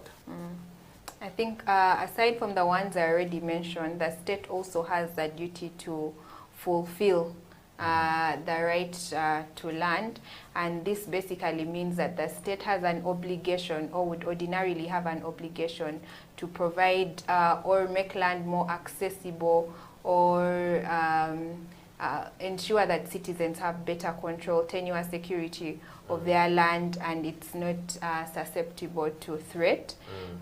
So even for landless communities, it's important that the government provides land because of what it signifies. That means they'll have food security. That means they'll have access to some form of livelihood. So I think government has done that, especially for refugee communities where it has provided land. There's a complaint that we seem to pay a lot of attention to refugees as opposed to Ugandans. Anyway, but yeah, so they have the obligation to fulfill the right to land, but they also have the obligation rather to protect that right from threat. What does that practically entail? Like, how does the government protect people's? I think protecting basically is ensuring that that right is not threatened. And what that would look like would be putting in place laws and policies that entrench and protect this right, but also ensuring that there are laws that sanction third parties who threaten this right. That could be individuals, that could be corporations, other entities that threaten the right to land on individuals. So protecting takes that form of ensuring that this right is not threatened. Some people argue that some individuals could be different to distinguish from a duty bearer. I don't know what you think. Well, I don't want to speculate, but it seems to be the case. That's true. But the state has to distinguish itself from particular agents of the state or arms of or particular individuals, and play its role to protect generally its citizens when it comes to their right to land. Then it also has, I think we talked about protection, we've talked about fulfillment, we talked about restraining from retrogression, also promote this right or promote the right to land. So promotion is basically ensuring that this right is enjoyed. Citizens are able to enjoy their land, facilitating transactions in a seamless and easeless manner, ensuring that there is a security of tenure, both for people with titled land and non-titled land. For us, the customary land owners, among other things. We own our land through stories. Exactly. That, I inherited from my father, and my father got from his father, and and the circle sort of continued. Yeah. But then I could then ask that, in terms of the challenges that are encountered, you know, either by the state in trying to protect people in this period, but also, you know, individuals, what could be your sort of your highlight of sort of the key challenges that have been affecting people's ability to protect their land rights, more so in difficult times like what we're having today because of COVID-19? I think the biggest challenge that individuals have is the threat to their security of tenure. Okay? And this is not just perceived, because security of tenure is mostly a perception that that you're secure on your land and your rights are indivisible against a third party and against the whole world. But right now, people are no longer secure, even with title. There is no title security, because you don't know who may come out and claim or put a claim to the same piece of land. So for me, I think that is the biggest challenge that we face currently. It's even worse for people who don't have any form of documentation to show. Over that 70 or something %. Yes. So for me, that's the biggest challenge that people. And then for the government, because like you said, we have good laws in place and everything. But what has been affecting government's ability to protect rights amid this period? Because it clearly laid out the obligation that the state have to respect, protect, and to fulfill. What would you think are the hindrances that have sort of stopped, enabled those things to continue happening, yet the government has still the obligation? I mean, has put in place a bit of infrastructure to try to handle this. Why are they not being able to fulfill their mandate? Their obligations. I think for me, I would narrow it down to about 3 things. One is, first of all, even in terms of capacity, the government is still, especially Ministry of Lands, there are capacity issues, human resource, but also financially, in ensuring that they're able to deliver on their mandate when it comes to protection of human rights. Secondly, there's also just a culture of impunity. Even when the ministry goes ahead to issue some form of directive to protect citizens, it's not respected by many. They still want an abuse of these directives. So that is definitely a challenge, and it just requires some form of mindset shift from the public generally. Then another challenge that I think the ministry is experiencing would be in terms of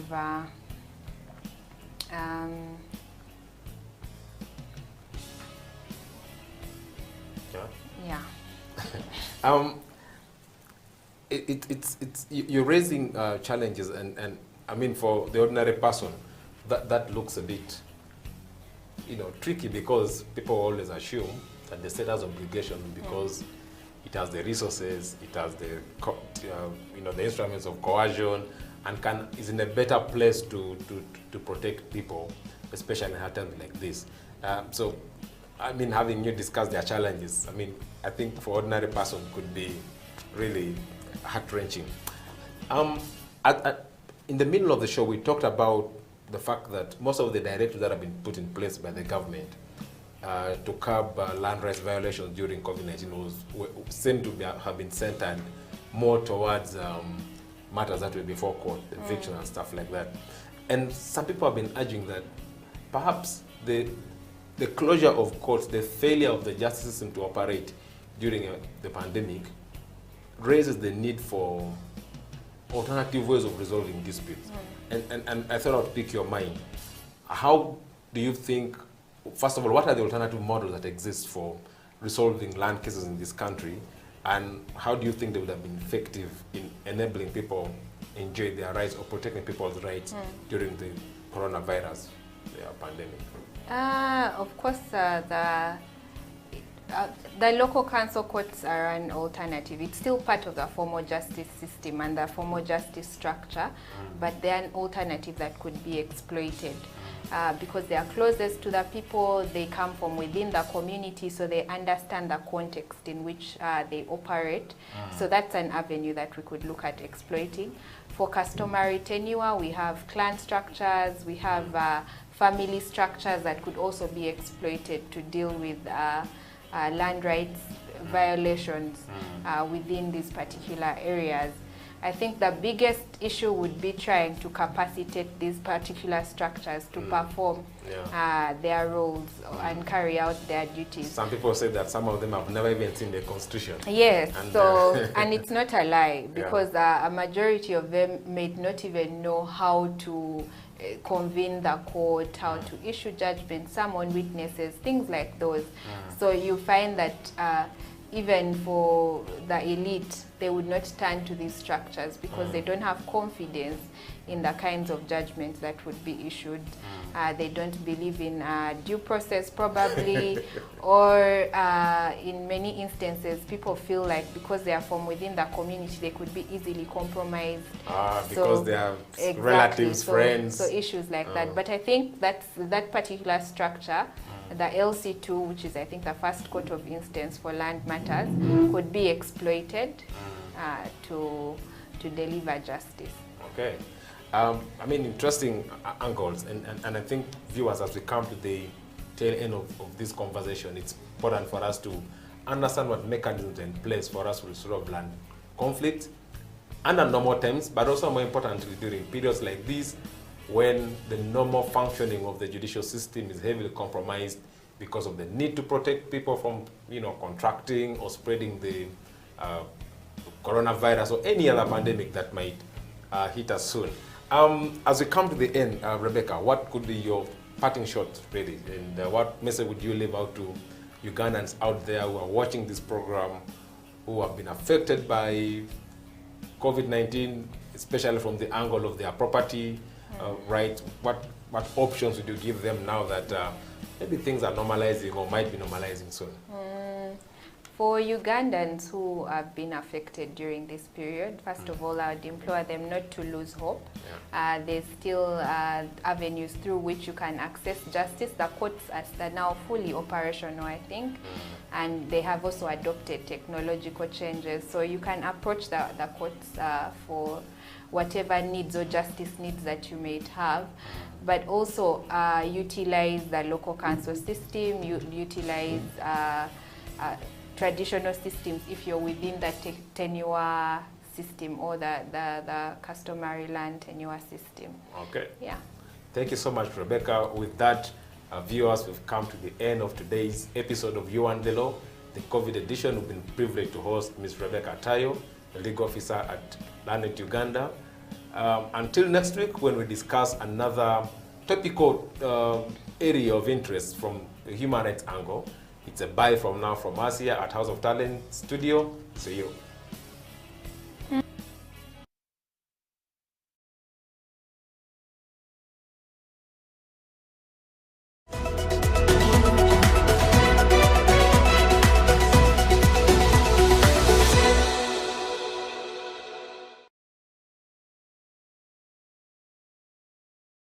COVID-19 came and disorganized our economy, brought our health system to its knees, and along the way, affected our rights significantly. This is You and the Law, the COVID edition here on House of Talent Television. My name is Jonathan Ochom, your host.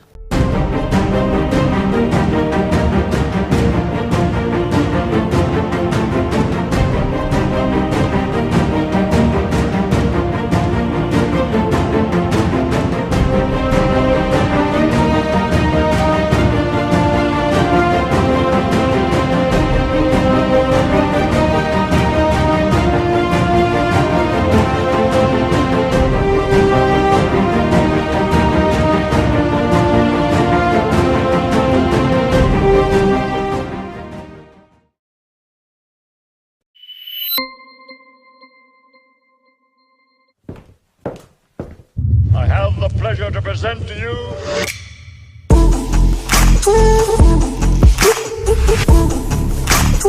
KCCA has taken a number of steps to address this sanitation challenge, which include, but not limited to the following: the setup,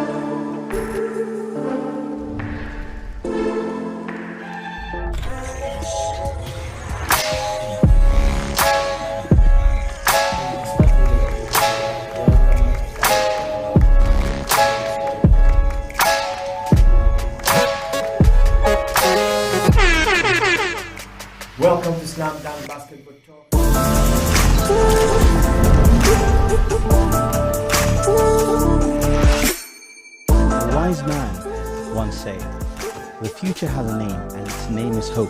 A tiny flicker of light that feeds on hope is enough to shatter any shield of darkness." At Mandulus, we really believe.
ko byendaba nze sinnabaako wendaga maaso ku lutimbe gwe kanula amatoola be ennyindo zisamuka amaaso gawulira mpebooka bw'otonga enziku oba mukenenya byonna mponya zirwala bigalanga olugattako puleesa balwala sukaali na munnyo nze bunzaali kano kekatta emmese kekatta ebiyenje kana akayimba katta n'ebiku ebyabateesi ndi musezi ntambula giro neebaka misana gye nzanyumya ebitanyuma ajimba bye banaalaba nvumbula binajja nvunza mu sikaati mbatambuza ensi yonna nga nfuuse ekilipsi mbimbaale mu maleewa nti Kampala mu bafere jinja lya mukiira nze tololo mu seminti sinyomwa neddira ssanyu akabbiro byoya bwompa akati misinde nzaasembayo okutuuka ntuuse n'akayimba k'essanyu kali special storyteller n'engero nnyumya nkuwa kawoowo bagamba Kampala nze kali na potential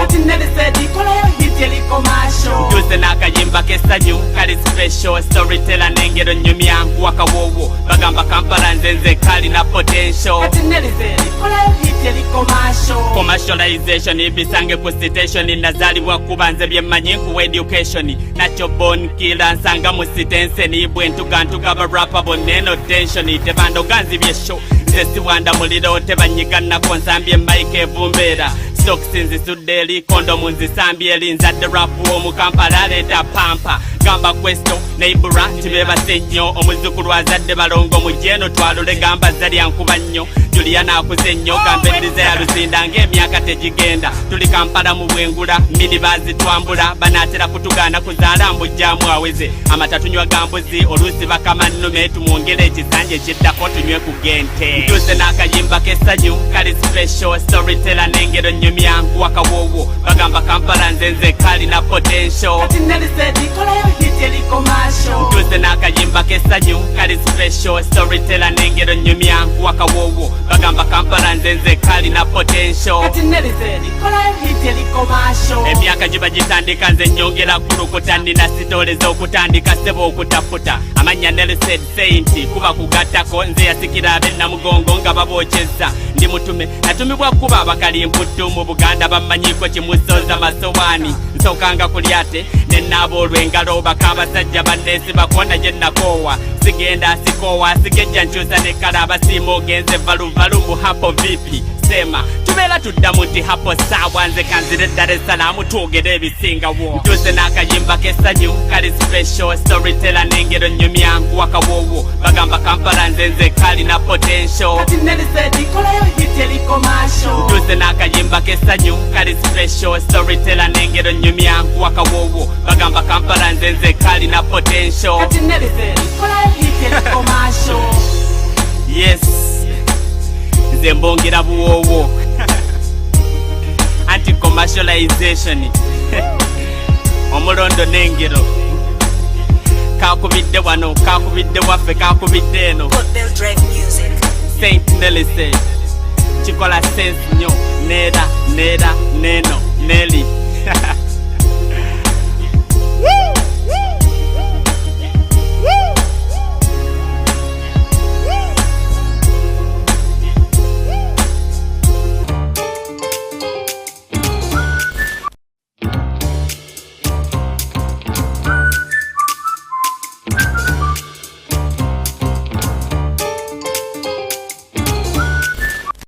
So I'm a rebel with the trouble. They all tremble when I babble. Make them wobble, make them rumble. Give them trouble cause they gamble. Man, I'm a gamble, sakata fimbo, sakata flow. Now we go, tumble in the jumble. Then we go, wombo lombo. Wibble, wabble, wabble. Mpola, sebo. Mini stacky mambo jumbo. I bounce like a dribble. I ball like Mutombo. Going global like the mobile. Now police are black label. Mimi ni wanna rebel. Where I'm from is called Kampala, it's Kawempe. Up to Calcutta to the whole world. Yes, sir. We'll be taking over the whole globe real soon. Where you from? Oh, from Kingston to the Congo, Black Spear, we do it like the jungle, you know? From Crown Ice with them bought mango. We tell you right now, we tougher and tougher. We get stronger. Move through these streets. You used to make fun of me when I was a little child, you see? Yeah. You know, you always have half belief, you know? Because the man will murder and some of them man will thief. You know? Smoke ganja.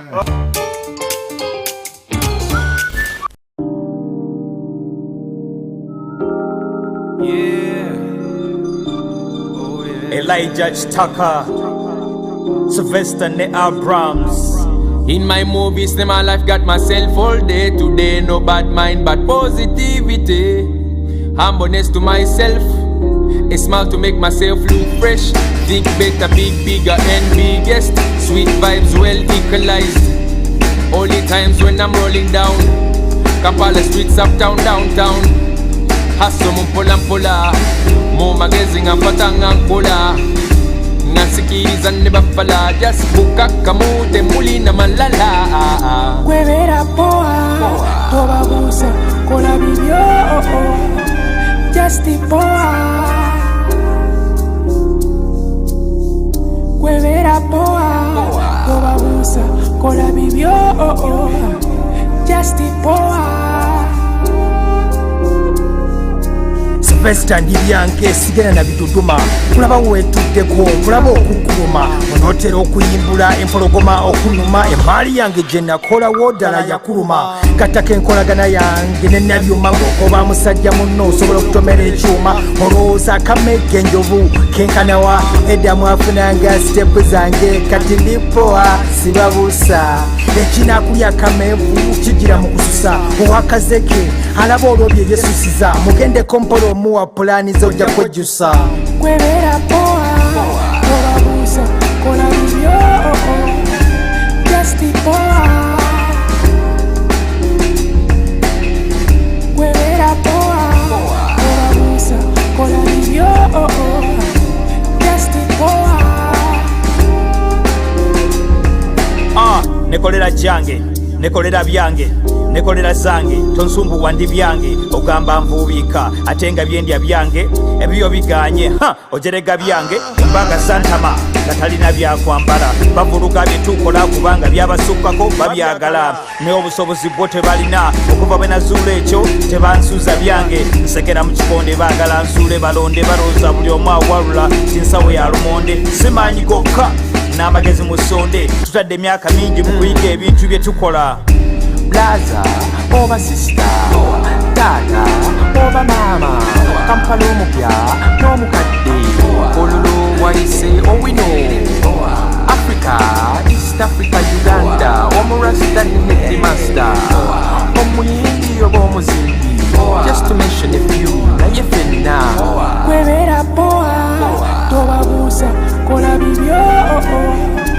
Just poa. Kwebera poa, tobabusa kola bibyo. Just poa.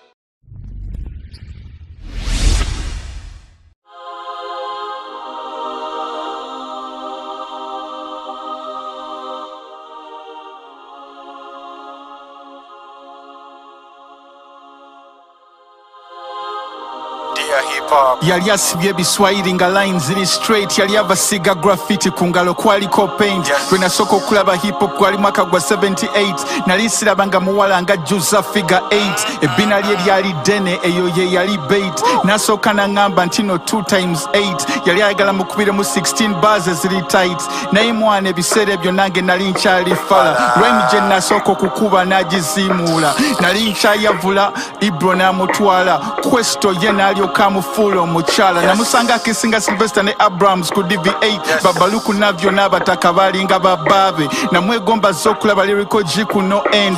Lumix ye yamuleetanga entinda ku weekend. Yala Slight Milka be balinga ba girlfriend be. Nze ne mulekwa back in the day had no money to spend. Namuweereza kasoda nanga akimanye nti gyendi. Ani yali amanyi tulibeera together in the end. BFE yatandika okufuna platinum checks. Nandaga ba queen ba P-Tech ne ba president. Yangamba Bagamba mbulire stories aba ghetto residents. Luga flow is my culture, so I must represent. Yangambe gulu lyampe ekitole ky'okubeera intelligent. Nyinyonnyola abaana concepts babeere confident. Global yampa amaanyi g'okubeera eloquent. Tuwa tuzikubye locally ne internationally. Financially yeyanyimusa nanzija ku cement. Spiritual, I'm trying to be the best man I can be. Lyrically, the pen is mightier than the sword I can see. And I promise to love you forever. Signed yours sincerely. Dear hip hop nze nkumisinga. Mu bakazi be nakabeera nabo ye gwasinga. Chechi kunyiga chechi kabya amaziga nze nkoyo okulaba nga bakumistreetinga. Oli mulungi smile eringa poetry. Kakwate mu kiwato ng'akwata ekitontome. Tutambule ffembi abateesika tubalumye. Tula waneno ku kisambi nkunyumize story. Memories mu mpewo nga boomerang zikomawo. Ng'omwagalwa wange ng'awumya akawoowo. Nga Aaron Ebao twesikamu ne twejjawo. First date ne hip hop twalya luwombo lwakaawo. Bwe nakola poeme yasooka yagamba wow. Ne mulaga eggulu nga telescope ya Galileo. Luga flow ng'akyawoma nga sumbuse yakawo. Kino bakasangwawo kye balanga nkiribaawo. Bw'oba owakana gwe genda obuuze jjajjaawo. Najjako akawuwo ne mpandika fomula empya ku lubaawo. GNL Zamba lyrical architect w'ekimbeewo. Sajone yayawula aba hip hop mu kipeepeewo. Buli ssaawa obwongo bubeera budduka ng'akaweewo. Naye mwana GNL Zamba n'otulekawo. Mpulira kati oyimba ne mangere mwakola duo. Nowe wuwoddamu tukube sheziri annual. Baboon forwest obasomere manual. Hit city classic style eri fantastic. Zambo yagala kala ya white olinga wa traffic. Konzo mwana muzungu naye omutima gwaba nilotic. We go together just like gin and tonic. Juzi namugambye engeri gye njagala mu hip hop. Naye n'agamba mulete mu buliri tukole manage twa. Kuba ndaba engeri gy'omu missing oyinza n'okwewa obutwa. Dear hip hop nze nkumisinga. Mu bakazi be nakabeera nabo ye gwasinga. Chechi kunyiga chechi kabya amaziga nze nkoyo okulaba nga bakwabusinga. Oli mulungi smile eringa poetry. Kakwate mu kiwato ng'akwata ekitontome. Tutambule ffembi abateesika tubalumye. Tula wano ku kisambi gunyumize story. Dear hip hop nze nkumisinga. Mu bakazi be nakabeera nabo ye gwasinga. Chechi kunyiga chechi kabya amaziga nze nkoyo okulaba nga bakwabusinga. Oli mulungi smile eringa poetry. Kakwate mu kiwato ng'akwata ekitontome. Tutambule ffembi abateesika tubalumye. Tula wano ku kisambi nkunyumize story.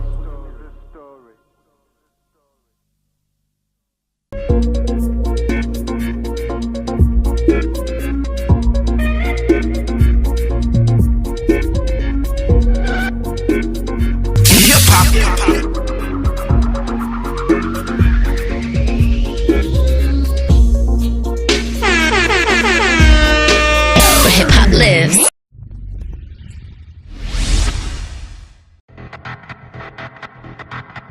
Yeah. It's God's MC. What Josh just be? What up? Listen. I got a G.O.D. all up in my DNA. Tornadoes, I get you carried away. Normally you get awake and get buried, but Myers and listeners buried awake. Came to the session to bless them and swap them with foes with the seconds. I carried the lake. Do the impossible, move every obstacle out of the way that I bet we could break every expert. An exam my DNA strand was left stranded. The head jam into a jam. I got called masculine red-handed. I say that my reach only expanded. Even my setbacks are set standards. Impressed gamblers, I get better. I'm the wild card, more or less gambler. God is my witness in my defense. I was born swimming in the deep end. For me, killing tracks is a must do. Ain't no maybe, ain't no defense. Every rap campaign, I spearhead, guaranteed to get my point into a crosses. Before they put Myers to direction, automatically got pointed to the cross. I am pretty clear for a road sign. I put on in my off time that I'm respected. With or with no rhymes, that I'm connected. Even when offline, moving this boss for it. No habits, and when every Star Wars comparison, every newcomer to sing, I ain't better than only when I'm respected like American. It's a story of how an ex-heritage was still afforded a godly inheritance. The one like a professor emeritus. We know we never deserve it. They married us, so while they feed off a sprinkler, they catch and they lean in the seat of their lamb. But mercy, we in the seat and on all they behalf as we kneel and we pleaded the lamb for mercy. I used to lit it when they get into the ring, but these days I got an overtones. Cause everyone that I know wanna be king, but nobody wanna be overthrown. You should know that I came up battling. I'm used to punches getting overthrown like javelins. I go over domes. The slack is something I don't condone. While cats were trying to be Hova clones, I go bully before Jehovah's throne. That's why all these skills that I'm known to hone got lyrics with spiritual overtones. I outshine competitors grown for chrome. Hip hop is my house and I'm home alone. That's it, I'm only here to make observations and message your echoes across the globe. So hands in the air if you got the God DNA. God DNA. Hands in the air if you got the God DNA. God DNA. Hands in the air if you got the God DNA. You ready? God DNA. Yeah. God DNA. Hands in the air if you got that God DNA. Hands Hands in the air if you got that God DNA. Hands in the air if you got that God DNA. God DNA, God DNA. Hey, you want another rap? You ain't heard you enough of that. And I ain't even sweating none of that. Cause all that matters is Jesus is coming back. Will he find you faithful or distasteful? Will he need to be graceful cause you never got your breakthrough? Never humble yourself enough to let him break you. What let it take you? SB bringing these little ways so they can shake you. What's the matter who we bring the bass to? If our faith isn't what we give a bass to. If a trumpet's blaring and you wanna hear it, but it got me in it is not apparent that it's nothing but gimmicks, it's all apparent. And when we must account, we'll be so embarrassed. Man, that DNA ain't got me fake, bruh. It's why we love when they hate, bruh. It's nothing not authentic or made up. When it come to my genetic makeup, take a blood type, better be A&O. Cause when it come to Christ, that's the way it goes. From KLA to Mako, we turn up all the way, I'm on my feet, but put your hands in the air if you got the God DNA. God DNA. Hands in the air if you got the God DNA. God DNA. Hands in the air if you got the God DNA. God DNA. God DNA. Hands in the air if you got the God DNA. Hands in the air if you got the God DNA. Hands in the air if you got the God DNA. God DNA. God DNA. Hands in the air if you got the God DNA. Hands in the air if you got that God DNA. Hands in the air if you got that God DNA. God DNA. God DNA. Turn up.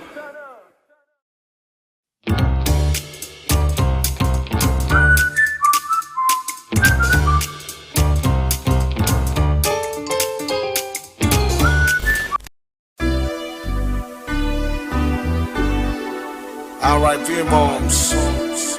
Yeah, never forget you. Yeah, and for everybody else that we lost, everybody that we love. Yeah, I miss you.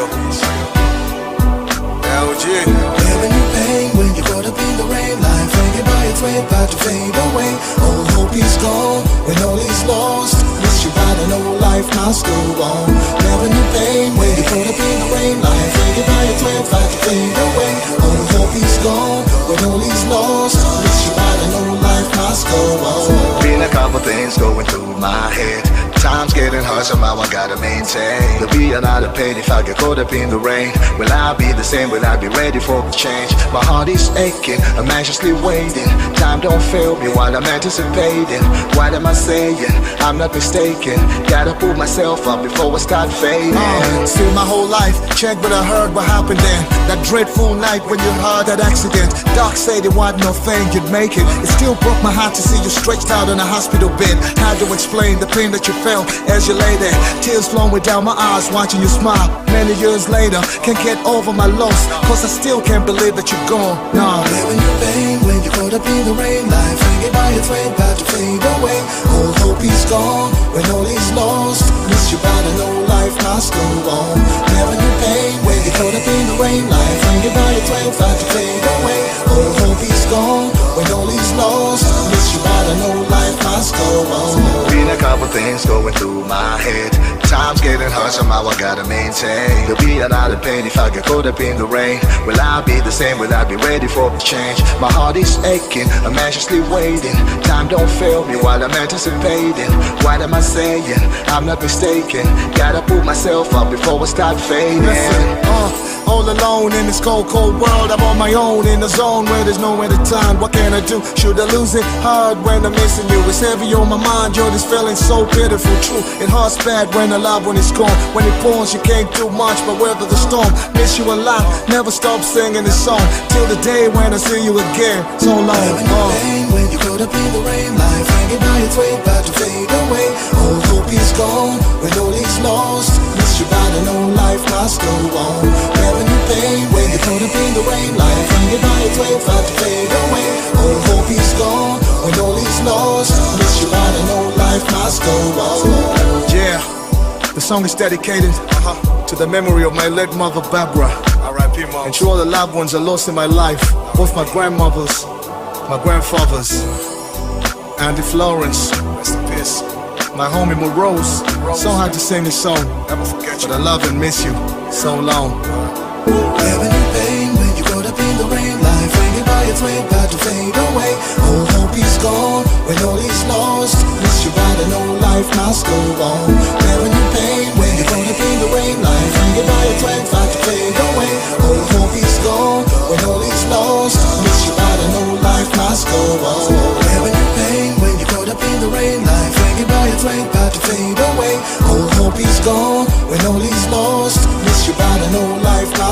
on. Never knew pain when you're caught up in the rain. Life hanging by its way, about to fade away.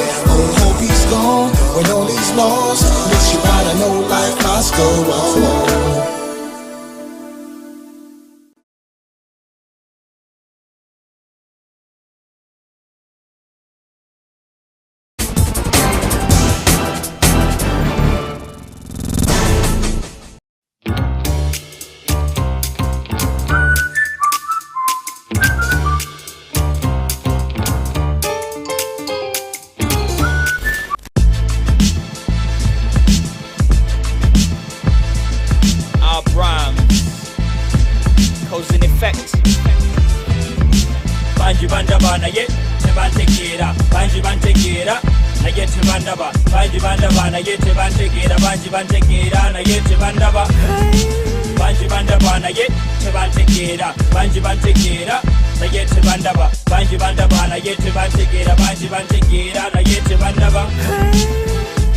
Ontegeera otya obuuka sokosembere ngontunuulira ontya twali twesisinkanyeewa naye ekyo nga tonnakiddamu mbulira onzudde otya obadde onnoonya mbulira obuuzizza otya yana akutumye oyo akusudde ku kyokya sembera lekera okwemotyamotya weebuzaabuza tunula mu maaso toweetya abamu bamanyi nga rapa bamu bamanyi nga b-boy sibyewakana abamu bamanyi nga eddoboozi eryogerera omuntu owa wansi yonna gyendi abamu bamanyi nga yimba kyendi abalala bandabande babuuza musomesa wuuyo abatamanyi bo bawuza fala wuuyo nakyo kinkolera kuba mbayite kuli talaba olwo abagamba nti nina amaasaana abiri gali maaso abiri gali mabega nkoto lwaki balowooza bwe batyo kuba nzinengera gyenva nejengenda banji bandaba naye tebantegeera banji bantegeera naye tebandaba banji bandaba naye tebantegeera banji bantegeera naye tebandaba banji bandaba naye tebantegeera banji bantegeera naye tebandaba banji bandaba naye tebantegeera banji bantegeera naye tebandaba abafere bantya bwe bandaba bo tebaddamu kucacyanca bakirako bingubiridde mu kyenkya anti ndi mu bufu obukodyo nina nkuyanja bategera waggulu nempita wansi ne banteeka ku kkono nempita ku ddyo mbaleka basembye kya bulijjo obukodyo bwe gaba mazzi ewange yeewali ensulo ewange gyensula olumu onoonya n'ombula olumu nsula nkola olumu nsiba ntabaalira ekumpi n'ewala sinti mbewala mirimu gyenkola gyanfula nantalabika ninga mazzi gansuwa banji bandaba naye tebantegeera banji bantegeera naye tebandaba banji bandaba naye tebantegeera banji bantegeera naye tebandaba banji bandaba naye tebantegeera banji bantegeera naye tebandaba banji bandaba naye tebantegeera banji bantegeera naye tebandaba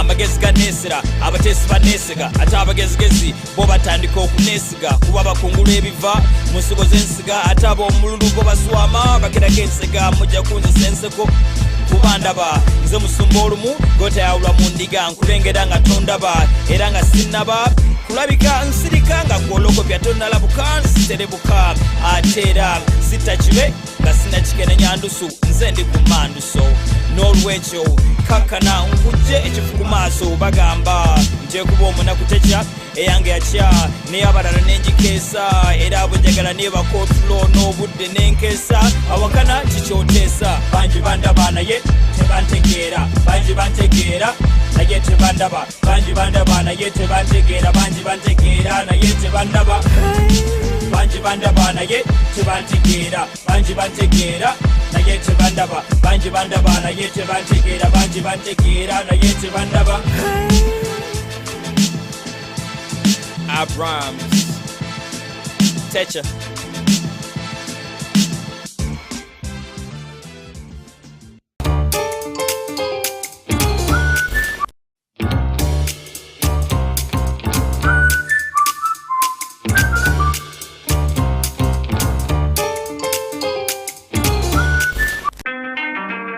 Eric Onassis on the beat Sylvester Kabombo yeah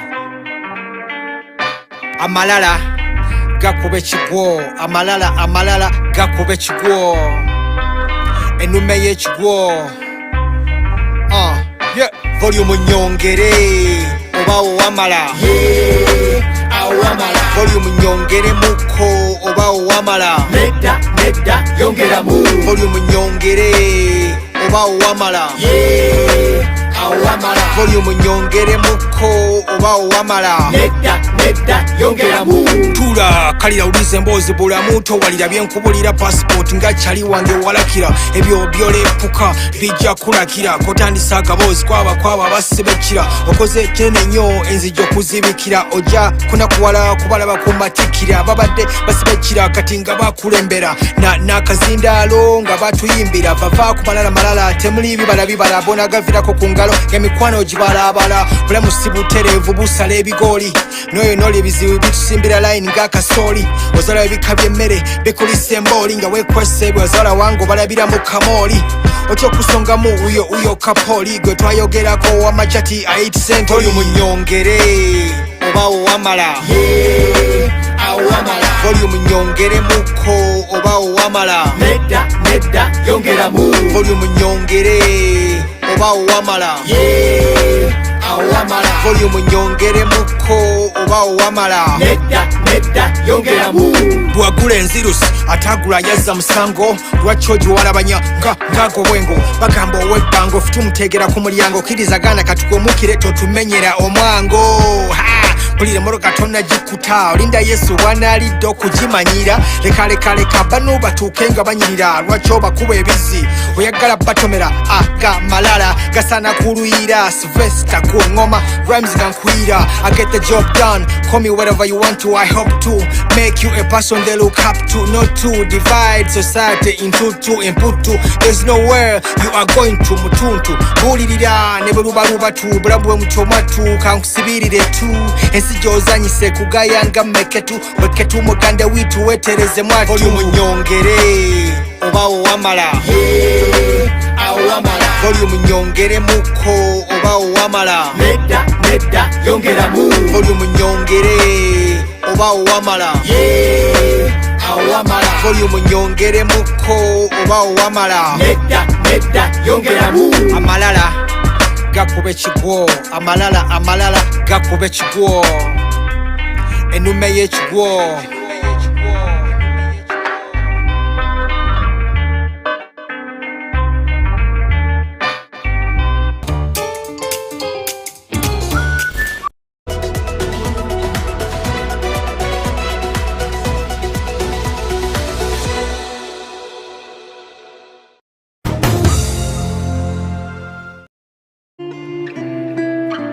People at the moment are struggling to understand the older generation because times have changed. Technology has come in. They've moved on. Yes. We're the ones sitting back and wondering, what is my child on to? TikTok has surpassed WhatsApp. The other one I call, I never call it Facebook, it's Bookface. Why are you on Bookface? Dad, it's Facebook. Yes.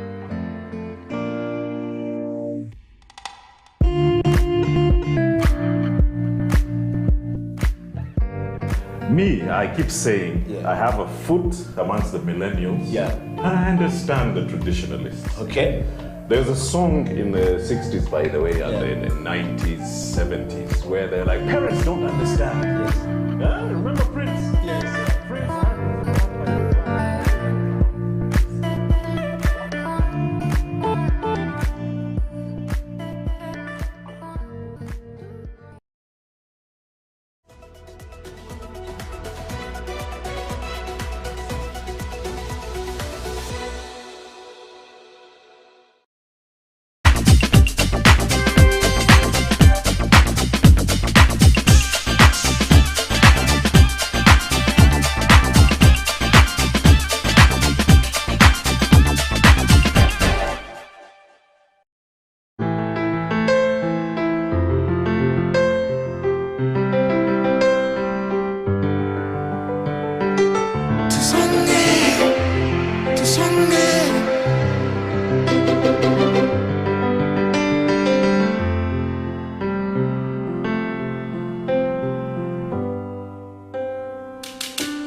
I've been in Uganda for very many years, and I believe Uganda is the place anybody should aspire to live in. We have good weather, we have abundance of food, we have abundance of employment as long as you look out for the right things. But Uganda has been hit in recent times with a stigma of greed, and it shows in everything that we read in the newspapers, it shows on television, it shows even when you're sitting down with people just trying to make ends meet. Everybody wants to bite off a piece that's bigger than what they deserve. That is Uganda's major problem in my eyes. If only we could curb the greed, if only we could share out that pie equally and of course responsibly, then we will be the best country on the planet. In the next 5 years, I really wish and hope that Ugandans can look at the bigger picture, can look at Uganda as a country, can look at their neighbors, their friends, and see that everybody needs equal opportunity. Because in the next 5 years, I don't want people to be calling me up saying, please, can you find me a job? I want people to be calling me up and saying, would you like to come and work with me? That is what I'd like to see. In the next 50 years, I don't want to see my child suffering. I want to see him prosperous. I want to see him with a good wife, with children, with a family of his own, living the dream. That's what I would like to see in Uganda. That's my honest opinion. And I'm Mark Kaheru, I'm Ugandan. What do you say?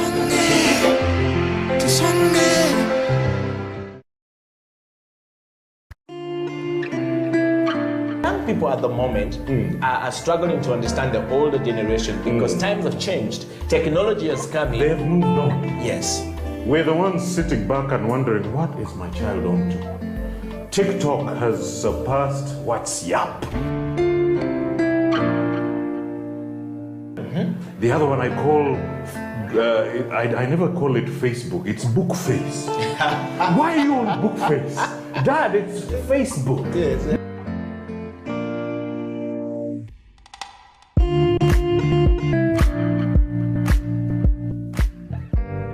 Me, I keep saying, I have a foot amongst the millennials. Yeah. And I understand the traditionalists. Okay. There's a song in the 60s, by the way, and in the 90s, 70s, where they're like, parents don't understand. Yes. Remember Prince? Yes.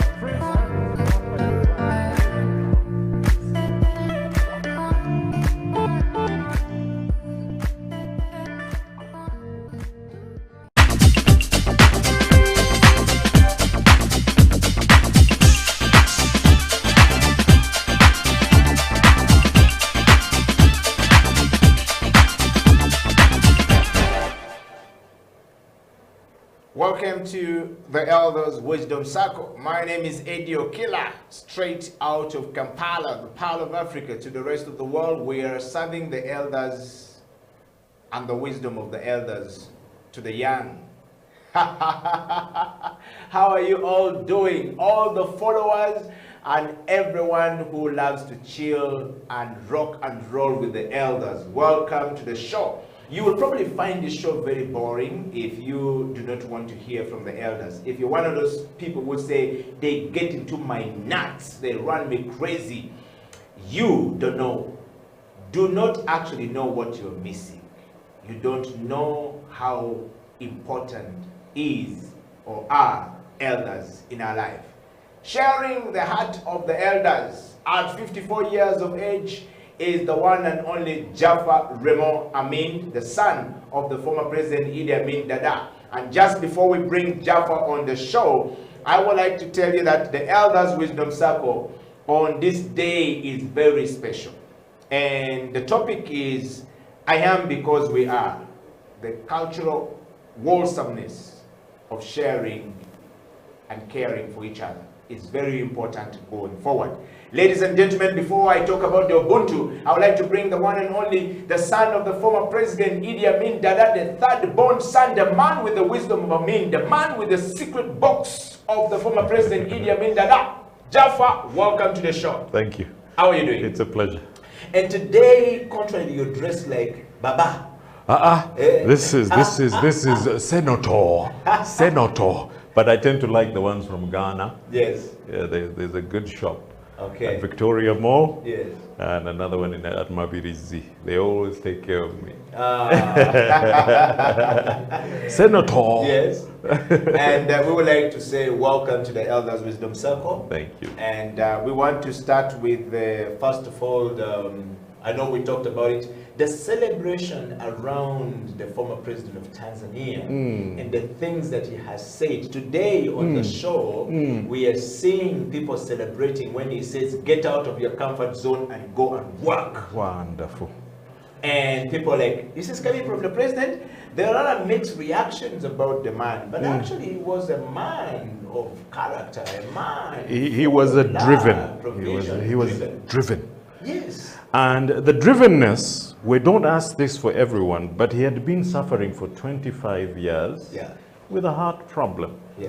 So he understood that his life was finite. Yes. The fact that somebody can appreciate that life is finite, and we are not immortal, gives you that drive. Wow. So when you look back at his 6 years and what he accomplished, you just have to salute the man. I was listening to Lumumba, Professor Lumumba, and he was, I thought I was articulate, but Professor Lumumba, Lord have mercy. That Kenyan is as articulate as they come. Yes. A true African elder with a PhD to boot. Wow. Well, Jaffa, I think that listening to all our elders and what has happened in Tanzania has been able to teach us a lot more. And if you're young and under the age of 40, 30, 25, 20, you need to be involved in the matters of our society, of our nation, going forward without having to insult the elders. You need to go to the elders and actually seek wisdom from the elders. And have a conversation with them. But speaking to power. Yes. Because ordinarily in society, they are the purveyors of responsibility. Absolutely true. Jaffa today on the show, and everyone joining us from all across the world, we're live on Twitter, we're live on Facebook, we're live on our YouTube channel, and we would like to say thank you very much for being a part of the Elders Wisdom Circle, growing bigger and better every single day, touching lives all around us and bringing the healing of our elders to our generation all across the world. And to all our African brothers, the stories of elders in Kampala, in Uganda, in East Africa is the same in Ghana, is the same in West Africa, is the same in Central Republic, is the same in South Africa, is the same in North Africa. We must continue to be connected with the elders. I want to say this, Jaffa, that in the world today, Africa continues to remain the place with the preservative, true, authentic, preservative nature of nuclear family. Thank you very much. And Africa is still holding that mantle. The wholesomeness. Yes. Of the nuclear family is still holding in Africa. What does that make you feel like? Very proud, very affectionate about it, and I refuse to make the mistake the missionaries tried to instill in us, whether Arab or European, of learning to hate thyself. That's why I gave that beginning. Yes. Yes, and I want to go through that. I am because we are the cultural awesomeness of sharing information and sharing ideas. Once you accept who you are, it is very hard for somebody to come and actually try to unhinge you from having that culture of sharing. You can have that drive to succeed, but it should never become the selfishness that we call the religiousness of narcissism. Wow. You know? Yes. Which is overwhelming us people at political level, at family level. The minute you hear a hint from your wife, you're selfish, what you did was selfish. You pull back and realize you have to get back to what is, read that statement again. Yes, and the statement is, I am because we are cultural awesomeness of sharing. But that part at the beginning. It's very important. And I think that elders should not stop their role of continuous education, continuous imparting of knowledge to the young going forward. That said, Jaffa, and to everyone out there, I would want to take you to the spirit of Ubuntu.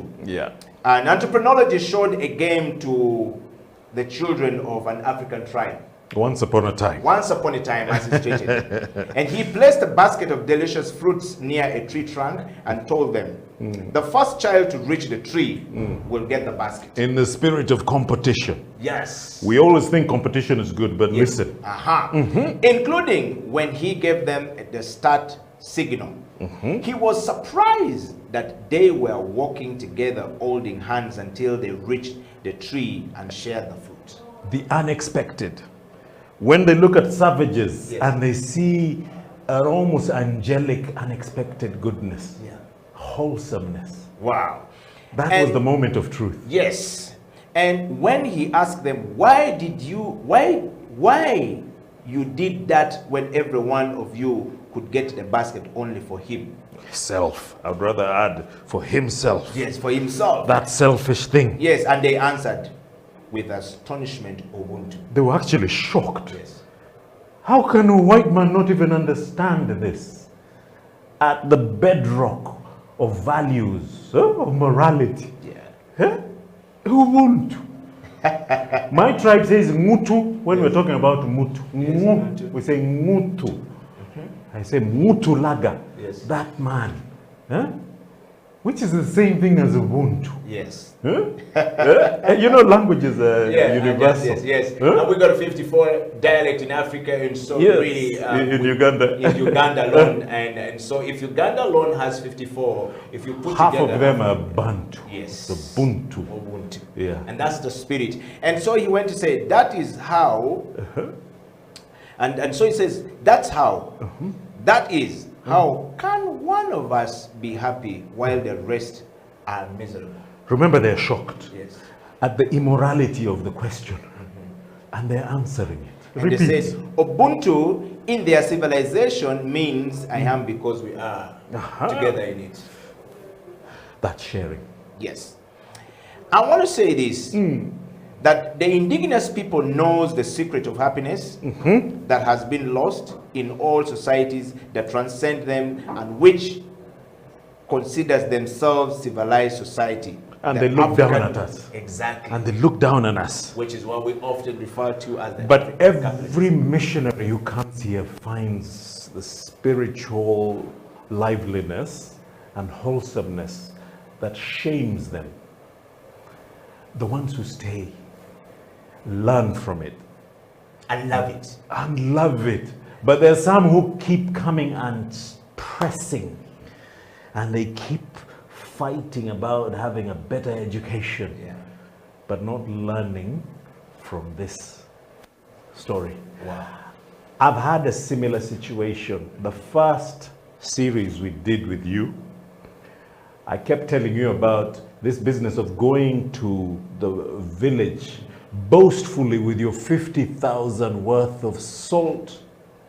I call it poisonous salt, poisonous sugar, poisonous processed oil, and feeling great at providing. Lo and behold, when you're returning at the weekends, at the week's end, they give you produce worth 500,000. When you get home and you're really offloading the produce, that Ubuntu, the sense of sharing, the appreciation for that salt, for that sugar, for that processed oil, the rewards are astronomical. And the multiplier effect is Ubuntu at its finest. And that's what actually pressed me to learn about ourselves, because I realized, my God, shame on you. What is your 50 when they can give you 500,000 in a week? Something that will last you probably for 1 month. Yes. Not going to Safeway, not going to ShopRite, not going to Game Store, not going to Carrefour, you know?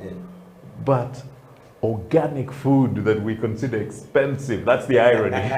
Which is actually very expensive. It is, oh my God. Huh?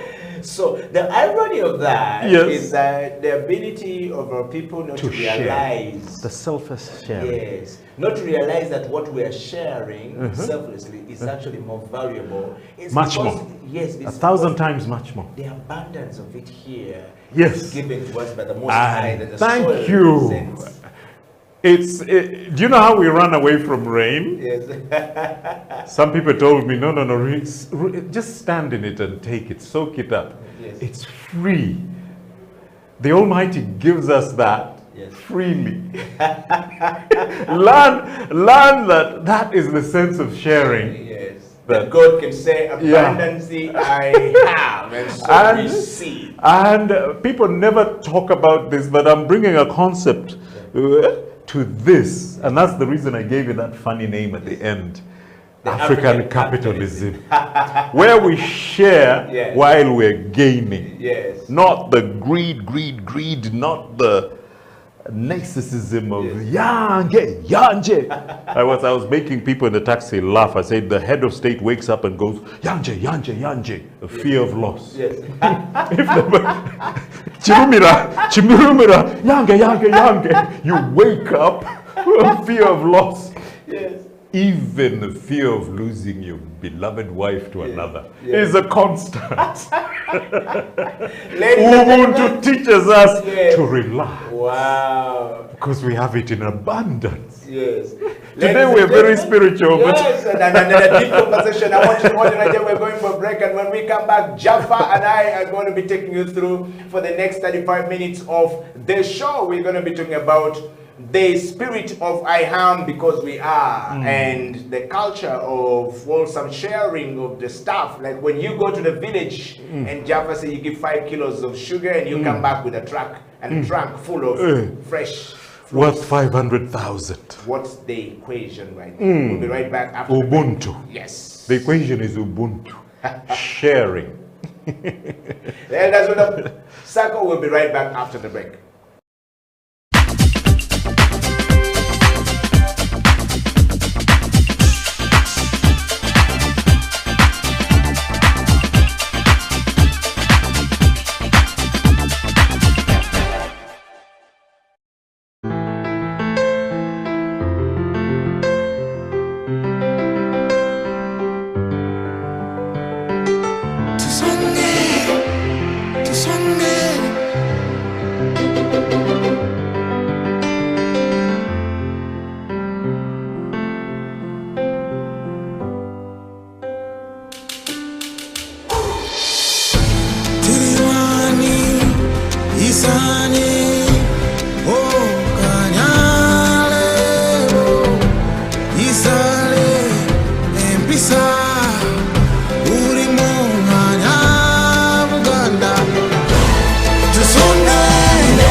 I've been in Uganda for very many years, and I believe Uganda is the place anybody should aspire to live in. We have good weather, we have abundance of food, we have abundance of employment as long as you look out for the right things.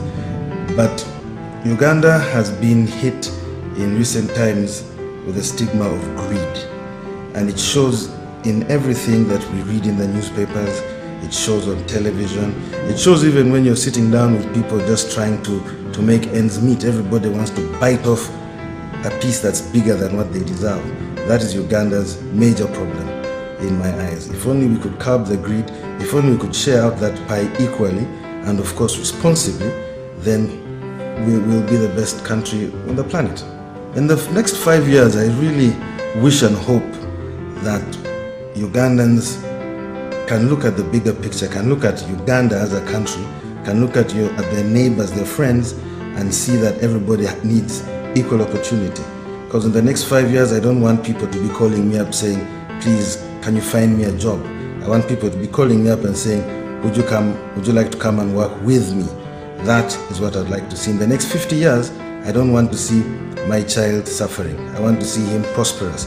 I want to see him with a good wife, with children, with a family of his own, living the dream. That's what I would like to see in Uganda. That's my honest opinion. And I'm Mark Kaheru. I'm Ugandan. What do you say?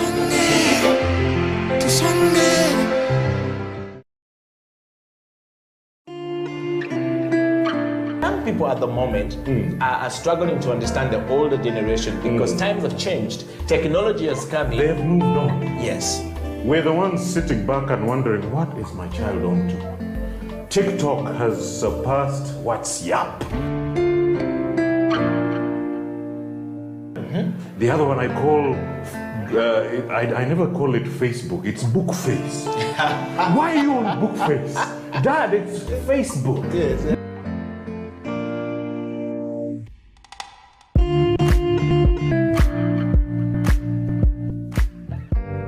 Me, I keep saying, I have a foot amongst the millennials. Yeah. And I understand the traditionalists. Okay. There's a song in the 60s, by the way, and in the 90s, 70s, where they're like, parents don't understand. Yes. Remember Prince? Yes. Prince.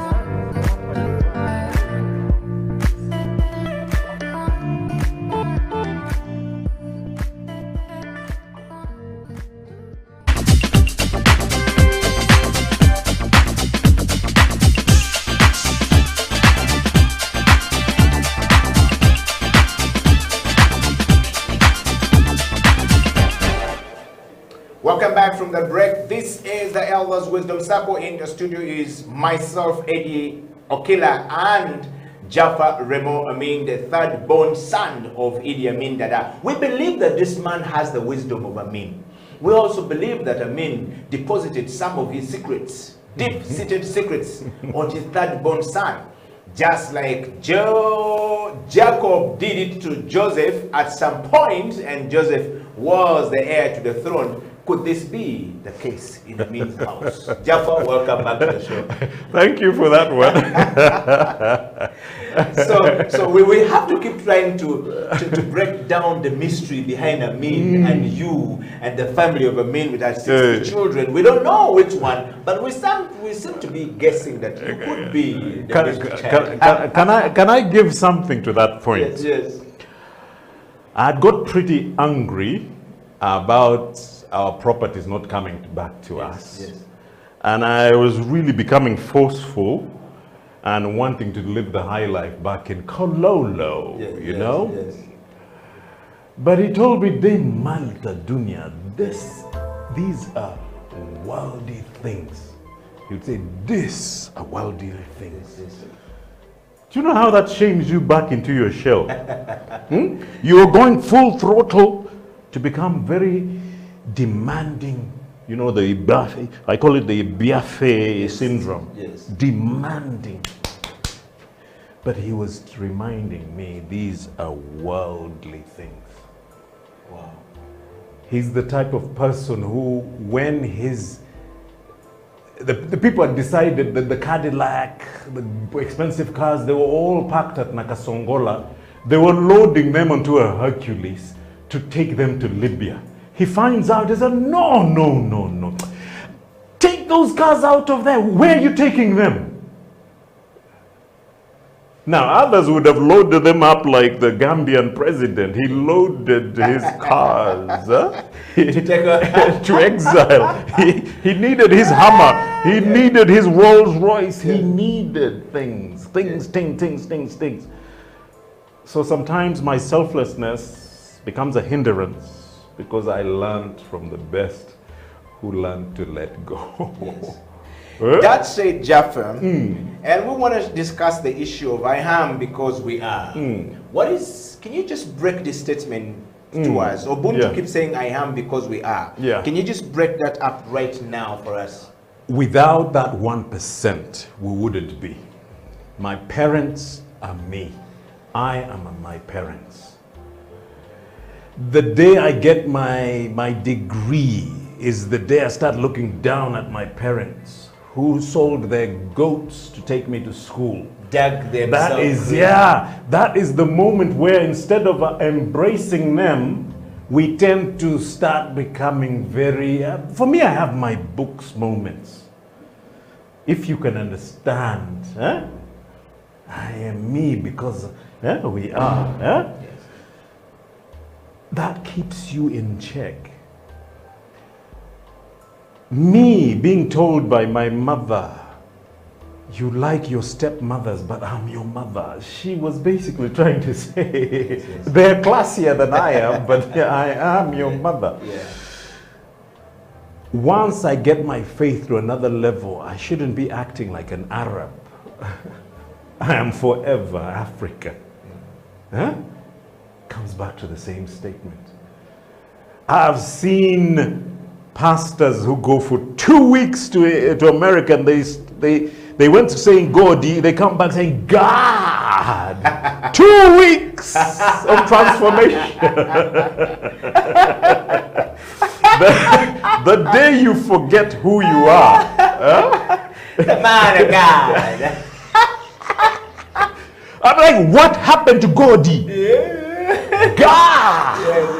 Yes. Is he another person? Yes. No, we're talking about God.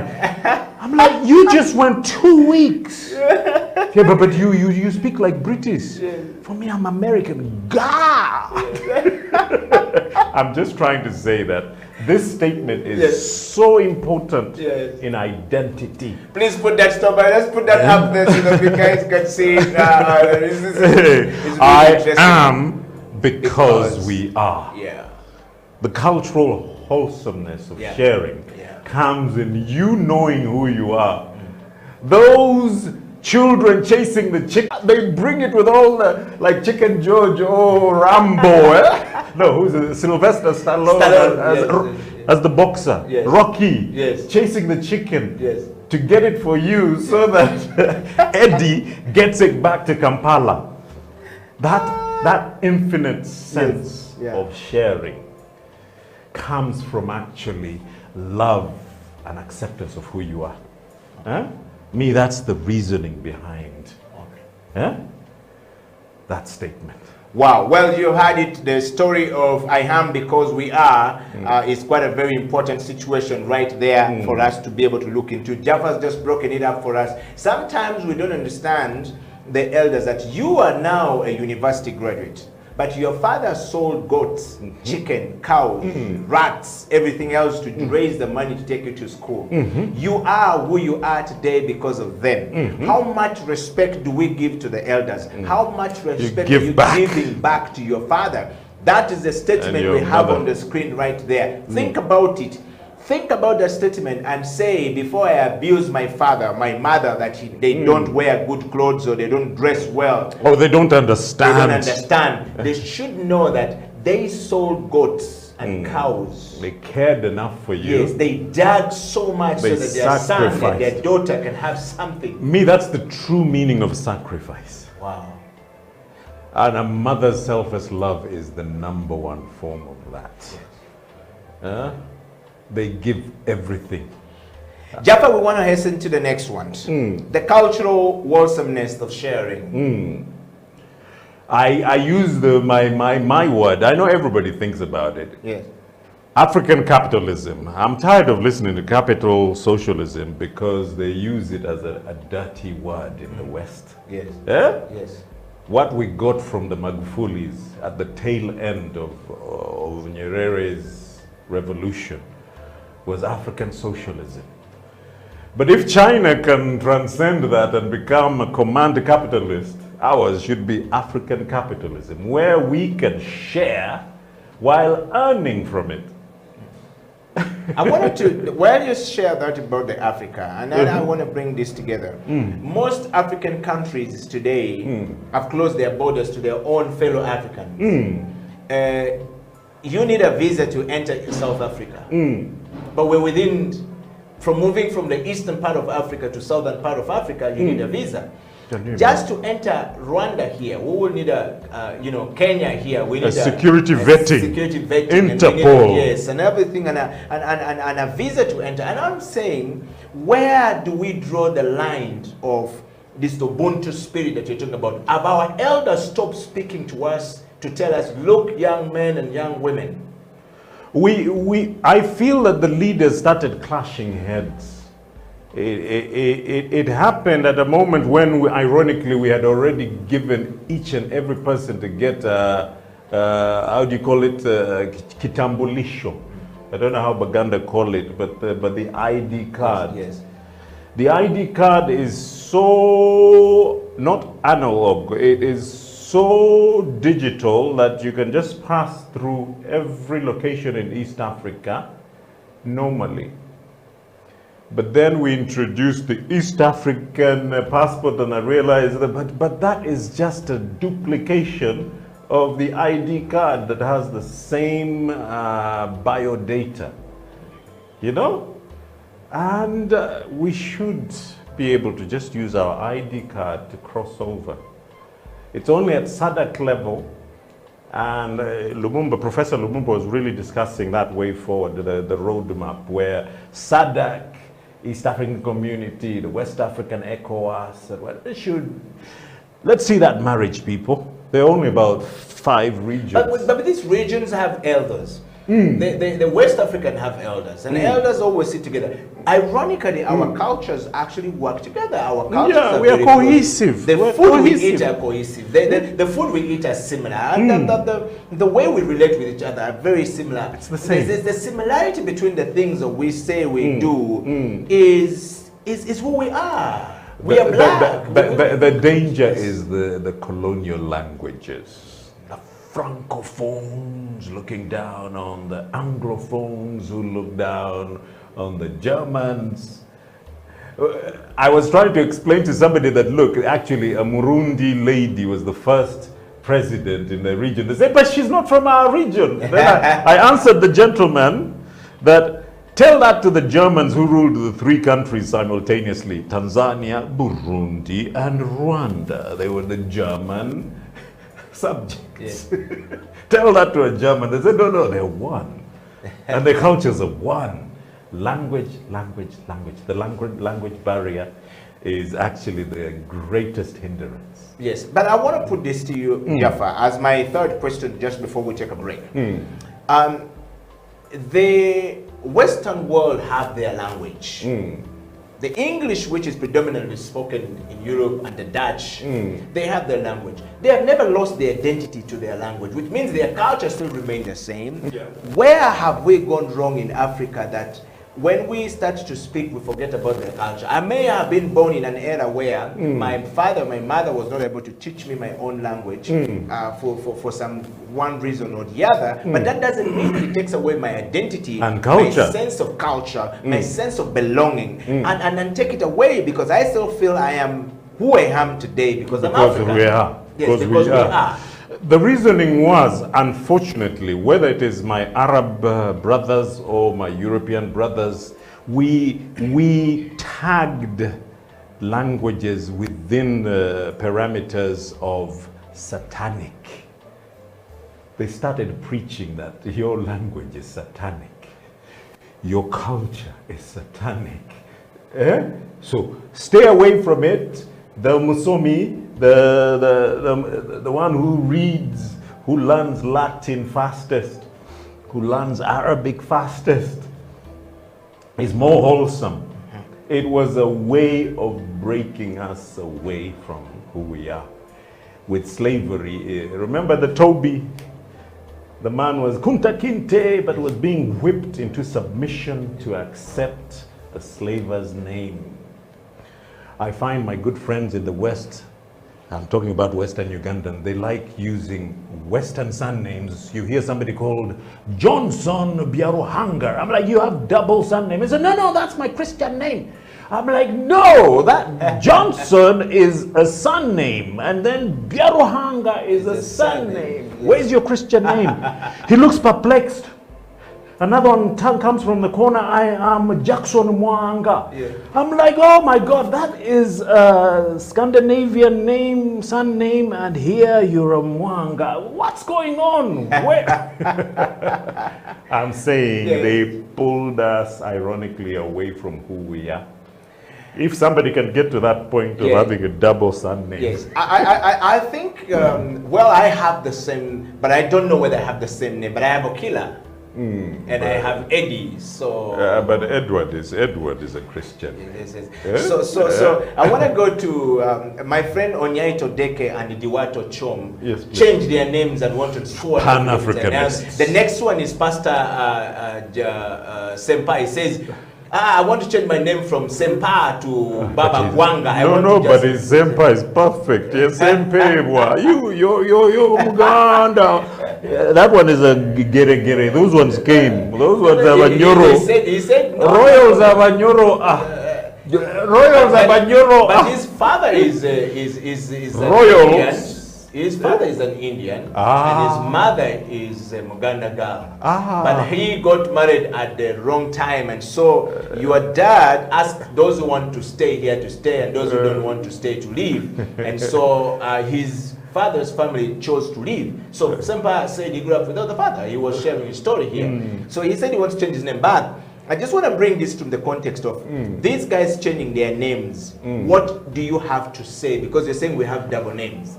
I have double names. Yes. The whole notion of questioning my identity as a Ugandan comes from seeing Idi Amin. Those are two Arab names. Yes.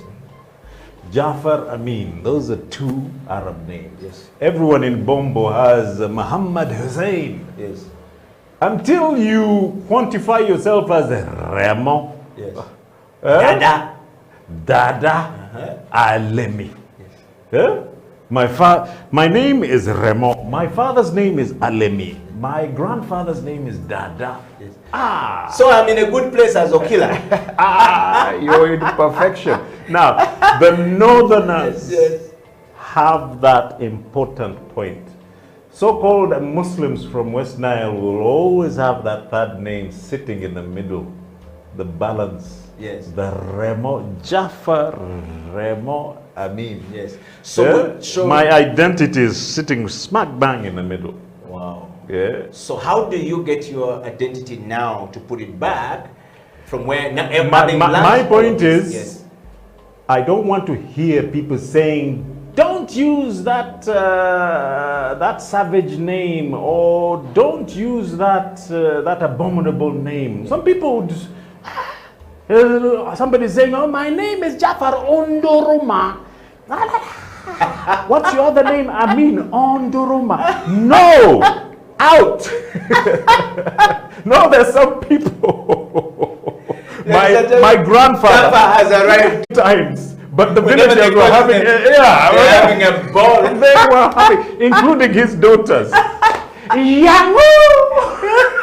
Astaghfirullah. It's like I seek refuge in the name of the Almighty. How can you call me that abominable name? Yango? Ladies and gentlemen, that's where some suckers go for break, and when we come back, Jaffa will be able to conclude the show. This show has gone bananas. And sweet potatoes in Africa. We'll be right back after the break. This is the Elders Wisdom Summit. Being comfortable with who you are. Yeah.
I've been in Uganda for very many years, and I believe Uganda is the place anybody should aspire to live in. We have good weather, we have abundance of food, we have abundance of employment as long as you look out for the right things.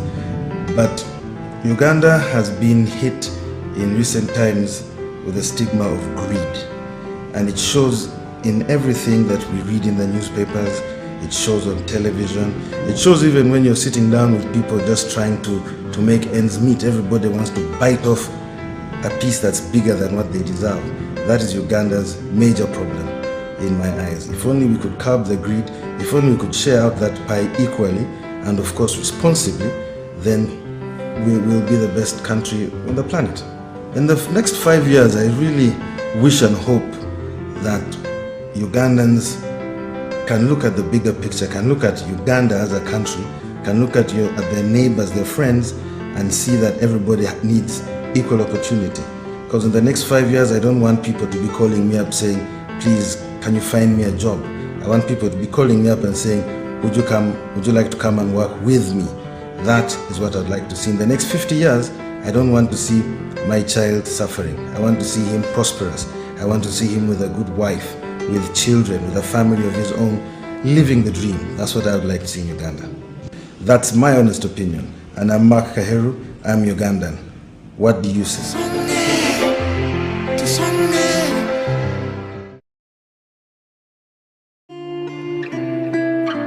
People at the moment are struggling to understand the older generation because times have changed. Technology has come in. They have moved on. Yes.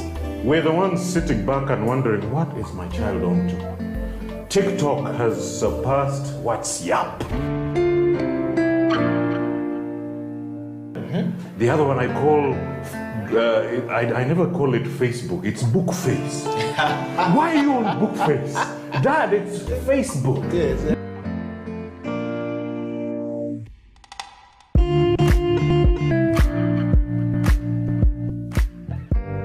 Me, I keep saying, I have a foot amongst the millennials. Yeah. And I understand the traditionalists. Okay. There's a song in the 60s, by the way, and in the 90s, 70s, where they're like, parents don't understand. Yes. Remember Prince? Yes.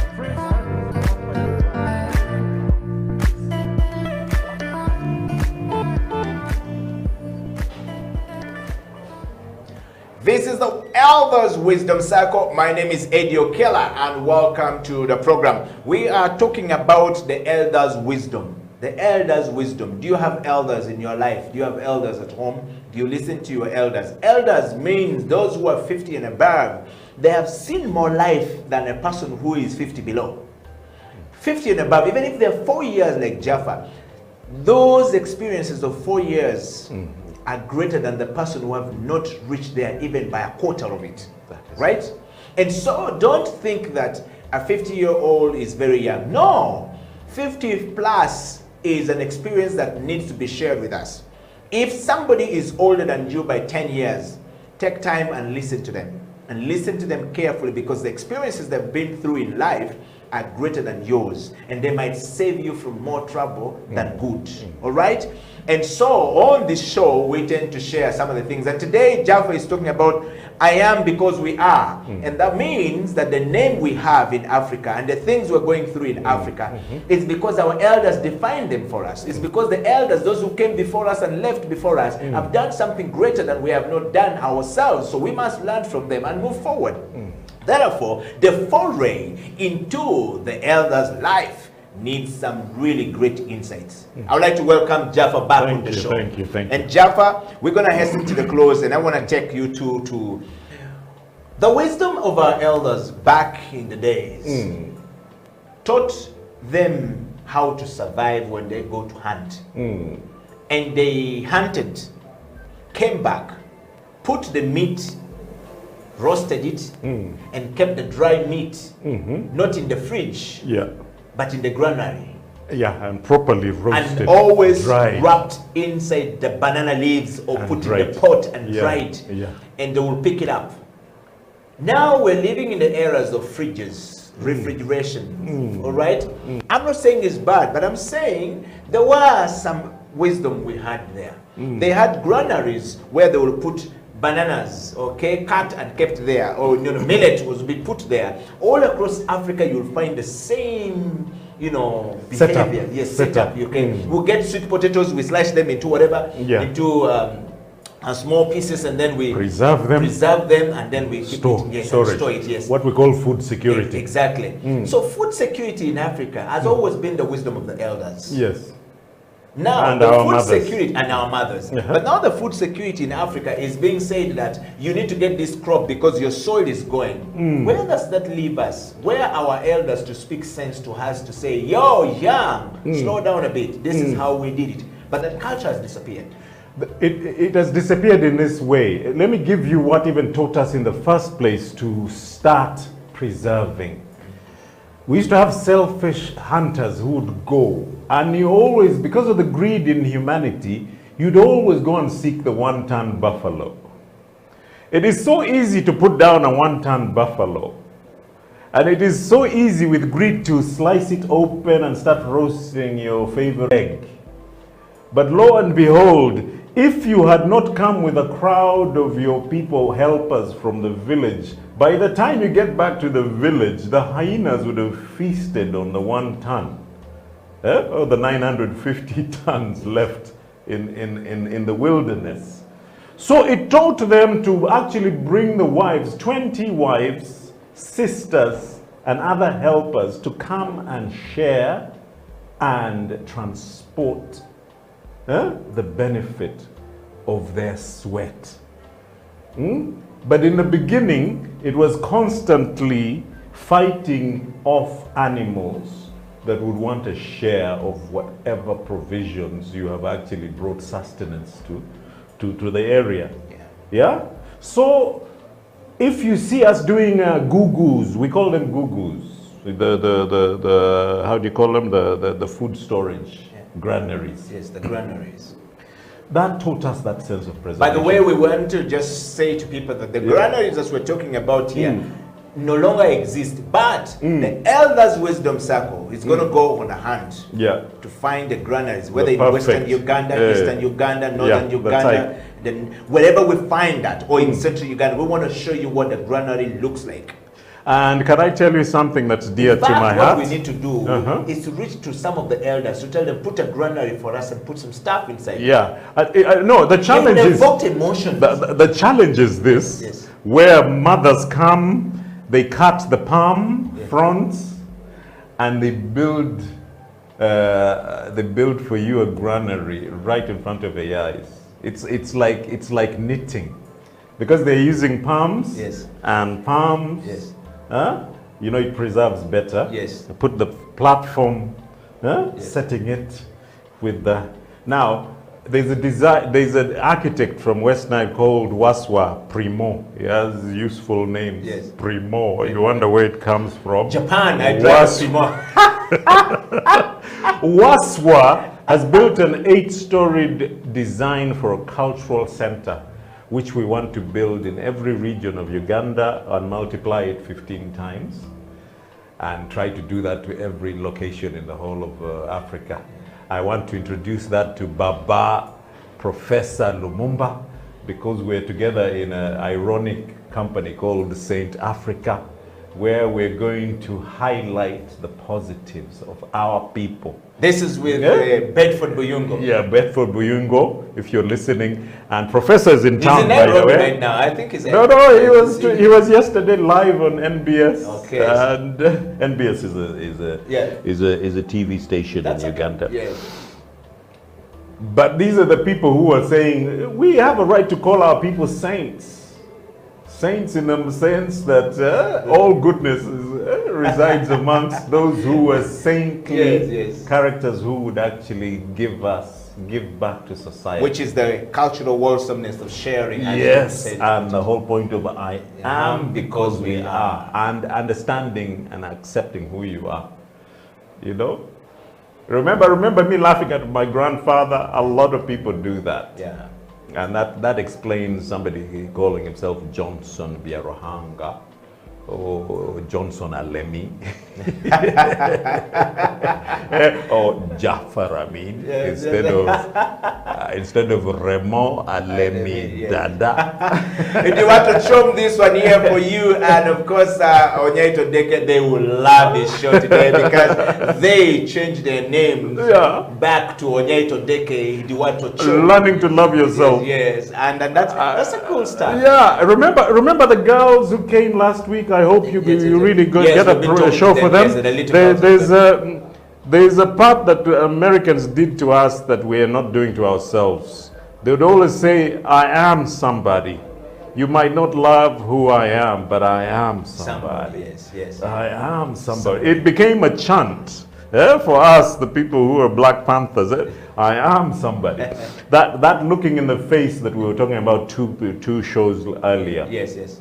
Learning to love ourselves comes out very beautifully with the Ubuntu statement. I am because we are. Please put that topic up there, and we're going to ask Jaffa the last question as we hasten to the close of the show today. We are talking about, put it up there. We want to keep it up on the screen for some time so people can see it. I am because we are, the cultural wholesomeness of sharing. And we're talking about the Ubuntu. And I always talked about, if we do not give ourselves a chance to live and to breathe, the things that are very important to us, we're going to lose ourselves in the process of transition. That is it. And if our elders are not preserving our cultures or writing about it, we are going to lose our sense of identity. Yeah. Jaffa, we suffer the biggest sense of identity as a country. Yes. As a continent. Yes. The biggest problem we have is our sense of identity has been confused.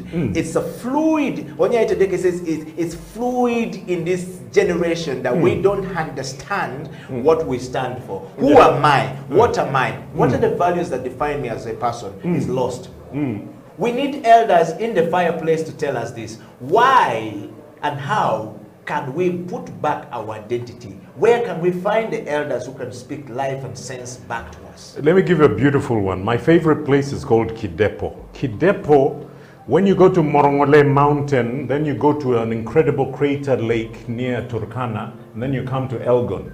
It seems to be an epicenter of all life, all Africans, or the essence of all our genetic identity.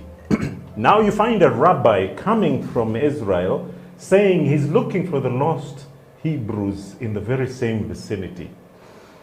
If somebody has spent his years in Igbo trying to be an Israelite, rather than understanding that they came from me, you will never settle in who you are. That explains me calling myself Jafar Amin. I'm too busy trying to be an Arab. But there's the wholesomeness of being a Muslim and a Christian. It teaches you the highest sense of morals, but it also teaches you a heightened sense of entitlement of who you are. When we balance that by accepting who we are, and you're shocked by a rabbi who says, there's an epicenter here of the 10 lost tribes, because for us, we only have, he was telling me strange things. We only have the Benjamins and the Judahs. Those two are the only ones who went back home. The rest are here. And he pointed the location. I'm like, wow! Science also teaches that the same thing, that the same location is where the highest concentration of genetic makeup of the whole humanity. And I'm like, I am because we are. That is the moment of accepting. I saw that in the 70s with Jamaicans. Do you still live in trees? I'm like, what? I said, where did the Queen live when she came in 1954? Oh no, we have the biggest tree here. And the Queen, she had to climb up a rope to enter the tree to live. They said, oh, you're jiving, you're joking. I said, now you get it. Of course we live in houses. But it's the same thing with Americans. Yes. They're beginning to start accepting and getting African names. Yes. It's not so much the Muhammad Ali's ironically getting Arab names. They're now understanding that no, you need to be called Odongo. Opio. Opio. Nsumuga. Nsumuga, Odompeng, Odonkara, Yes. Adrapi. Remo. You know, they're beginning to understand that those are not dirty names, names with a history and a culture. And that's our identity. Well, they're quick to aim at Ethiopia, and I'm like, no. You're straight from the Wolof. You look like a typical man from the Angola. Yes. You know, you can just see it in their faces. You know the way we identify each other? Yes. With Americans, it's quick. Look at Shaq. Yes. Shaquille O'Neal is a typical Dinka. He can't move away from it. He's a Dinka. 3-1-1. Now, we can tell that. Yes. So when they come and learn to listen, I have friends who come, superstars by the way, they come and sit at the source of the Nile. Yes. And they're like, Jaffa, we're going to fly in place. You set up a landing strip here. I said, Madvani has one there, but it's only for sugar. Yes. But can you imagine the history? Why should only Ghana get the return back to Africa when there's the source of the Nile in Uganda? Ajarova, are you listening? Half Italian you? That is it. The return back to Africa. Yeah. Americans are loving Africa. It has nothing to do with Obama, but he's accepting his Jaluo-ness. That sense of acceptance. Our elders understanding this. The elders taught us that. Believe you me, I came back at age 24 and I was talking through my nose. Clipped English. Wow.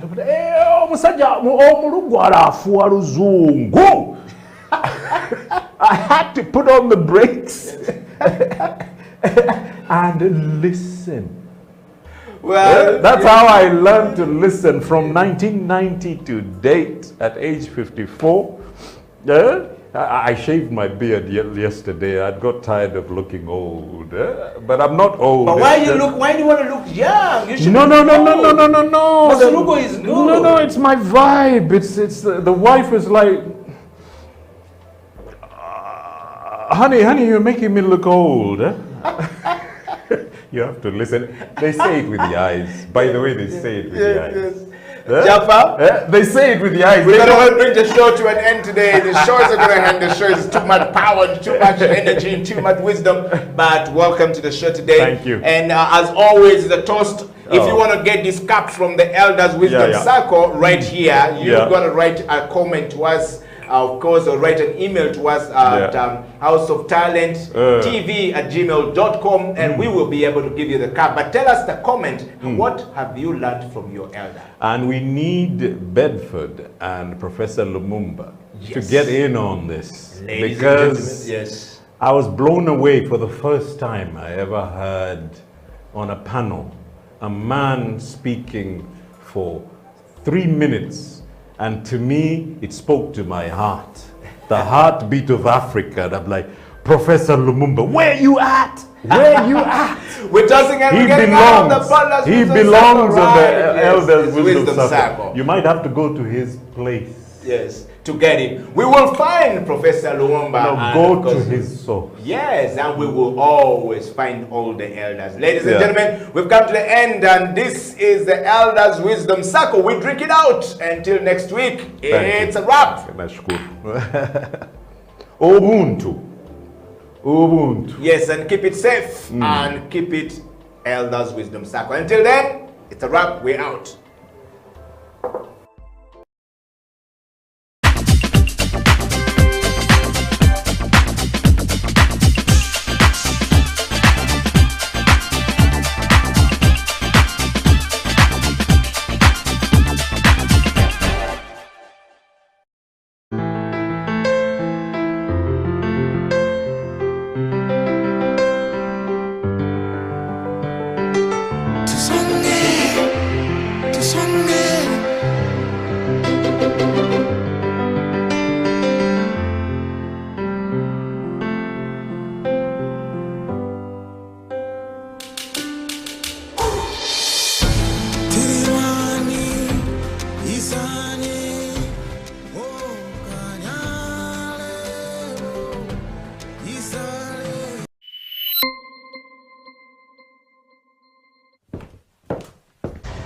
For me, leadership is a privilege of moving people towards a destiny. And for me, it would be towards God's agenda. That's the best, moving people to God's agenda.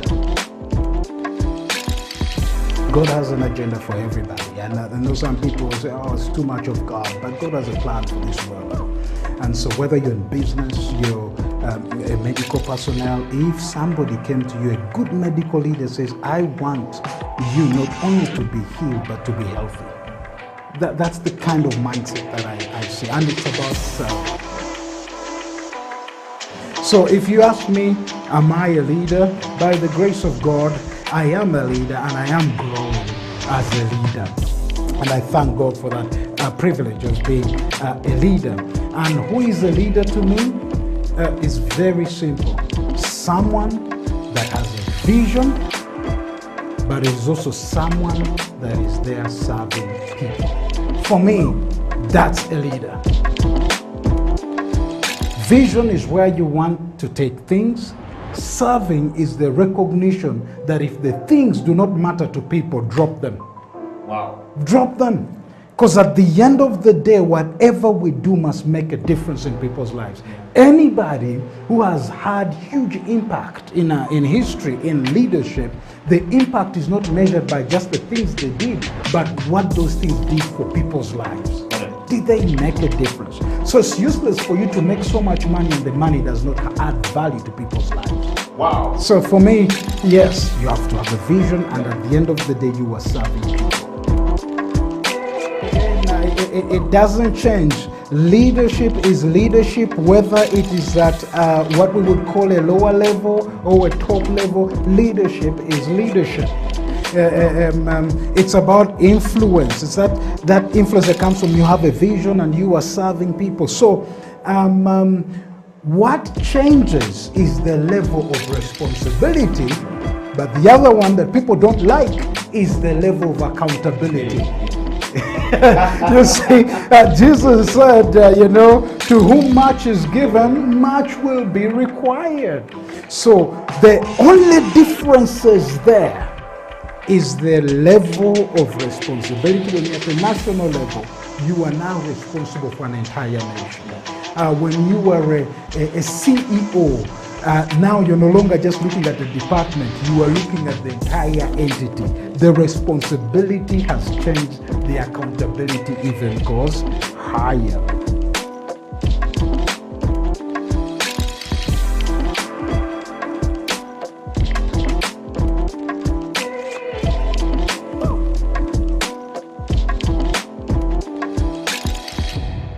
Hi, this is Julius Potlonyo, pastor at Watero Church. Thank you so much for tuning into House of Talent Television. It's a great, innovative way of doing TV, and particularly for being a part of the CEO bench, talking about leadership. You know what, friends? Leadership can be tough. Leadership can be lonely, and the dynamics of leadership keep changing. I want to encourage you, watch the CEO bench so that you can get to hear real practical tips on leadership from people who are actually practicing leadership. Once again, thank you for being a part of the CEO bench right here on House of Talent Television.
young people at the moment are struggling to understand the older generation because times have changed. Technology has come in. They have moved on. Yes.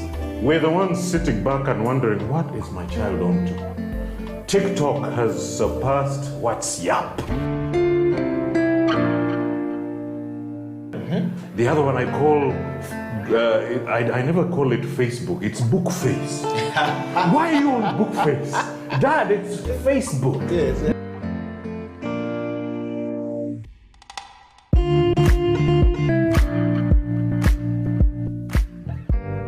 Me, I keep saying, I have a foot amongst the millennials. Yeah. And I understand the traditionalists. Okay. There's a song in the 60s, by the way, and in the 90s, 70s, where they're like, parents don't understand. Yes. Yeah, remember Prince? Yes. Prince.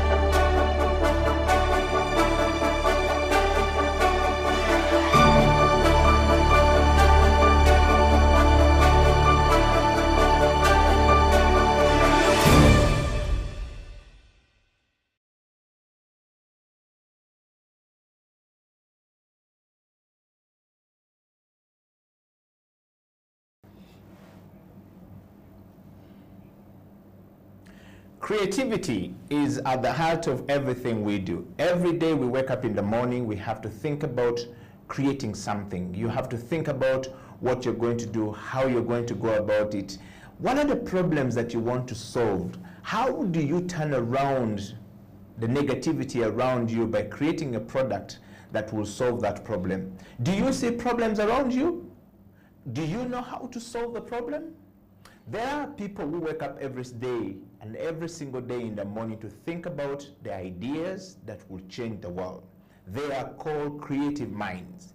Everyone is born with a DNA of creativity, and everyone has the DNA of creating something that will change the world. Are you thinking? Are you creating? Ladies and gentlemen, welcome to the Creative Industry Talk. My name is Eddie Okela, and this week on the program, we focused on the audacity of hope to continue creating, even in this pandemic situation, is something that we are discussing today.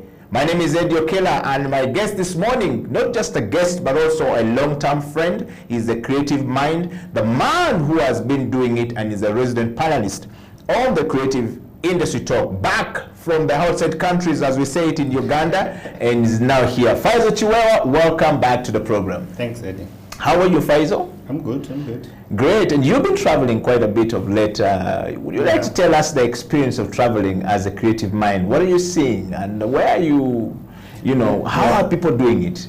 I think, what traveling really helps is it opens you up to new ideas, to see that people are not sleeping and not worried about yesterday or tomorrow, but they are really thinking about the future. And when you see what is actually surprising, that when you get to the flight, you realize that there's been a lot of changes done around mobility or moving or flying. And it's exciting to see our technology is stepping in, and I realize that there's a lot of new artificial intelligence being used for the safety of the people, but also for the comfort of those who are traveling, to be not so much in contact with other humans. So for me, it's really exciting to see that when you arrive at different airports, you feel like you're managed by robots somehow. And it's fascinating, but also it scares us who are still struggling with the opportunities to work. Yeah. I love the idea of creativity in terms of getting work done by artificial intelligence, but also you worry about those that are not able to get jobs, that they are going to be running out. The pandemic has really given us a challenge to see that we are going to be working differently and engaging people differently. So this whole moving around is really, for me, it gives us personally a challenge to start thinking a bit more on how do I sustain my career. Otherwise, I'll run out. I might be replaced by a robot. Wow. We want to just take a moment to welcome every one of you guys all across the world to the Creative Industry Talk. And the Creative Industry Talk exists as a platform for us to have a conversation around the creativity and around the creative minds and how we're creating things that solve problems in the world. Faisal, what a moment right there, you know, from your travel. I mean, I just wanted to ask you a question. Do you see the sense of us failing to get back to where we used to be, where human-to-human connectivity is really very much needed? There's a yearn of people really, wondering what is better at the moment. It also comes in with the different age groups. Some people who are older enough trying to keep away from other people for their own safety, but those who are young are really yearning to have more people to see, to talk with, as it was before. And it's that conflict, I think, at the moment. But what I think, and coming from an events organizing perspective, I think we are going to be entering into an era of hybrid interaction, whereby we've built an audience now during this period of COVID, our online audience, that when things get back to normal, inshallah, we'll find that we can't leave them alone. We can't leave them out of what we are doing. We have to keep them. They want to keep engaging because we've invested so much in keeping that audience. So I think what is going to happen is that we are going to continue with the physical interaction as well as the online engagement of our audience. So there's going to be a very much hybrid version of doing things. Wow. You who are watching the show from anywhere across the world, we want to hear your opinion. Do you think that the world will ever go back to where we used to be? Do you think human-to-human interactions will ever get back to where we used to be? Do you think we're going to have physical contacts again? Hugs, you know? A world where there is no hug, there is no shaking hands would be a very difficult world. Even animals relate to each other, and that will be very difficult for us going forward. But Faisal, let's dive into our discussion, from that recap you've given us about your experiences driving and traveling across the world.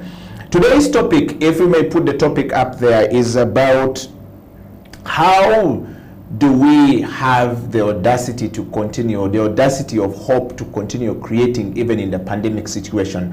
And I'm talking about the creativity of us thinking about the things that we need to do. Can you just keep the topic up, team, so that we can just have a moment to recap on that one day? Creative Industry Talk topic today is about the audacity of hope to be creative in this pandemic situation. We're talking about the creative mind. The audacity there is that the ability of a human being to continue thinking creativity, to continue thinking ahead of time, and the hope that if I continue to create even in this pandemic situation, I will still be able to be rewarded for my creativity. I will pay. What are your thoughts on that one, to start with the topic itself? I think, it's a good thought, and based on the conversations that we've had around from different creatives, there has been a very strong, despite the odds and whatever is going on with the artists, many of the creatives have really continued to create work. So they have had that resilience, they have had that audacity, as you can call it, to continue being, keeping their minds busy at work and developing content. The challenge is, what are we going to do with that content? Because most of it is not, I don't know how it's going to be realized. Of course, there are different processes of creativity or different disciplines for theater, for dance, for music, for film. I think the challenge will be, as much as it is being created, how are we going to realize it? What is the next step of this process of creating work? How are we going to have it shared with the rest of the audiences and the people that enjoy it? But it's a very strong will for artists to continue really working. Not all of them, though. I mean, I think some of them have going through challenges, mental challenges or depressions, and not all art forms are able to create content at home. You know, others need to be out there in the field and they can't because they're locked down. They are stuck in their homes. So there is that also balance in terms of like those who are able to. The writers are writing. You know, the playwrights are writing. But there are those who have to go into the field and their content is really based on them being out there. They can't, and I think that's a big challenge. Wow. Faisal, talking of the mental capacity and the mental situation of artists during the creation process, a lot of people are finding it very difficult. They have been in a lockdown for so long, and the creative people are not good at being controlled in